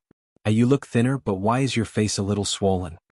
Xin Qing lowered her head in panic and said vaguely, "Perhaps I've been lying in bed for too long." Ren Wanyun had decocted a lot of medicine for her to soothe the miscarriage. Even though Xin Qing hated the child in her tummy, she was even more afraid that she would not be able to be a mother after the miscarriage, thus she could only clench her teeth and drink it.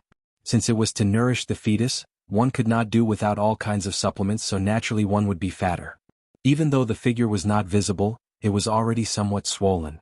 Yi Peilan did not suspect anything and only patted Xin Qing's hands. "You must take care of your body. You are already one who is going to be engaged, one must not spoil your body."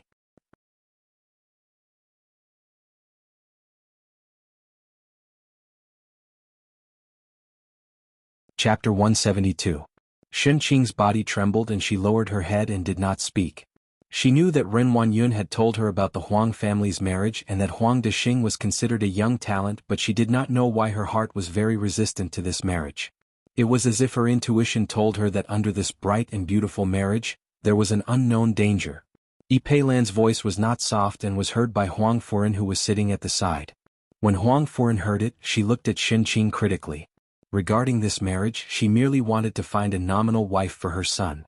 Xin Qing could be considered as a good match for her son, but looking at her sickly appearance today, it would be better if she wasn't a sickly invalid. After all, she still had to carry on the Huang family's ancestral line and give birth to a son. As for the rest, she could do whatever she wanted. At the other end, Bai Furin was quietly whispering to Chen Ruoqiu, "Ruoqiu, I see that the fifth young lady in your residence is not simple." Chen Ruoqiu asked curiously, "Why do you say so?" "One fear that there is someone guiding fifth Shin young lady from behind. Just now when she came in, all the Furins had seen it. That posture and etiquette was even more proper than in the palace. If I say something that one does not like to hear, one fear that your error is much inferior." Chen Ruoqiu was startled. "What are you saying? Who does not know that fifth lady does not understand etiquette?" Bai Wei was Chen Ruoqiu's best friend and also came from a scholarly family, thus naturally the requirements for etiquette were very high. Today she looked up to Xin Miao so highly, which made Chen Ruoqiu feel that it was inconceivable. At the same time that she felt that it was ridiculous, she could not help but look towards the place where Luo Shuiyan was sitting. Luo Shuiyan was isolated as she sat at one side and Xin Miao was next to her. Luo Shuiyan was after all old and had a lot of experience, so even if no one paid attention to her, she would not have the slightest change in expression. She only needed to bring out the same imposing manner that she had on the battlefield that would not change color even if Mt Tai collapsed in front of her. But Xin Miao, a young female, also sat upright. If others did not speak to her, it did not look like they were deliberately ignoring her but more like they did not dare to speak to her. Chen Ruoqiu's fingertips were somewhat trembling. The womenfolk all had their own thoughts, and in the main hall, Shen Xian's words had also set off a huge wave in the hall. Official Shen's words are true? Emperor Wenhui asked. Emperor Wenhui was close to 60 years of age but did not look old at all. There was a smile on his face and his pair of eyes were astute and sharp, and one could faintly see the sharpness of his youth. At this moment he looked down at Shen Xian and asked in a low voice. Just now in front of all the officials, Emperor Wenhui rewarded Shen Xian, but Shen Xian requested for Emperor Wenhui to bestow a grace to allow him to stay in the Ding capital for half a year as he wanted to accompany his wife and daughter in the residence. For so many years, the formidable great general Shen Xian had fought on the battlefield and was brave and invincible, but he had never made such a request. For a moment, it made people think deeply and the expressions of the officials changed. At this critical moment, Shen Xian wanted to stay in the capital for half a year. Was it really just to accompany his loved ones? Emperor Wenhui sized up Shen Xian. He had not died yet, but the fight for the throne between the princes was already like a storm. Now the situation was ever-changing and any party's intervention would cause the entire situation to change. A few days ago the matter of Shen Xian's daughter, Shen Miao, being infatuated with Prince Ding had spread like wildfire. Emperor Wenhui even thought about what would happen if this fat piece of meat of the Shen family landed in Fu Xiuyi's hands, but who knew that there was suddenly no news of it? Now that Shen Xian suddenly made such a request, could it be that there was another plan? He carefully sized up the man below. Shen Xian's skin was dark and his eyes were firm. His figure was as straight as a hill, and when he looked at Emperor Wenhui, his actions were also respectful. He was a loyal and brave Iron Man. But when an emperor controls his subjects, it was never based on the surface but the value. To Emperor Wenhui, if there was a threat to the country, even if it was a huge merit, it must be removed cleanly.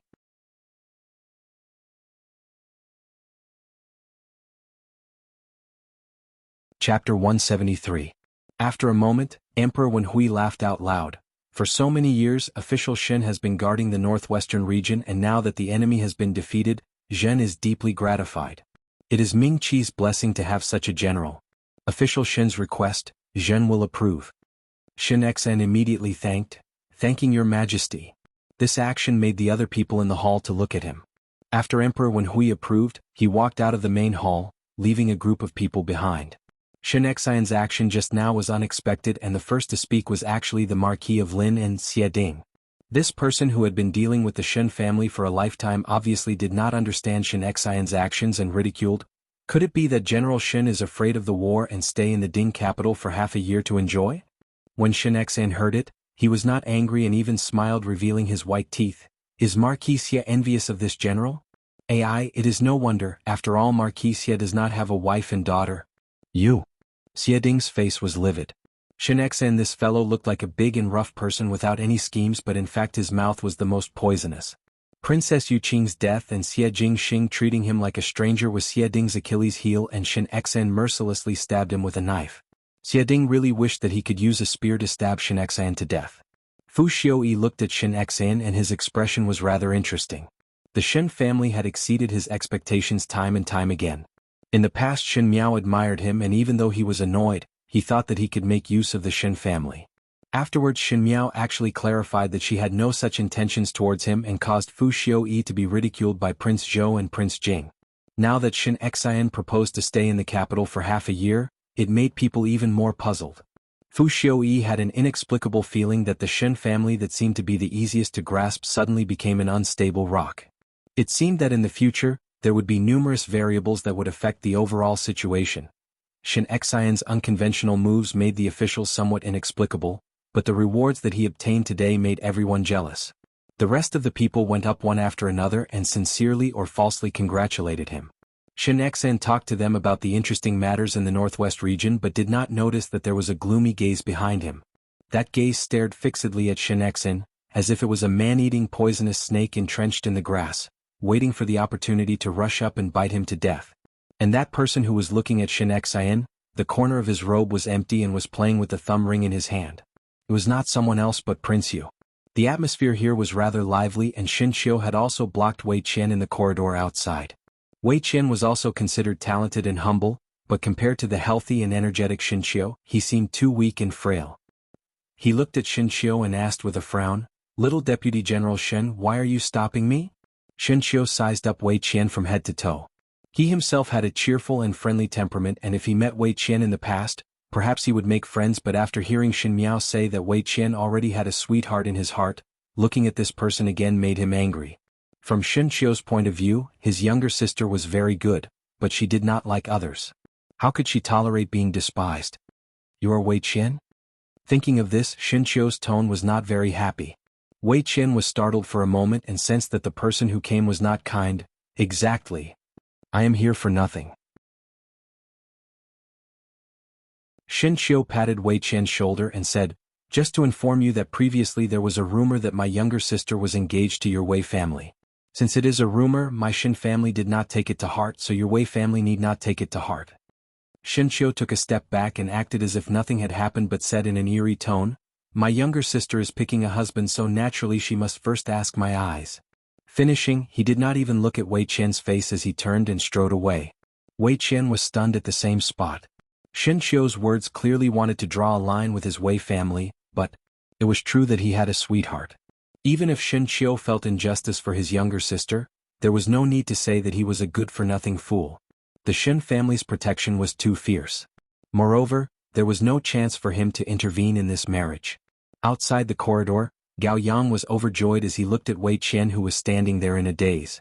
He shook his head and said, this Shen family is just too overbearing. To be so arrogant and not even put the Wei family in their eyes. Have seen enough? The purple-clad youth beside him had a hint of impatience in his eyes and his tone was not pleasant. Is there an end to it? Wei Qian is your person. Gao Yang said, he is being bullied like this and you are not going to stand up for him? If you like, you go. Xie Jingxing glanced at him. I do not dare. Gao Yang said as if he was watching a good show, that Shen family girl has so many people protecting her. If one is not careful, trouble will come knocking. But his smile was gentle but his tone was somewhat gloating. Today Prince Yu is present, so one feared that the matter would not be good. I heard that Prince Yu plans to marry a Wangfei. Guess which Shen family's young lady he wants to marry? I guess that he cannot marry. Xie Jingxing raised his eyebrows and his eyes fell to the front. In the garden, a familiar figure trotted forward and said something to the little eunuch at the other side before stuffing a sachet into the little eunuch's hands. That figure was Shen Miao's personal maid, Jingzhe.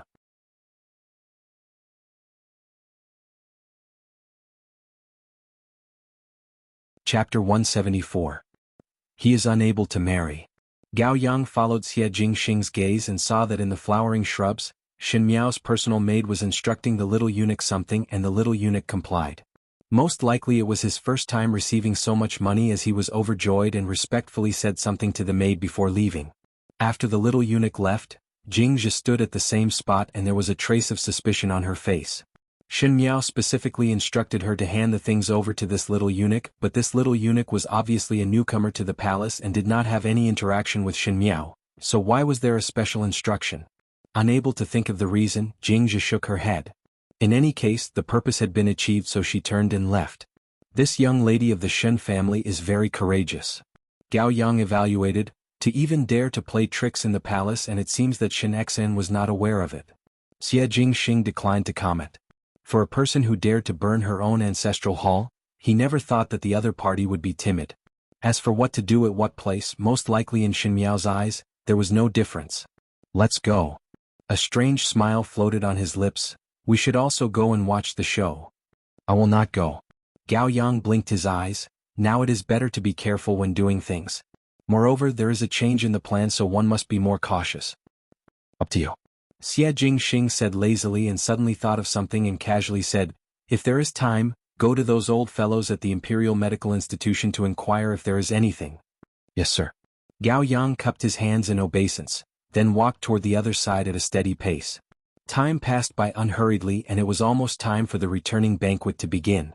The females sat at the bottom of the Great Hall while the males sat at the top of the Great Hall. The one on the leftmost side near the center was the prince. Prince Zhou, Prince Jing and Prince Ding had already arrived. Following behind were Prince Li, Prince Xiang and Prince Cheng.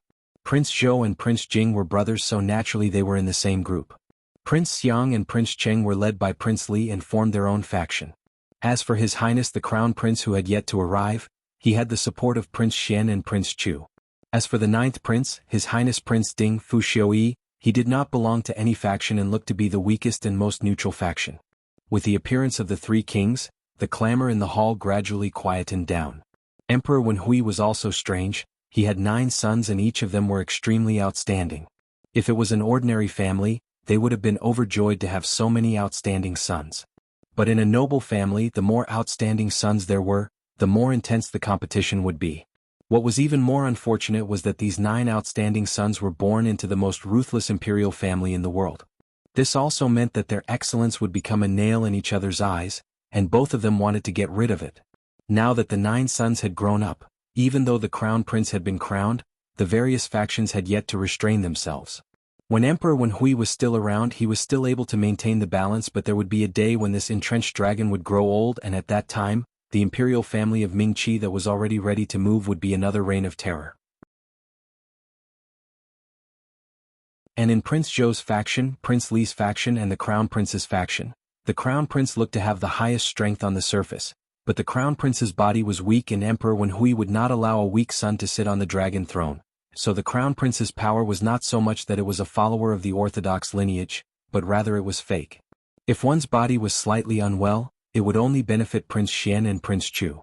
In Prince Li's faction, because of the large number of people, there were many officials who secretly pledged their allegiance to him.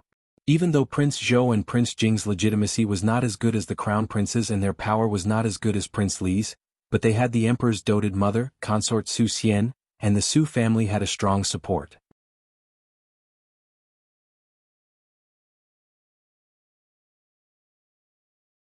Chapter 175. The remaining Prince Ding was not placed in anyone's eyes. In terms of power, it was a joke to fight alone. In terms of background, his birth mother consort Dong Shu was extremely low-key, and if she did not give birth to Fu Xiuyi, she would not be able to sit in the position of the 4 consorts. Even though Fu Xiuyi was outstanding and humble, there was a limit to one's strength, thus everyone was not optimistic about him. Even though Fu Xiuyi was neutral and was not interested in the fight for the throne, but in this deep palace, one must be wary of others. His few brothers were still eyeing him covetously. However, the female guests did not look at people as deeply as the males, but the young females present were secretly sizing up Fu Xiuyi's handsome appearance and whispered with slightly red faces. In all fairness, the Fu family all had good looks and Fu Xiuyi was the most outstanding among the 9 princes.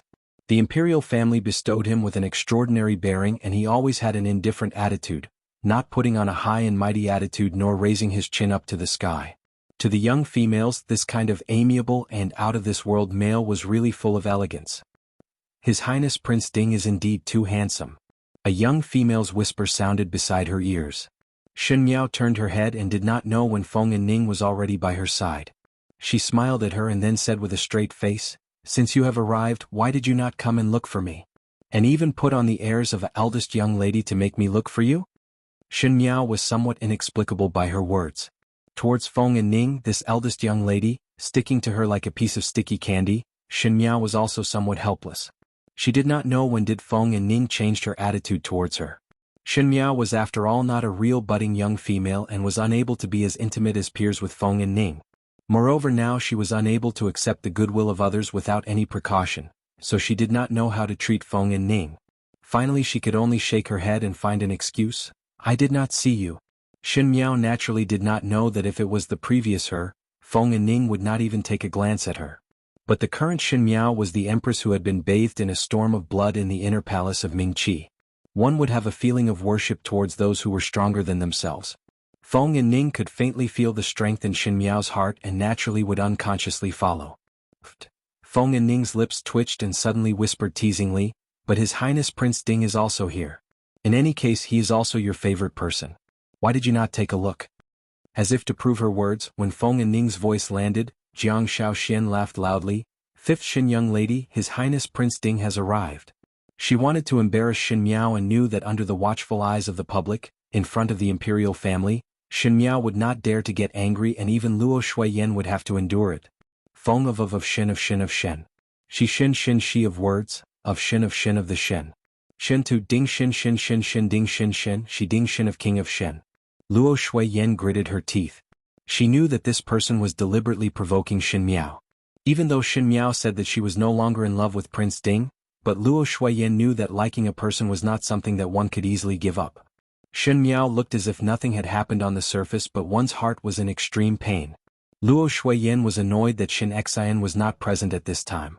She turned her head to look at Shin Miao, fearing that Shin Miao would be sad, and said softly, "Jiao Jiao." At the male side of the banquet, everyone's eyes were also very interesting. Kai Lin's lips twitched as if he was rejoicing in others' misfortune. In the academy examinations, Shin Miao caused him to lose face, and now Shin Miao herself was going to repeat his mistakes. Su Mingfeng and Su Minglang were sitting side by side. Su Minglang pulled Su Mingfeng's sleeves and said in surprise, "Eldest brother, has older sister Shin also arrived?"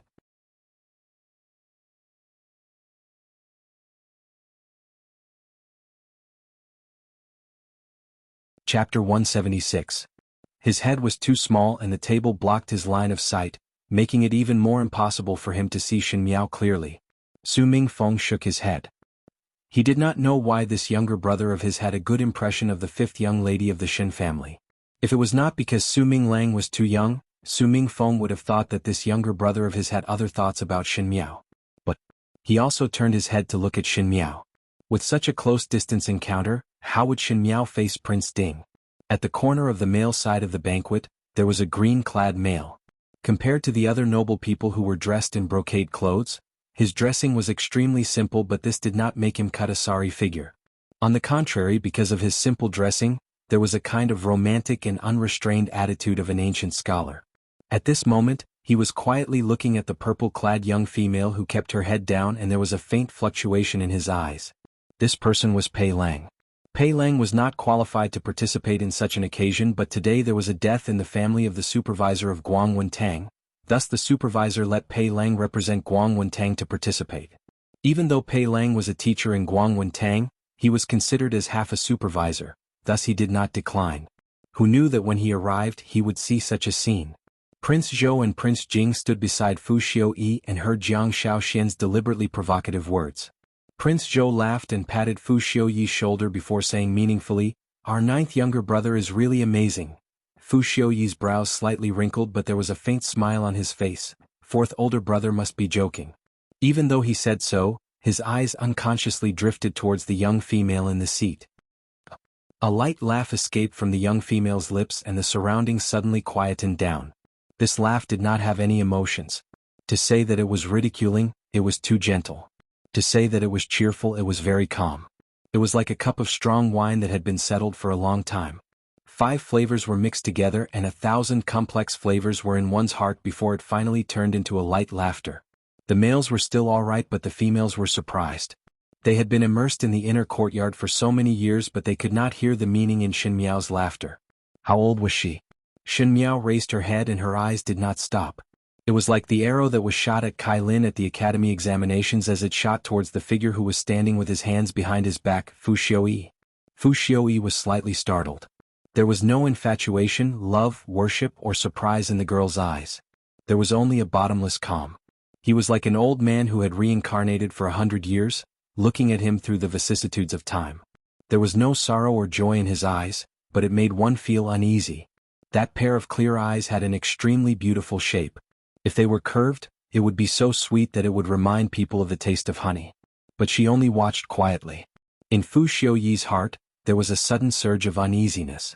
It was as if he was walking alone in the jungle, but in the depths of the grass, there was a huge beast that was staring at him. That feeling of uneasiness was getting stronger and stronger, and one did not know when the faint smile on his face had disappeared as he stared fixedly at Shin Miao. Shin Miao chuckled again, and this time everyone could see it clearly. Her rosy lips slightly curved, but the corners of her eyes did not move. It was clearly a sneer. It was probably a cold sneer formed from a faint resentment towards the person he loved but couldn't get because his love had turned into hatred.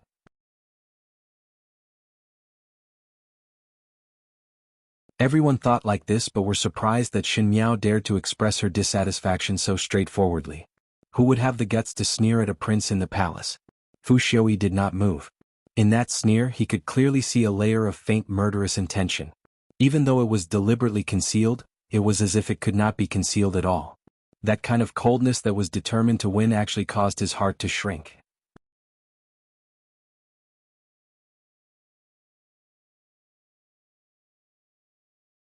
Chapter 177. Just because he did not accept the other's intention, she had the intention to kill him? Fu Xiaoyi was somewhat stunned. What made him even more surprised was that he actually felt that the intention to kill was full of threat. Could this be his illusion? When he looked at Xin Miao again, the latter had already turned her head and said something to Feng and Ning. There was a flash of killing intent in Xin Miao's eyes. After such a long time, even in the academy examinations, she only saw Fu Xiaoyi from afar and did not want to meet Fu Xiaoyi at such a close distance. It was because she was afraid that once she got close to Fu Xiaoyi, she would not be able to hide her monstrous hatred. Jiang Shaoxian's provocative words were passed by Xin Miao's two inexplicable chuckles.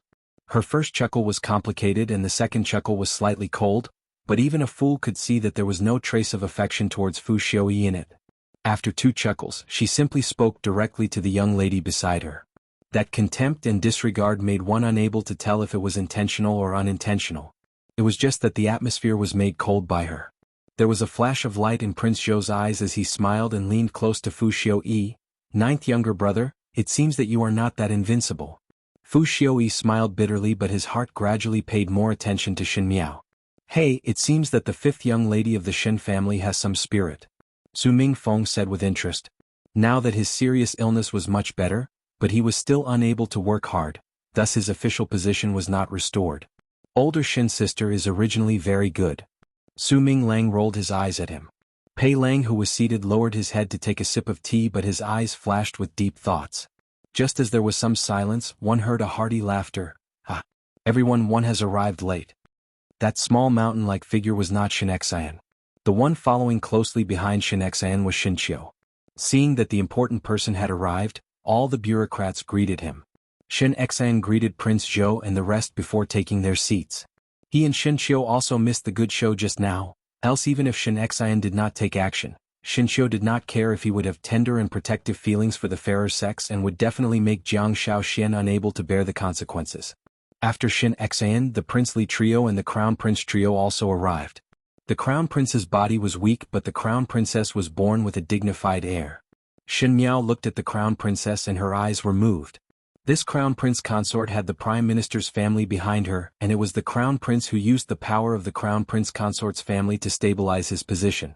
Afterwards, when the crown prince consort was pregnant, Emperor Wenhui was afraid that the crown prince's body would be seriously ill and it would benefit the crown prince consort's family to monopolize power, so he used methods to make the crown prince consort miscarry.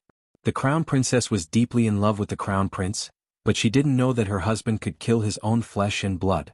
She was also afraid that if she told her paternal family, it would bring disaster to her paternal family. In the end, she died of depression. 3 years after the death of the crown prince consort, the residents of the prime minister came to know of the truth and wanted to take revenge for their daughter, but in the end they relied on Fu Xiaoyi. Xin Miao looked at the cup in front of her. The members of the Fu family were all vicious and merciless, and the men of the Fu family were all unfaithful and fickle. She and the crown princess were no different. They were all sacrifices for power, innocent pawns abandoned. Now she was going to be the chess player. Whoever wanted to play chess had to be prepared to sacrifice themselves. After the crown princess sat down, her friends from before she got married chatted and laughed with her. Over at the male side, Prince Yu also arrived. When Prince Yu arrived, the people at the female side of the banquet were somewhat silent, especially those young females who were so scared that their faces turned pale. In the previous returning banquets, Prince Yu would not participate. For so many years, he did not put the matters of the court in his eyes, and because of this, the suspicious Emperor Wenhui was exceptionally tolerant to this younger brother. Of course, there was the credit of Prince Yu risking his life to protect him when he was young, but if it was not for Prince Yu being well behaved for so many years and not interfering in the matters of the court, one feared that no matter how big the life-saving grace was, it would not be able to overcome Emperor Wenhui's suspicions. After all, Emperor Wenhui's brothers all died in his hands.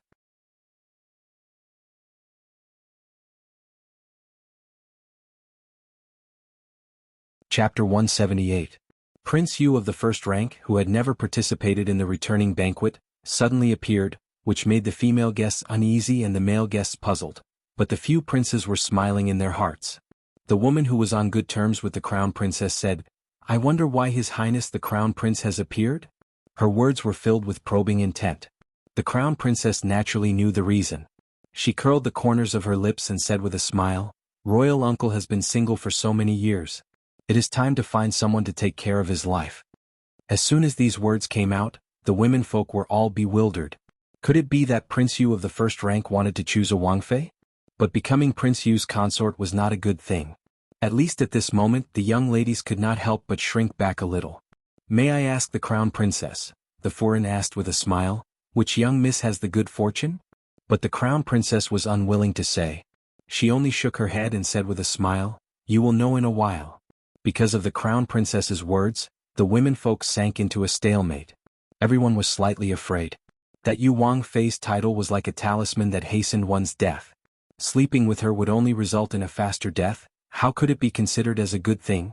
Feng and Ning leaned close to Shen Miao and asked, "Make a guess, who exactly is that Yu Wangfei?"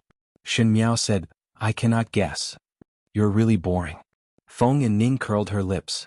On the other side, Shin Qing was tightly grabbing onto the corner of her clothes. The moment she saw Prince Yu, her mind was filled with the myriad of tortures that Prince Yu used on her that night. If it was not for Ren Wanyun who was tightly pinching her, Shin Qing would have screamed out loud. "Do not be afraid of Qinger." Ren Wanyun moved closer to Shin Qing's ear and spoke to her in a voice that only the two of them could hear. "Today Prince Yu is here to help you tidy up that woman. When she enters Prince Yu residence, naturally there will be means to make her beg for death." At the side, Qin Roqiu looked at Ren Wanyun and Qin Qing's movements and drank a mouthful of tea before smiling gently. After Prince Yu, one thought that other than the Emperor and Empress, everyone had almost arrived, but suddenly there were bursts of exclamations. Feng and Ning was talking to Shen Miao when she heard the commotion and looked up. In the depths of the palace, outside the door of the main hall, a person walked over from afar. He was dressed in a purple gold robe and a pair of green silk boots. His features were bright and unbelievably handsome. His footsteps were neither fast nor slow as he walked over lazily. The Marquis of Lin and Xiading first cried out in surprise, "Jing Xing." Then he thought of something and frowned as he looked at the figure, unable to speak. Everyone was surprised. What was the background of today's returning banquet? Not only did Prince Yu, who never appeared at palace banquets, appear, now even the little Marquis of the Xie family, Xie Jingxing, also appeared. And the excited and infatuated look of the womenfolk was no less than when Fu Xiuyi appeared and even steadily pressed down. The youth's posture was ramrod straight. Although his gait looked casual, each step he took had its own imposing aura. He already had an outstanding appearance to begin with, but now, with the contrast of the purple gold robe, there was a faint feeling that he couldn't be looked at directly. Her face was like snow, her eyes were like lacquer, and her eyebrows were like swords. The corners of her lips were slightly raised, like a red plum blossom that had bloomed amidst the ice and snow. This face that was more delicate than a female's did not have a trace of a female's femininity. Instead, it was like the rising sun in the sky, full of dazzling eyes.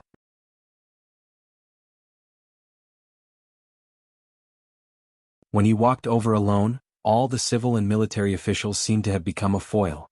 It was as if the imperial family of Ming-Chi and the dazzling golden palace had finally aroused the nobility and arrogance that was engraved in his bones. It was so handsome that it made the heaven and earth lose their colors. And this youth that was like the scorching sun had a dense and sharp gaze. That frivolous smile, if one looked carefully, was full of indifference and cruelty.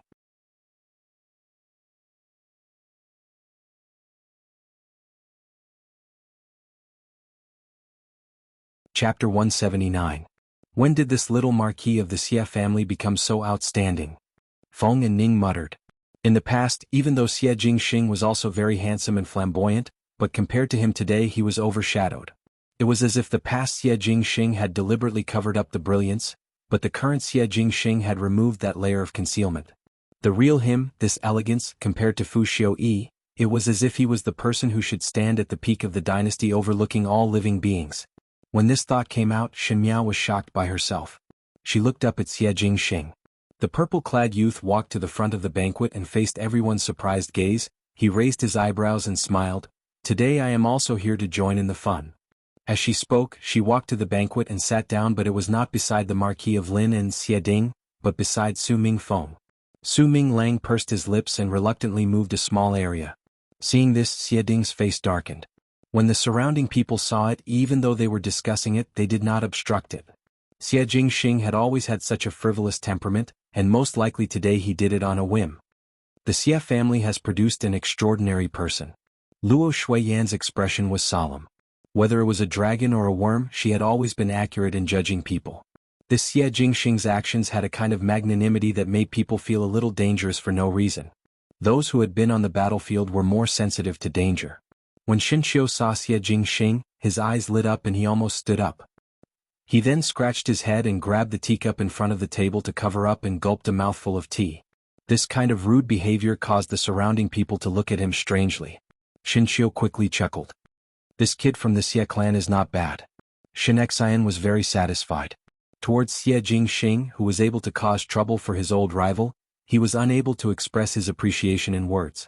If the other party was not from the Xie family, he might have become sworn brothers with the other party.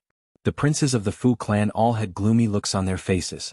This little marquis of the residence of the Marquis of Lin and looked too outstanding. Although he did not enter the imperial court, just based on his unruly temperament, one could already feel that he was not someone who would submit to others. If he couldn't subdue such a person, it was best to kill him as soon as possible. Seeing a marquis's residence that held the commander's seal grow stronger and produce an important figure was not something the imperial family was willing to see. At this moment, the eunuch's drawn-out voice was heard. His Majesty has arrived. Her Majesty the Empress has arrived. The celestial Empress finally arrived as everyone had been waiting for. Emperor Wenhui seemed to be in a good mood, but the Empress was somewhat fierce. As a female, she was considered beautiful and one could see the charm of her youth, but as she grew older, her cheeks were sunken and she looked somewhat mean. Due to the crown prince's illness, the Empress's methods had always been very harsh. Previously Xin Miao stood on Fu Xiuyi's side, and after marrying to Fu Xiuyi, she was often made difficult by this Empress and suffered countless hardships in the hands of this Empress. It was also this Empress who used herself as an example to teach Xin Miao how to survive in the palace. Everything that had happened in the past was just an illusion. She had come for revenge, but her ultimate goal was to completely overthrow the entire royal family. A mayfly trying to shake a tree was like trying to save a cart with a cup of water, just like the distance between her and the Empress. But this Empress seat was originally hers, and one day she would sit on that seat again.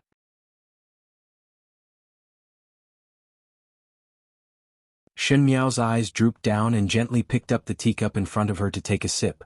Not far from her, Xin Qing also revealed a slight smile as if to celebrate with her, and at the same time raised the teacup to take a sip. Her smile seemed to be even more carefree. The blackness in Xin Miao's eyes became thicker and her lips curled up. It was different from a sneer, as this smile had curved eyebrows and the sweet look was extremely moving.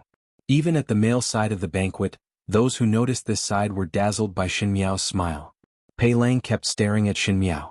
He did not know why he did it, as if there was something about this young female that attracted him.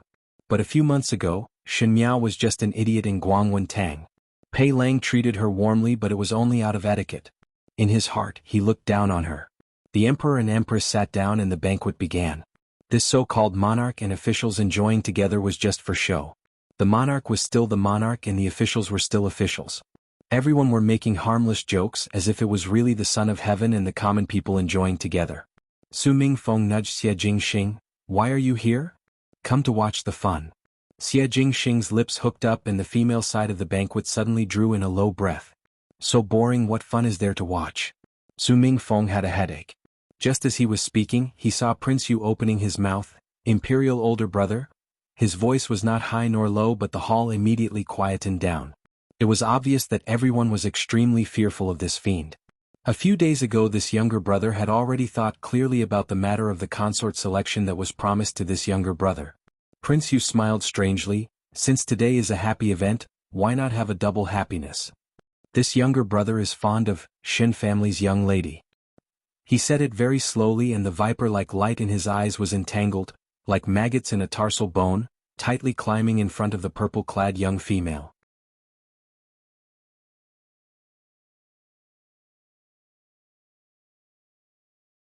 Chapter 180. This younger brother likes Xin family's young lady. With an uproar, the hall was instantly in an uproar, and all gazes looked towards the 3D young ladies of the Qin clan. Of the 3 young ladies of the Xin family, Xin Qing was already engaged, leaving only Xin Yu and Xin Miao. Xin Yu was gentle and moving and her talent had spread far and wide. Now that Xin Miao was a slender and elegant young female, her bearing also made others cast sidelong glances at her. The most important thing was that behind Xin Miao was Xin Xian, this great Buddha. And everyone could see clearly that the person that Prince Yu was looking at was Xin Miao. In a moment, Everyone's gaze towards Xin Miao was extremely strange. There were those who rejoiced in her misfortune and there were also those who pitied her. The previous Princess Yu's death was not clear and everyone knew that there was something fishy about it. Everyone was well aware of what kind of demonic temperament this Prince Yu had. However, such a person was deeply protected by the royal family. On one side was the dignified General Wei Wu, and on the other side was the Emperor's brother who had saved his life. How should he choose? When Prince Yu of the first rank finished speaking, Shen Xian's face sunk and the veins on his forehead even popped out. The mighty general's reputation had never been undeserved. For a moment, there was a kind of ferocious hostility that overflowed, causing the expressions of the surrounding people to change. This official was a loyal official, but if he could not even protect his own daughter, even if he had to stake his life in meritorious services, Shen Xian would not fear going against Prince Yu. Shen Qiu also tightened his lips and stared fiercely at Prince Yu, as if as long as Prince Yu said Shen Xian's name, he would rush out and fight to the death with Prince Yu. As for Luo Shuiyan, she was already holding Xin Miao's hand tightly. Her carefree smile had long fallen and was replaced with a deep ruthlessness, as if she was a mother wolf protecting her cub and did not give in to the other's coercion. When the surrounding people saw the Shen family's behavior, they could not help but exclaim in their hearts. Now that Emperor Wenhui was on the high seat and the Shen family made such a stance, there was a feeling of swords being drawn in the air. Emperor Wenhui was overly suspicious and the Shen family had no fear even though they were above the emperor's prestige. Were they not afraid of leaving a knot in Emperor Wenhui's heart in the future? Prince Ding's eyes also moved slightly and there was a trace of surprise in his eyes when he looked at Xin Miao. It seems that this fifth Shen young lady is indeed General Shen's treasure. Su Mingfeng whispered to Xie Jingxing, the Shen family can actually do this for her. Going against Prince Yu was equivalent to going against the imperial family. No matter what, the Shen family's actions at this moment had clearly expressed their unyielding attitude. One feared that even if Emperor Wenhui issued a decree, the Shen family would not easily agree to it. Xie Jingxing smiled lazily and declined to comment. In the corner, Pei Lang tightened his grip on his teacup. What would the girl who shot an arrow at her classmate without blinking during the academy examination do? Emperor Wenhui's smile was somewhat unfathomable and the gaze that he looked at the Shen family was somewhat dark. He said, "Which young lady of the Shen family did royal younger brother fancy?" Everyone was waiting for Prince Yu's answer. A carefree smile floated on Xin Qing's face, but before that smile could rise higher, he suddenly felt a sharp pain in his abdomen and could not help but cry out miserably as he clutched his abdomen and fell to the ground. What happened? Qinger. Xin Qing's sudden action made everyone jump in shock. Ren Wanyun immediately hugged her and Xin Qing's face quickly turned pale. Shen Yu pulled the corner of Chen Rochio's clothes and the latter's heart jumped. She did not know why, but she looked towards Xin Miao. But one saw the purple-clad young female sitting at the table and her expression did not waver. When she met Chen Rochio's gaze, she gently smiled and turned to look at Luo Shuiyan before asking worriedly, "What happened to eldest sister? Could it be that she was poisoned?"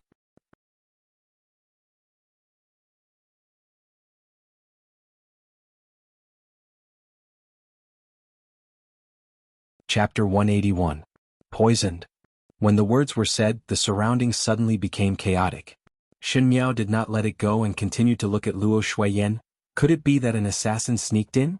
This time, not only the female guests, even the male guests, the few princes and Emperor Wenhui's face changed. During the returning banquet, all the civil and military officials were present, and if an assassin sneaked in, the imperial family would be in danger. Immediately the guards outside all rushed in and their hands were on the swords at their waists as they watched the surrounding movements like a tiger watching its prey. One was the possibility of an assassin sneaking in and the other was Xin Qing, who was lying on the ground moaning in pain. As such, no one cared about Prince Yu's words about marrying a young lady from the Shen family. After all, compared to these rumors, one's life was more important.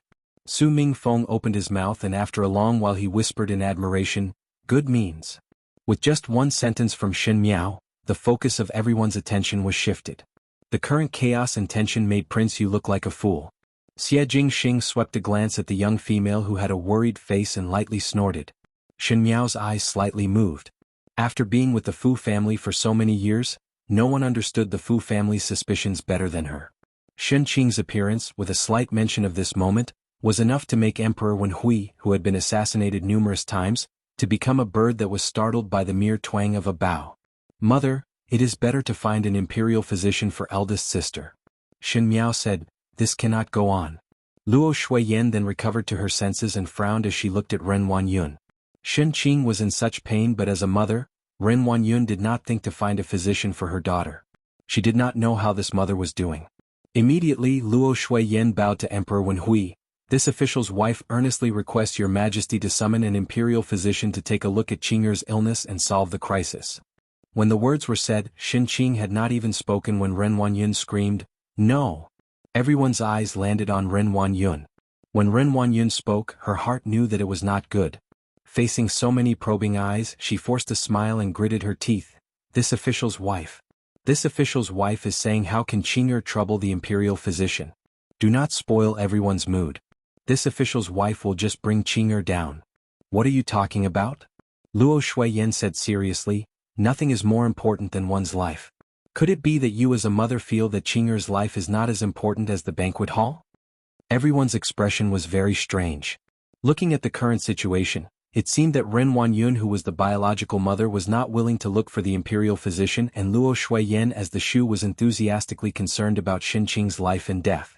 At the male side of the banquet, Xin Gui stared at Ren Wanyun with a heavy expression. He could not wait for this mother and daughter pair to not have any relationship with him. If Emperor Wenhui was unhappy because of this, what would happen to his future career? Eldest Shenforen is right. It was the Empress who lightly spoke. She glanced at Ren Wanyun. Eldest Xin young lady's injury is more important. The returning banquet is not as important as one's life. Ren Wanyun's heart panicked. If Xin Qing was seen by the physician, wouldn't the matter of the fetus in her womb be exposed in front of others? She said, "Nyang nyang," or, "I'm fine." Xin Qing's forehead was oozing big drops of sweat and her complexion was as pale as paper. It was obvious that she was in extreme pain.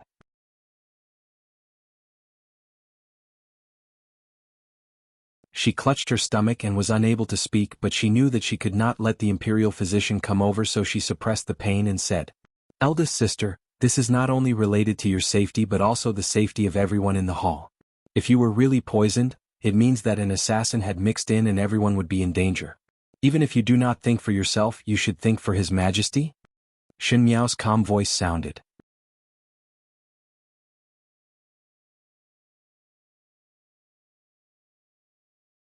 Chapter 182. When she finished her words, Emperor Wenhui's gaze became somewhat serious. Xin Qing almost vomited blood from Xin Miao's words. What else could Xin Qing say? Could it be that she dared not to think for the emperor? The few princes of the Fu family also heard Xin Miao's meaning. Prince Li paused for a moment before saying, "This young lady of the Xin family is born with a sharp mouth. Someone come." Without any hesitation, Emperor Wenhui said, "Go and invite the imperial physician." Something happened to the young lady of the Xin family in the palace, so naturally Zhen must investigate clearly. Eldest sister must also not move.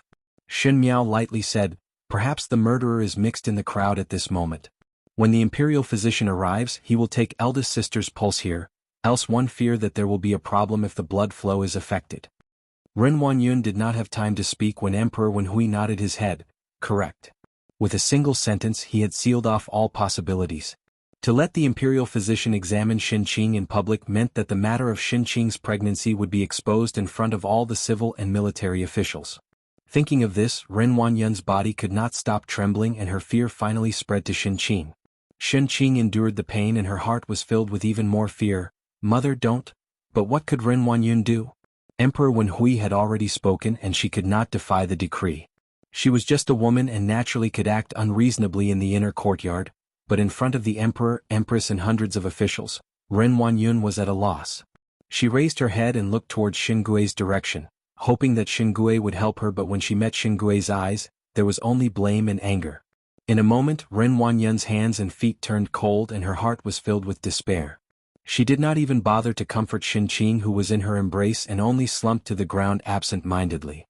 "What is wrong with your Xin Qing?" Feng and Ning whispered to Xin Miao. "Why does she look like she is very afraid?" Xin Miao smiled and Luo Shuiyan also frowned. Ren Wanyun's abnormal behavior made her feel somewhat strange. But he could not think of any reason, so he looked towards Qin Roqiu and Xin Yu at the side. Xin Yu was frightened by Xin Qing's appearance and was somewhat flustered as she grabbed onto Qin Roqiu's clothes. Qin Roqiu also stared at Ren Wanyun motionlessly.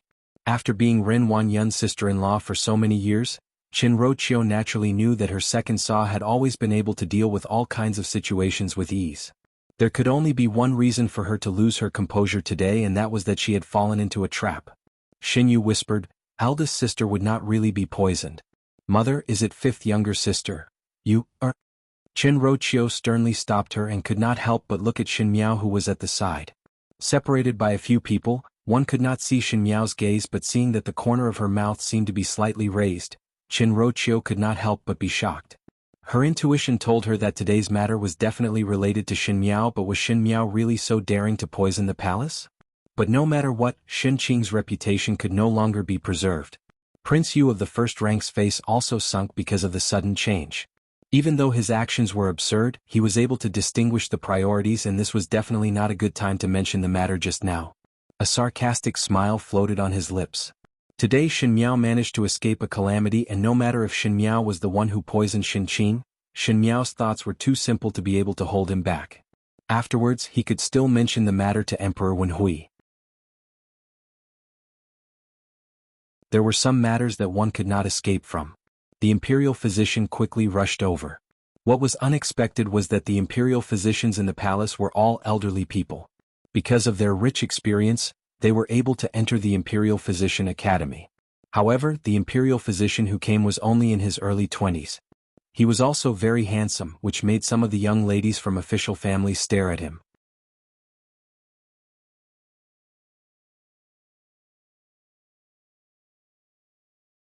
Chapter 183.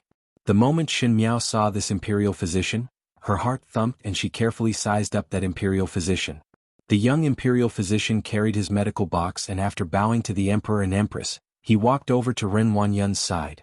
Ren Wanyun still wanted to block but heard the Imperial Physician say, "Will Furen please let go of young Lady Xin so that this one can take young Lady Xin's pulse?" His voice was very pleasant to the ear and made one's heart feel comfortable. Under the watchful eyes of everyone and with the sharp eyes of the Emperor and Empress, no matter what Ren Wanyun did, she did not dare to go against him. Xin Qing had already fainted from the pain. She took a step back and watched as that Imperial Physician placed 2 fingers on Xin Qing's wrist. Just as Xinmiao was in a daze looking at that Imperial Physician, Feng and Ning's joking voice was suddenly heard. "Could it be that you also fancy that Imperial Physician? If you fancy him, then it is not considered that your eyesight is bad." Xinmiao was slightly startled and asked, "You know him?" Feng and Ning said in surprise, "This is the first time you are interested in the things that I am talking about. Never mind. I will also be merciful and tell you that this Imperial Physician is a new physician in the Imperial Medical Institution. His medical skills are amazing, and even Consort Da's heart pain was cured. His Majesty valued him and made an exception to let him enter the Imperial Medical Institution. Now he is the youngest official in the Imperial Medical Institution and is very good-looking. So many young ladies like him." Xinmiao said, "You also like him?" "How could I like him?" Feng and Ning raised her neck. Even though his medical skills are high and he is good-looking, but at best he is just an Imperial Physician and does not have any family backing him. He is all alone in the world. How can such a person think of my family? Even you, although you like her, if you really want to match her, then you're still a bit lacking. Feng and Ning had been pampered by her family since she was young and firmly believed that her husband was an earth-shattering person. She really did not put a small Imperial Physician in her eyes. "What is his name?" Xinmiao asked. "Could it be that you really like him?" Feng and Ning looked suspiciously at Xinmiao before saying, "Called Gao Yang, but in the official families of the Ding capital, there is no one with the surname Gao." That was to say that this Gao Yang was definitely not from a big family. Xinmiao looked at the young Imperial Physician and even ignored Xin Qing and Ren Wanyun. There was some fluctuation in her heart because Xinmiao discovered that this Gao Yang actually gave her a familiar feeling, as if she had seen him somewhere before. However, she had never seen Gao Yang in the Imperial Academy of Medicine in her previous life.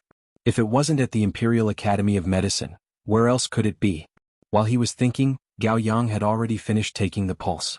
When he turned back, he met Xinmiao's sizing gaze and was slightly startled, but he quickly recovered and cupped his hands towards Ren Wanyun.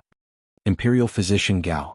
The Empress opened her mouth. "Is the young lady of the Shen family poisoned?"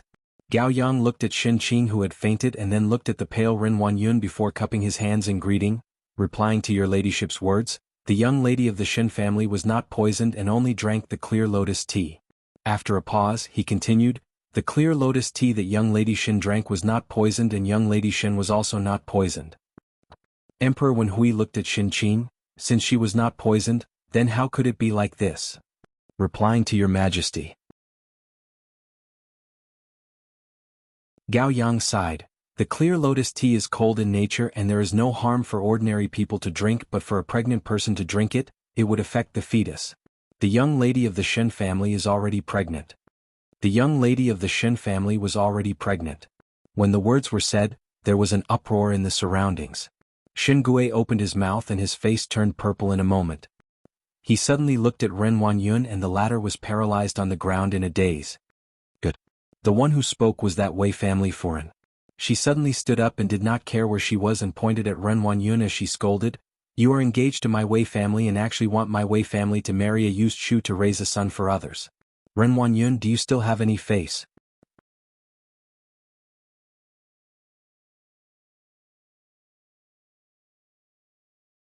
Chapter 184. The surrounding people became even more noisy because of Wei Foreign's words.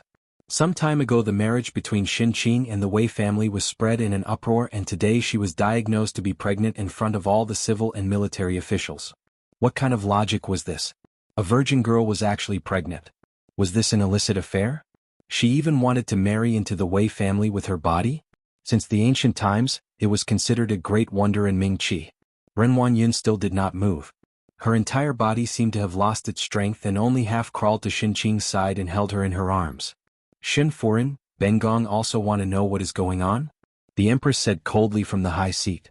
Even though Ming-Chi was considered to be open-minded about the matters between men and women, but to get pregnant before marriage and have an illicit affair was a matter that would throw the family's face. Once it was discovered, one would be drowned. The Shin family was the head of the Ming-Chi's official family, and even though Shin Gui's official position was not as high as Shin Xian's, it was not considered low. The higher Shin Qing's status was, the worse the impact of this matter would be. The Empress was in charge of the 6 palaces and could not bear to see such dirty matters. Almost everyone could hear the coldness in her voice. Ren Wanyun only felt bitterness in her mouth and was unable to say a word. What could she say? Could she say that Shin Qing did not have an illicit affair but was raped? But no matter what, it was a fact that her innocence was ruined. As for Prince Yu of the first rank, she could not say a single word. Prince Yu of the first rank was a person who haggled over every penny, and if one were to bite him, one feared that there would be no good fruit to eat. If Shin Foreign does not speak, then let young Lady Shin speak. The Empress' eyes suddenly turned sharp as she instructed the palace maids beside her. Go and wake young Lady Shin up. Bengong has something to ask. Ren Wanyun was shocked, but the palace maids beside the Empress had already walked forward. Their actions were very fast and Ren Wanyun did not even have time to stop them before the 2 palace maids violently pinched Shin Qing awake. When Shin Qing woke up, her abdomen was still in pain, but she heard the Empress coldly asking from the high seat, Shin Qing, Bengong ask you, who is the father of the flesh and blood in your abdomen? When Shin Qing heard this, her body stiffened and she looked towards Ren Wanyun for help. In a moment of desperation, Ren Wanyun shook her head at Shin Qing and told her not to speak nonsense. As for the future, Ren Wanyun would think of a way to rescue her. When Shin Qing saw Ren Wanyun shaking her head, she did not understand her meaning but did not dare to speak carelessly, so she stammered, This official's daughter. This official's daughter. She could not say it no matter what. Shin Miao sighed softly and said, Eldest sister, better say it out. Now that one has committed a serious crime and since there is such an ending, one cannot let you bear the burden of this life alone. Ren Wanyun looked at Shin Miao fiercely and could not wait to tear Shin Miao's mouth apart. Chen Qing's body trembled and her eyes were filled with terror. The meaning of Shin Miao's words was that she would not be able to escape death. Between life and death, Shin Qing did not care about anything else and suddenly shouted, No. No. My child belongs to His Highness the Prince of first rank. The child in my belly is the flesh and blood of His Highness the Prince. Today it was really a wave rising before the first splash had even calmed down. A good returning banquet actually involved so many things. Prince Yu of the first rank. Everyone looked towards Prince Yu and the latter narrowed his eyes, but his expression was very gloomy when he looked at Shin Qing. Qing'er, do not talk nonsense. Ren Wanyun rushed over to cover Shin Qing's mouth, but words that were said were like water that was spilled out and could not be taken back. Shin Qing's eyes widened as she stared at Prince Yu. Her thinking was very simple. Since there was an illicit relationship with an outsider, premarital pregnancy was a necessary ending, but as long as the child in her belly was Prince Yu's flesh and blood, then it would be related to the imperial bloodline. In this way it would be equivalent to having a life-saving talisman. In any case, the emperor would not order the execution of his own nephew. Xin Miao looked at Xin Qing and felt it was somewhat funny in her heart. She could roughly guess what Xin Qing was thinking in her heart, but she had forgotten that there was a trick in this world called, get rid of the mother but keep the child. In the inner palace, this trick was never tired of being used 100 times. Did Xin Qing really think that with that little bit of flesh and blood she would be able to live safe and sound? It was just that she would die faster.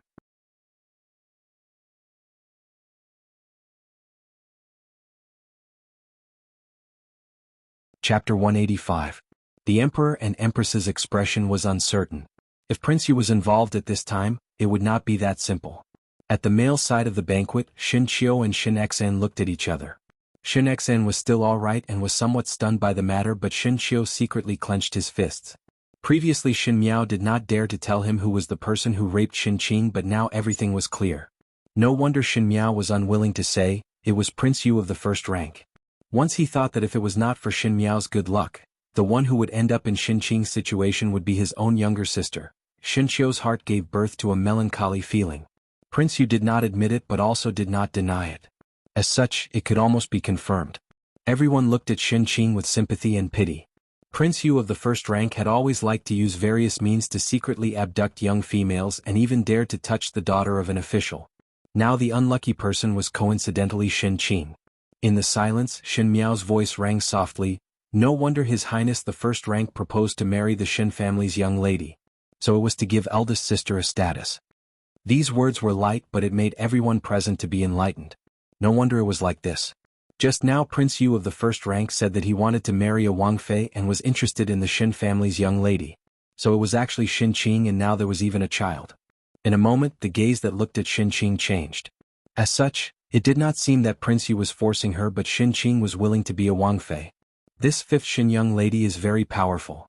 Su Mingfeng said in surprise, the ability to invert black and white is also extremely high. Most of the people were led by the nose, but it did not represent everyone.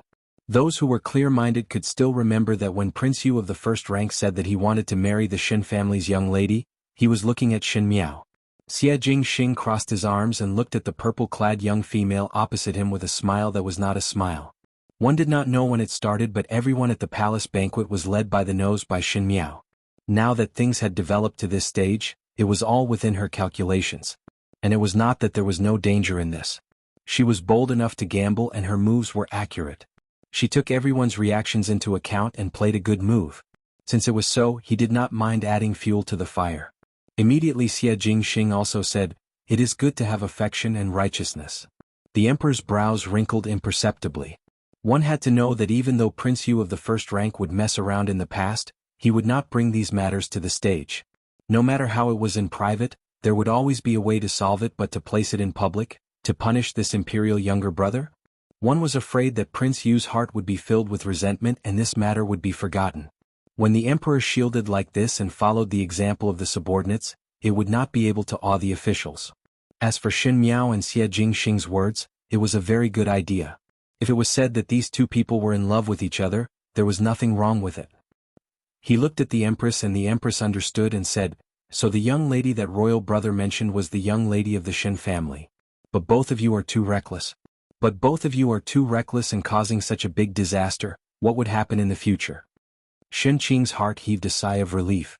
Ignoring the pain in her abdomen, she crawled up and knelt on the ground to kowtow and pleaded, it is all this official's daughter's fault, but this official's daughter cannot bear to part with the flesh and blood in her abdomen.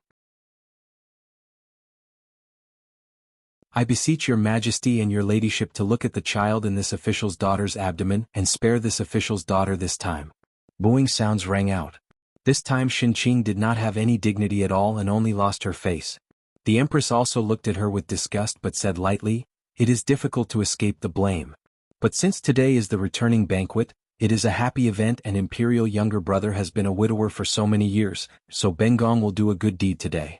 Giving the two of you a marriage bestowed upon you is also a golden marriage. Xin Qing managed to keep her life and quickly said with joy, thanking your majesty and thanking your ladyship.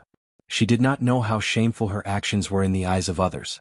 In the past Xinqing only said that Xin Miao could not be seen in public, but now Xinqing herself had become the daughter of the Xin family that could not be seen in public. Prince Yu of the first rank looked at Xinqing darkly before his eyes turned and landed on Xin Miao. Sitting high up, the emperor stared at him with a warning stare, and Prince Yu of the first rank could only cup his hands and slowly said, "Thanking Imperial older brother and Imperial Sa for fulfilling my wish." It was just that only the person involved knew the chill in those words. The corner of Xin Miao's lips rose as she looked at Prince Yu fearlessly. In that pair of clear eyes, there was a look of joy, but there was a trace of fierceness hidden in that joy, as if it was a ferocious beast. Today was only the opening dish, and the real thing that was left for Prince Yu residence was still at the back. To clear all the plans that Prince Yu had planned in front of him, presumably at this moment Prince Yu's heart was already extremely furious. When one was angry, it was most easy to make mistakes, and this mistake was like the wrong moves on the chessboard. Taking advantage of the victory to pursue and destroy the pawns and chariots, one would be able to win very quickly. She tilted her head and her eyes were abnormally bright, but if one looked carefully at the smile on her lips, there was a kind of chilling terror. It has begun. Prince Yu of the first rank.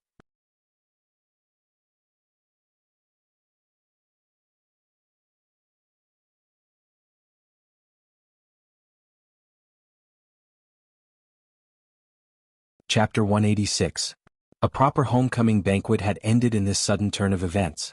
Emperor Wenhui's mood was disturbed, and not long after, he flicked his sleeves, and the Empress also said that she was tired. Since the Emperor and Empress had left, the officials naturally knew that they could not stay for long, and one after another found excuses to leave. Even though today's matter seemed to have found a perfect ending with the eldest young lady of the Shen family marrying into Prince Yu residence, but those with discerning eyes knew that it was a shocking scandal. As for that eldest young lady of the Shen family, once she marries into Prince Yu residence, it would naturally bode ill rather than well. Luo Shuiyan held Xin Miao's hands tightly. She did not know how Xinqing and Prince Yu would have an affair, but because of this she was more worried about Xin Miao's safety. She only felt that the danger in the Ding capital was no less than the northwest desert. Xinqiu did not say a word until he left. He had always been cheerful, and it made Xin Xan think that he was feeling sad because of Xinqing's matter. But he did not know that Xinqiu's heart was already extremely angry and felt that he had nowhere to vent his anger.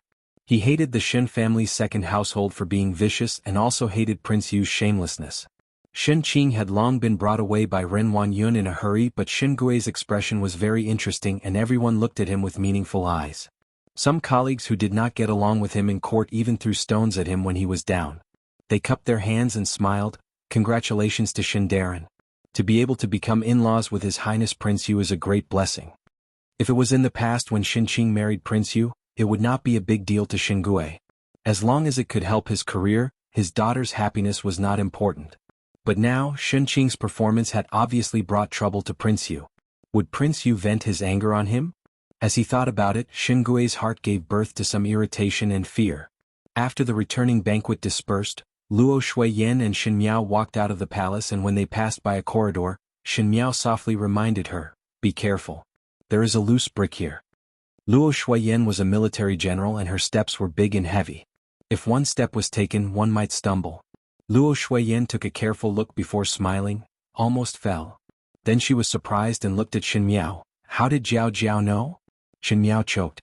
She had lived in the palace for decades and had long remembered what it was like. When Luo Shuiyan asked, she could only reply, "1 year I tripped here and since then I've remembered it." "I see." Luo Shuiyan laughed heartily. Jiao Jiao is quite smart. She remembers the places where she fell so she won't fall again. Xin Miao's heart moved, but she did not speak. As the two of them walked, they saw two people who looked like guards dragging a young eunuch past. The young eunuch's mouth was stuffed with a handkerchief, and he seemed to be struggling with all his might. However, how could he struggle free from the tall and strong guards? Following behind them was the head eunuch, Eunuch Gao. "Xin Foreign, Xin Young Miss." Eunuch Gao stopped and greeted them. "Eunuch Gao, this is?" Luo Shuiyan looked at the little eunuch and asked. "The newcomer doesn't know the rules and made a mistake. I'm taking him to be punished," Eunuch Gao said with a sharp voice. When that young eunuch saw Xin Miao, his eyes landed on Jingzhe, who was behind Xin Miao, and suddenly struggled like crazy, as if he wanted to rush to Jingzhe's side. "Be more honest." Eunuch Gao kicked the young eunuch's knee and the latter gave a muffled grunt before kneeling down. Eunuch Gao snorted from his nose, "Thing that does not know the immensity of heaven and earth." Almost offended a noble person. Luo Shuiyan frowned. She did not like these inhumane punishments in the palace, and this kind of scene would make her heart uncomfortable. She immediately said to Eunuch Gao, "Since that is the case, one will not disturb Eunuch Gao's work."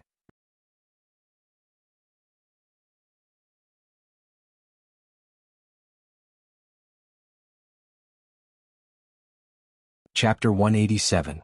Gao Gonggong quickly responded with a smile. It was Xin Miao who suddenly opened her mouth and softly said, "Since one has committed a mistake, naturally one should be punished."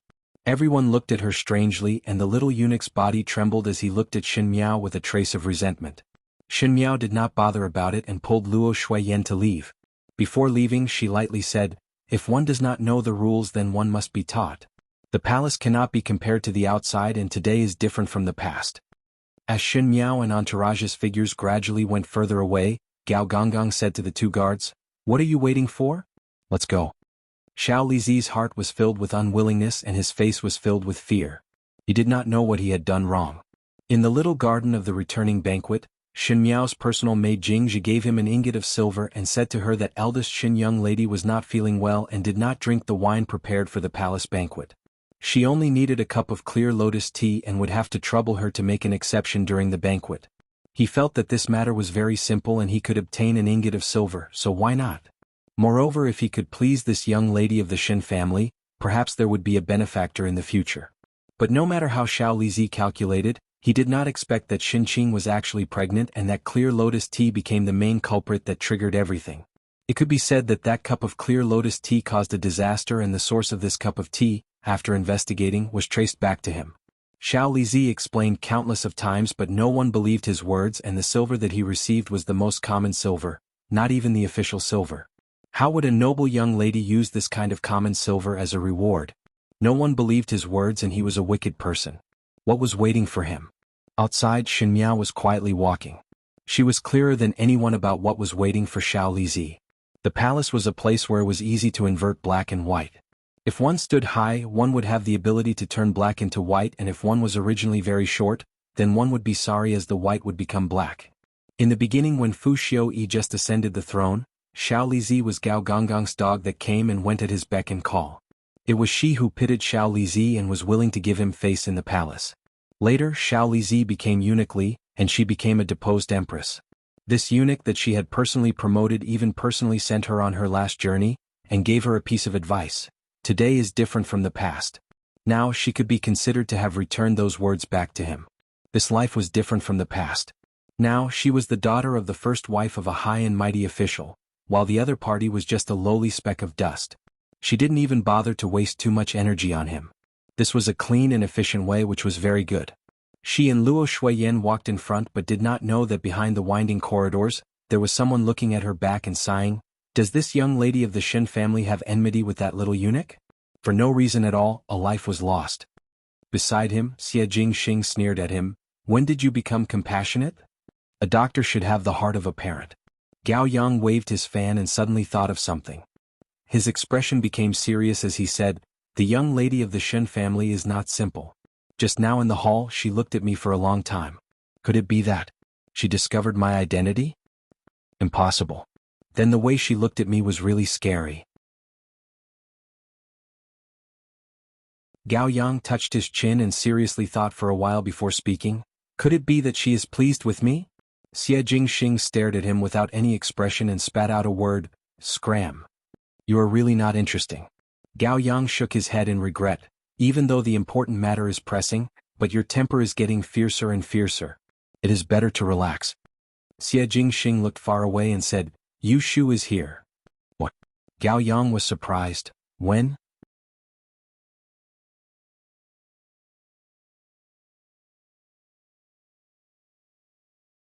Chapter 188.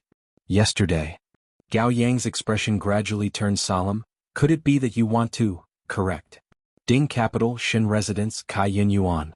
With a pa slap, a clear finger mark appeared on Xin Qing's face and her lips turned red. "Xingui, what are you doing?" Ren Wanyun shouted in a stern voice and protected Xin Qing in her bosom while looking at Xingui with a fierce look in her eyes. "What am I doing?" Shen Gui's smile was sinister like a wolf. If it was not for the trace of sentiments, he would really want to kill the two people in front of him. He said, "What did you do today?" "What?" Ren Wanyun was not to be outdone. "Can this matter be blamed on Qing'er? You are Qing'er's father and you do not help your own daughter and still hit her. Shen Gui, you have no conscience." "Daughter?" Shen Gui laughed in anger. "I, Shen Gui, do not have such a daughter. Shameless and flirt around. Also pregnant with a vile spawn. Really not even comparable to the prostitutes in the brothel." Shen Qing's body trembled violently and her pair of eyes were somewhat blurry. When Ren Wanyun saw this, her heart felt like it was being stabbed by a knife. If Shen Gui had a trace of father-daughter relationship with Shen Qing, he would not use such vicious words to talk about his own daughter. Ren Wanyun handed Shen Qing over to Chun Tao and stood up with a sneer. "Shen Gui, touch your conscience and ask yourself, for Qing'er to be like this today, who is the one who harmed her? Is it me? It is Shen Miao, that little slut. Why do you not go and find trouble with Shen Miao? Oh, you are afraid. You are afraid that when eldest brother and eldest Saw return, you will not be able to touch that little slut. You are angry at Qing'er, but don't forget that you also had a part in the matter at Wulong Temple. Now you have to take good care of yourself and push everything to Qing'er and me. This old woman will not fall for your tricks. If you provoke me, I will tell the matter to eldest brother and eldest Saw and none of us will be able to gain anything." Shen Gui had been husband and wife with Ren Wanyun for many years but had never seen Ren Wanyun acting like a shrew. What made him feel uneasy was that Ren Wanyun actually used this matter to threaten him. Even though Shen Gui was a slick person, he was extremely timid and this could be seen from how he did not dare to provoke Prince Yu. Now that Shen Xian and wife had returned to the residence, he dared not find trouble with Shen Miao. If Ren Wanyun really dared to divulge this matter, Shen Gui believed that Shen Xian would chop him in half. Thinking of this, Shen Gui said angrily, "You shrew, you are so unreasonable. Even if I told you, I wouldn't be able to explain myself. I'm leaving." With that he fled. Looking at the back view of Shen Gui leaving in a hurry, Ren Wanyun's face was filled with ridicule. She knew her husband the best. Shen Gui was a person who bullied the weak and feared the strong. Marrying such a person, now she could not even protect her daughter. There was no doubt that Shen Miao had given Ren Wanyun a fatal blow. To Ren Wanyun, it was more painful to see her own daughter step by step towards destruction than to kill her. At this point, with the Empress bestowing marriage, no matter how capable Ren Wanyun was, she would not be able to change anything. "Shen Miao, this debt, I, Ren Wanyun, will not settle it with you and swear that I am not a human." She gritted her teeth until her lips bled. In the western courtyard, after Shen Xian and wife returned to their own room, Shen Qiu was still sitting there without moving. He had a wooden face as he sat in front of Shen Miao's table like a door god. This young general usually looked like a spring breeze, but once his face turned black, there was a bloody smell of a man on the battlefield. Bai Lu and Shuangjiang were somewhat afraid and did not dare to go forward. "Eldest brother." Shen Miao sent Shen Xian and wife back to the room and sat opposite him. "Younger sister, I have thought and thought." Shen Qiu said, "This matter cannot be let go like this. My heart is feeling stifled." The matter that he was talking about was the matter between Shen Qing and Prince Yu. Even though Shen Miao had concealed a part of it previously, but after the returning banquet, Shen Qiu could more or less guess the ins and outs of the matter. It was because he knew that this matter was done in a vicious and absurd manner that Shen Qiu was so angry. The youngest younger sister in their family was actually schemed against in this year and almost lost her life. If something really happened, Shen Qiu dared not imagine how much regret they would have.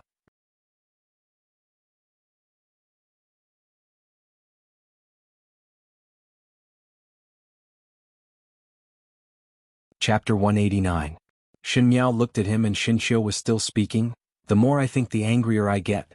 Younger sister, do not stop me. Even if I have to risk this life, I will not let them have it easy." "Eldest brother." Shen Miao sighed. "I have already said that there is no evidence for this matter. Since they are doing things, naturally there would not be a single drop of water leaking out. Moreover, this involves Prince Yu of the first rank, and against Prince Yu, the imperial family would give protection. If you were to jump out, you would be standing on the opposite side of the imperial family. Do you want to kill father and mother?" Shen Qiu was surprised for a moment. Shen Miao's words were too rational and made him ignore the disrespect and disdain in Shen Miao's tone towards the imperial family of Ming Qi. He knew that what Shen Miao said was not wrong. In the beginning there were many noble families that were defiled by Prince Yu, and those families did not have a reputation higher than the Shen family, but at the end they were all raised high and lowered low. Behind Prince Yu's residence was the highest power in Ming Qi, and to clash with it was like hitting a stone with an egg. But he still felt very depressed in his heart. He asked, "We can't just let it go like this. Eldest brother, play a game with me." Shen Miao said. "What time is it?" Shin Qiu scratched his head. "Besides, I thought you didn't like to play chess?" Shen Miao did not continue his words and set up the chessboard. She picked up the black pieces and gave the white pieces to Shin Qiu. "Two armies against each other, this is your troops and this is my troops. Using the pieces as pawns, the generals and commanders will be divided. How about we fight for the world?" Shin Qiu had always been passionate about the battlefield, and when he heard this, he became interested and said, "All right." Even though he was a military general, he was proficient in chess. This was because there were many similarities between playing chess and fighting a war. An exquisite chess game could sometimes reveal countless tactics. The white and black pieces fell on the chessboard, creating deep ditches. The black and white looked like a real battlefield. Shen Miao's chess moves were slow. It did not mean that her movements were slow, but it was very gentle. It was different from Shin Qiu's sonorous moves and had a kind of gentleness. This kind of feeling made Shin Qiu feel as if he was being ground by a blunt knife. No matter how Shin Qiu's white pieces threatened her, she remained motionless and maintained her own rhythm, placing the black pieces unhurriedly. Although it looked like she was at a disadvantage, the number of black pieces in her hand was not one less. Occasionally, when Shin Qiu was about to devour her black pieces, she would slyly escape. After the time it takes for a stick of incense to burn, all the white and black pieces on the table were still there. No one had gained the upper hand, and no one had taken a single piece from the other. It was just that one could clearly see that it had always been Shin Qiu's white pieces that held the initiative, and the black pieces were forced to a corner by the white pieces. If this continued, Shin Qiu would have to speed up his pace and he would be able to nibble away Shin Miao's white pieces one by one. Shin Qiu said, "Younger sister, your method of escaping is quite good, but don't tell me you want to spend the night with me like this. I'm going to attack." "Just nice," Shin Miao smiled slightly. "I also intend to do the same." Before she finished speaking, the black piece in her hand suddenly fell to a tricky position. Shin Qiu's brows furrowed tightly. Just that one position seemed to change the situation of the entire game. He was surprised in his heart.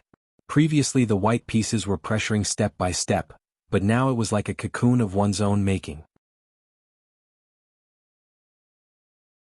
He was trapped in Shin Miao's single black piece that reversed the overall situation and was unable to make a move. Following that, Shin Miao changed her previous style of only attacking and not defending, and her moves were swift and fierce. She swept away Shin Qiu's white pieces in big mouthfuls, and in less than a quarter of an hour, Shin Qiu's previously full of white pieces was only left with one. "I have lost." Shin Qiu laughed bitterly and looked at Shin Miao in amazement. "Younger sister, when did your chess skills improve to such an extent?" Using the chess game as a battlefield, he, a military general, was completely defeated by his own younger sister. It was simply a big joke if it was set out. But his heart was also very surprised. What Shin Miao displayed was not the control of the pieces, but the understanding of the overall situation. From the previous weak style to the final swift and fierce moves, her expression was calm. Perhaps how this game of chess would move was all within her grasp.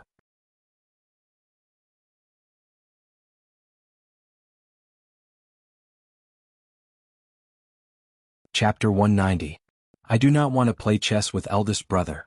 Shin Miao shook her head and said, "Previously eldest brother asked me if we will just forget about it and play a game of chess. What does eldest brother think?" Shin Qiu was surprised for a moment and then jumped in shock. "You?" The black pieces were gentle at the start and only attacked without defending, but at the end it suddenly turned around and reversed the entire situation and swallowed the opponent clean. The meaning was that Shin Miao was gentle towards Shin Qing's matter and did not resist. It was not because she planned to forget about it, but she was waiting for an opportunity, waiting for those people to deal with Shin Miao to fall into a trap of their own making, and then she would make a move and return with a full load.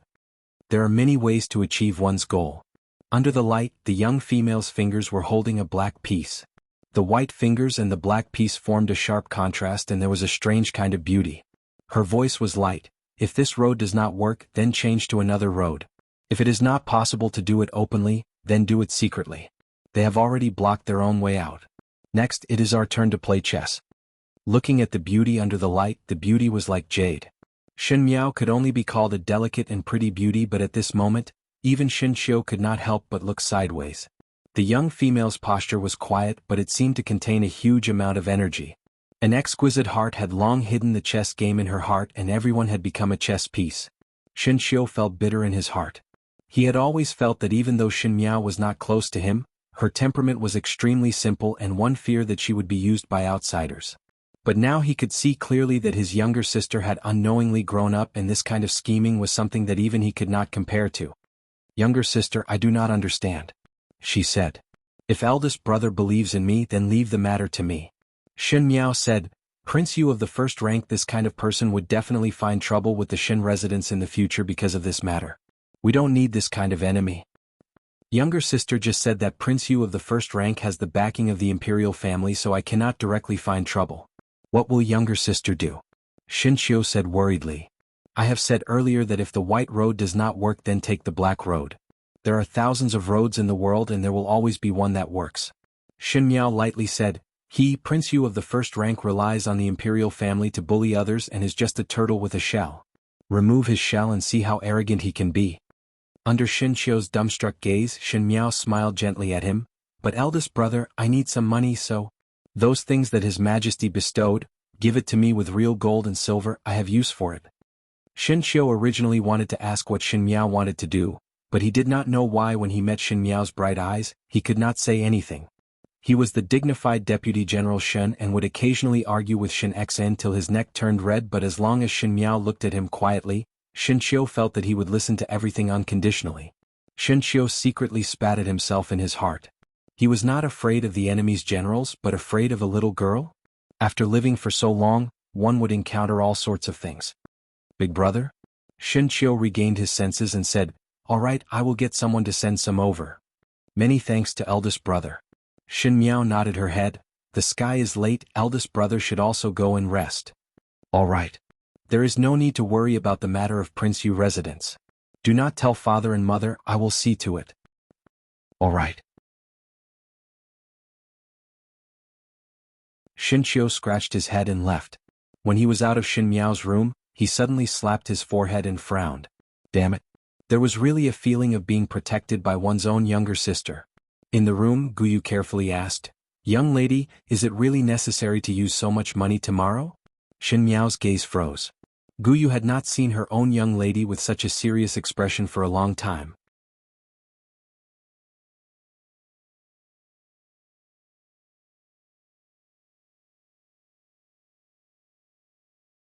Chapter 191. She sighed and said, "I'm afraid I can't take it down." On the second day, Shin Xiu really picked a few chests of real gold and silver and came to Shin Miao's courtyard. Most likely he was afraid that Shin Miao was short of money, so he took out 1,000 taels of banknotes from his bosom and gave it to Shin Miao before smiling. Younger sister's current age would require a lot of money, and one fear that this amount of monthly money is not enough. "Take these silvers. If there's anything you want to buy, just buy it. If it's not enough, just ask big brother for more." The maids sweeping the floor outside all looked at Shin Miao with envy. In the past, they felt that this fifth young lady of their family had an awkward position in the residence. She only had a good reputation and did not even know that she was being bullied. It was really pitiful. Now it seemed that they were blind. Not to mention Shin Xian and wife, even Shin Xiu would pamper his younger sister to the skies. Shin Miao felt somewhat inexplicable as Shin Xiu's attitude was strange. She nodded her head and did not decline as she accepted the banknote. "Many thanks." Shin Xiu was a little disappointed. After thinking for a while, he waved his hand and the two guards behind him immediately came forward. Shin Xiu said, "My two guards are experts in the army. I will temporarily lend them to protect you." He was worried that Prince Yu of the first rank would have some tricks up his sleeves. If it was not for Shin Miao's insistence to go out, Shin Xiu would have let Shin Miao stay in the residence. Shin Miao complied and Mo Qing also followed out. Shin Xiu smiled, "Your choice of bodyguard is really not bad." Mo Qing had already left the identity of a guard outside the Shin residence, and Shin Miao told his identity to Shin Xiu. Shin Xiu returned the indenture to Mo Qing and let Mo Qing join the Shin family's army, but these days he would be Shin Miao's guard and protect her safety. Bringing along 3 guards and 2 maids, Shin Miao finally left the main entrance of the Shin residence.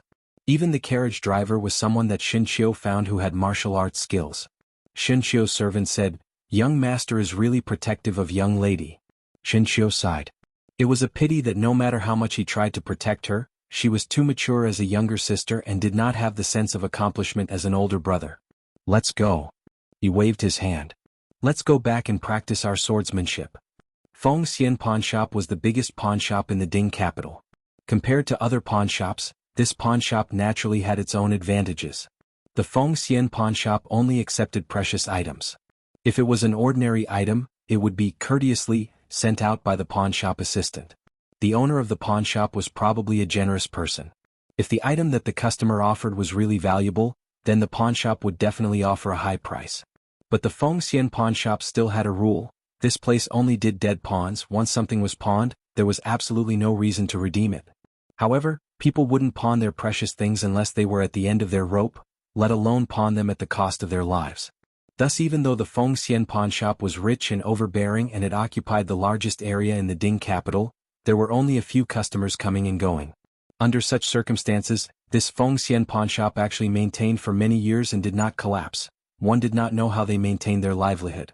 Today, in front of this Feng Xian Pawn Shop, there was a horse carriage stopped. Some of the commoners who were passing by could not help but look over.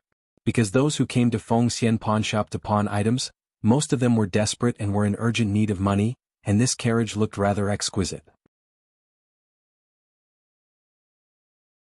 The coachman sitting on the carriage also did not look like an ordinary person and did not look like a poor person. And why would a rich person come here to pawn their precious things? It was indeed somewhat strange. The pawn shop's worker was a young gray-clad boy who looked smart and capable. When he saw that the horse carriage stopped in front of the door, he was slightly surprised for a moment. Following that, a few females walked out from the inside. The leading young female was most likely a young lady from a family. She was wearing a cloak and had delicate features. When she looked over, her eyes were as clear as water. A few guards and maids surrounded that young female as they walked over. The little worker went up and smiled. Customer wants to pawn something. There is something that needs to be pawned. That purple-clad young female said. What item does this customer want to pawn? Can you take a look at the goods first? The little worker smiled from ear to ear. He could see that this young female was either rich or noble, so his smile became more enthusiastic. Who knew that the other party shook her head? I want to see your manager here. This is against the rules, customer. The little worker shook his head. He had seen a lot of people who came here to find trouble, and there was no lack of rich and powerful people, but the Feng Xian Pawn Shop had never been afraid of these people. The thing that I want to pawn is too big and you look down on it. The young female was not angry and said lightly. When that pair of eyes looked at him, the little worker had a feeling that he had fallen into an ice cellar. Before he could speak, he heard a coquettish voice. Who wants to see me? A young female walked out from the back. This female was not considered beautiful, but her entire body exuded a charm that could captivate one's soul. The few guards behind Shin Miao all blushed. This customer, do you want to see me? That female swayed her waist as she walked over and asked with a smile. Shin Miao shook her head. I want to see your manager, by Xiao Sheng. The female's smile stiffened in a split second.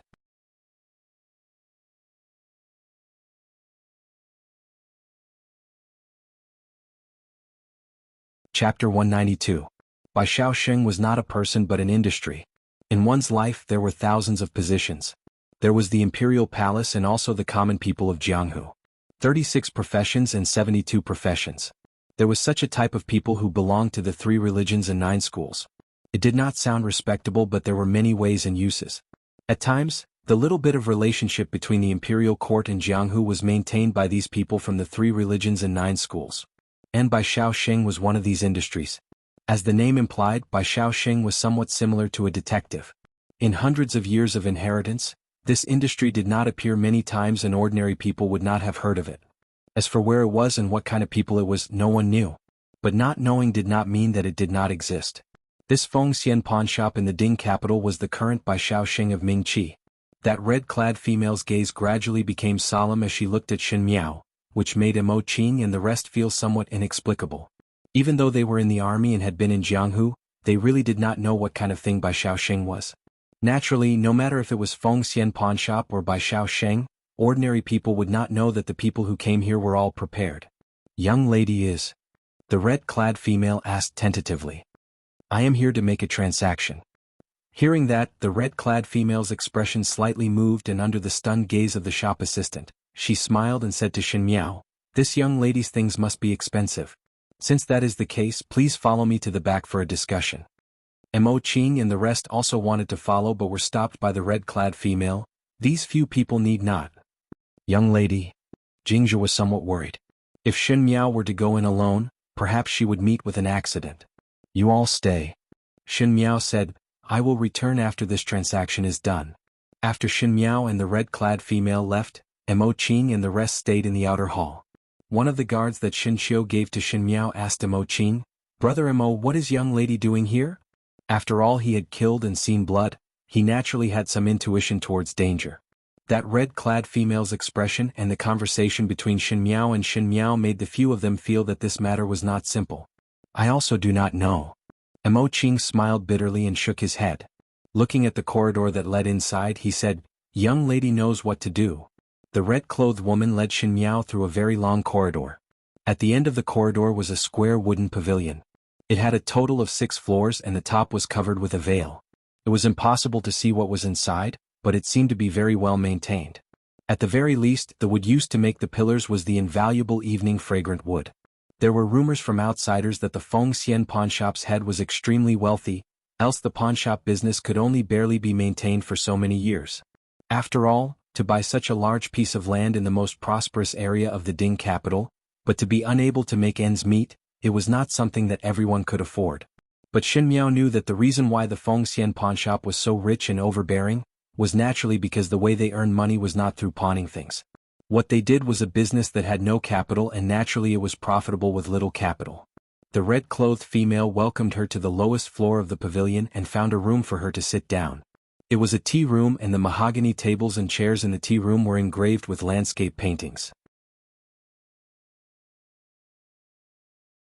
The carvings were lifelike, and with one look, one would know that the craftsman's craftsmanship was exquisite, and of course the value was not cheap. "I am called Hong Ling," the female smiled. When she smiled, the corners of her eyes were so charming that water could drip out, as if the amorous feelings were carved into her bones. She asked, "How should young lady be addressed?"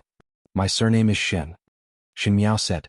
When Xin Miao was sizing up the other party, Hong Ling was also sizing up Xin Miao. She was secretly surprised in her heart. Initially she thought that it was some rich young lady that came to the Feng Xian pawnshop to create trouble, but who knew that she actually heard by Xiao Xing from the other party's mouth. Knowing that this was most likely an expert, she welcomed her inside. But Hong Ling had been doing business in the Feng Xian pawnshop for so many years, but it was the first time that she met such a young customer. She was not sure how much the other party knew and feared that it was her first time doing business, so she was thinking if she should brush it off.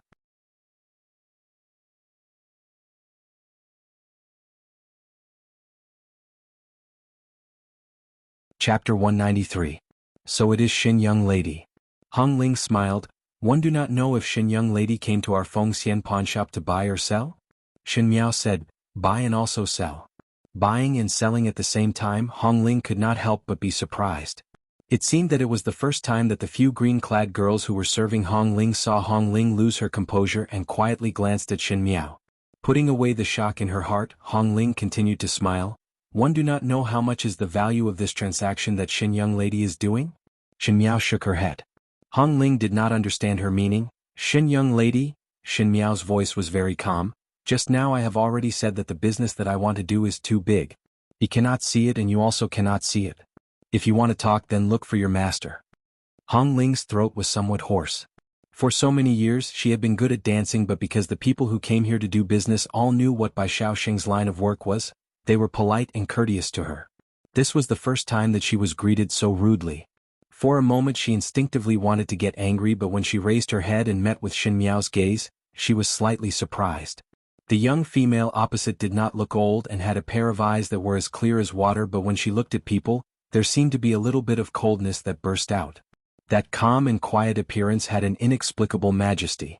Hong Ling felt that the other party's gaze towards her did not have a trace of fear but was simply looking down from above.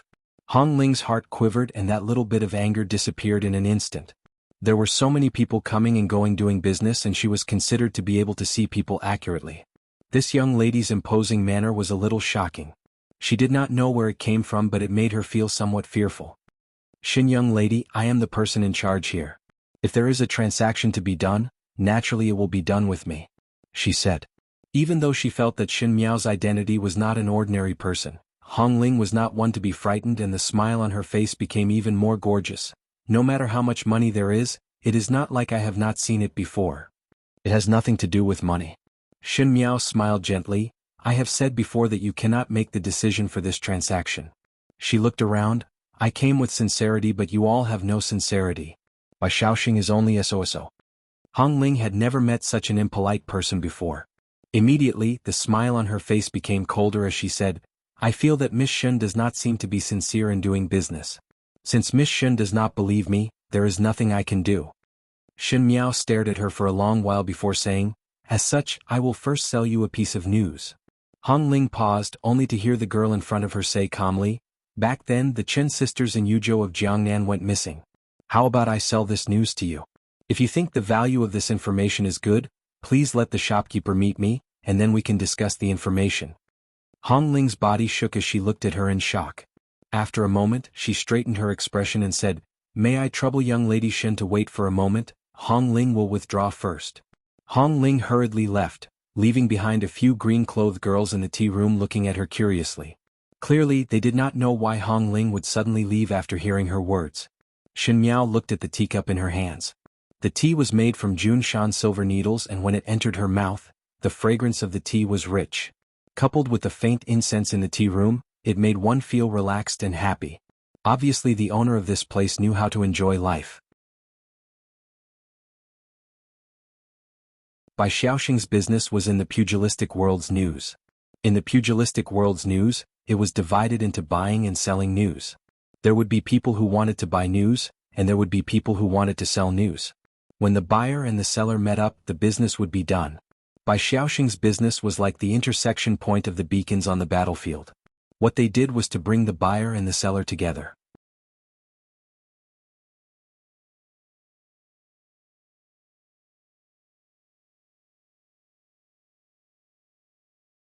Chapter 194. And the news that Xin Miao wanted to sell was an unsolved case that caused a sensation in Mingqi. The wealthiest Chen family in Jiangnan's Yu province had two beauties that could topple a city. With this kind of appearance, if they were to enter the palace, they would definitely be able to fight for a position as a concubine. Not to mention that the world's beauties were painted with skin, they were all white bones. True beauties were like the most exquisite jade, and one more glance was blasphemy. The Qin family was a big family, and it was not a good thing to have these two daughters. If a female's appearance was too outstanding and there was no ability to match their looks, one feared that it would bring disaster to the family. Fortunately, the Qin family was not only the wealthiest in Jiangnan, but also had a place in the pugilistic world. The Qin family had a wide network and had many friends in the underworld. The master of the Qin family was indebted to a sect head, thus the Qin family had a backing. Who knew that even so, when the Qin sisters were 16 years old on the day of the Lantern Festival, they disappeared under everyone's eyes.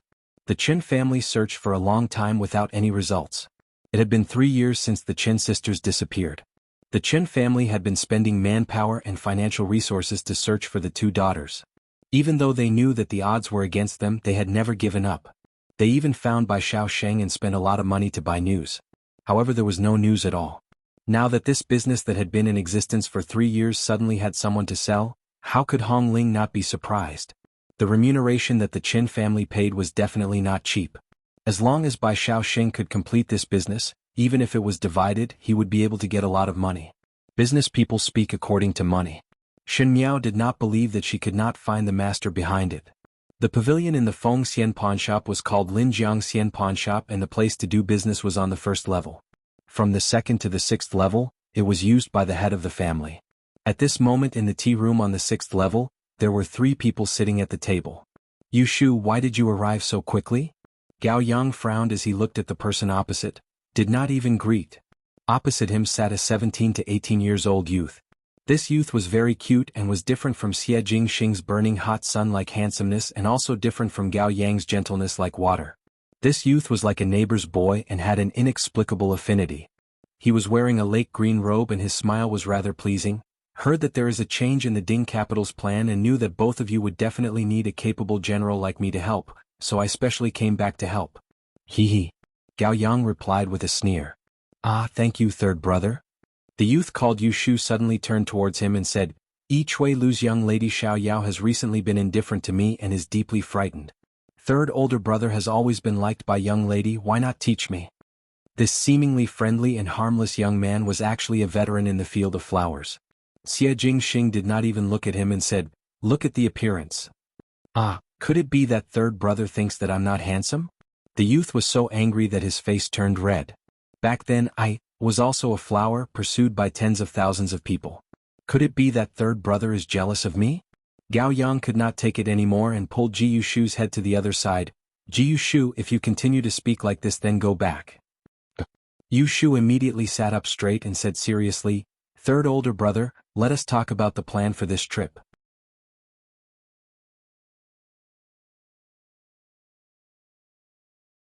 He had not finished speaking when he saw a red-clad female coming up from downstairs. She had a charming appearance but did not come in and called out from afar through the curtains, family head.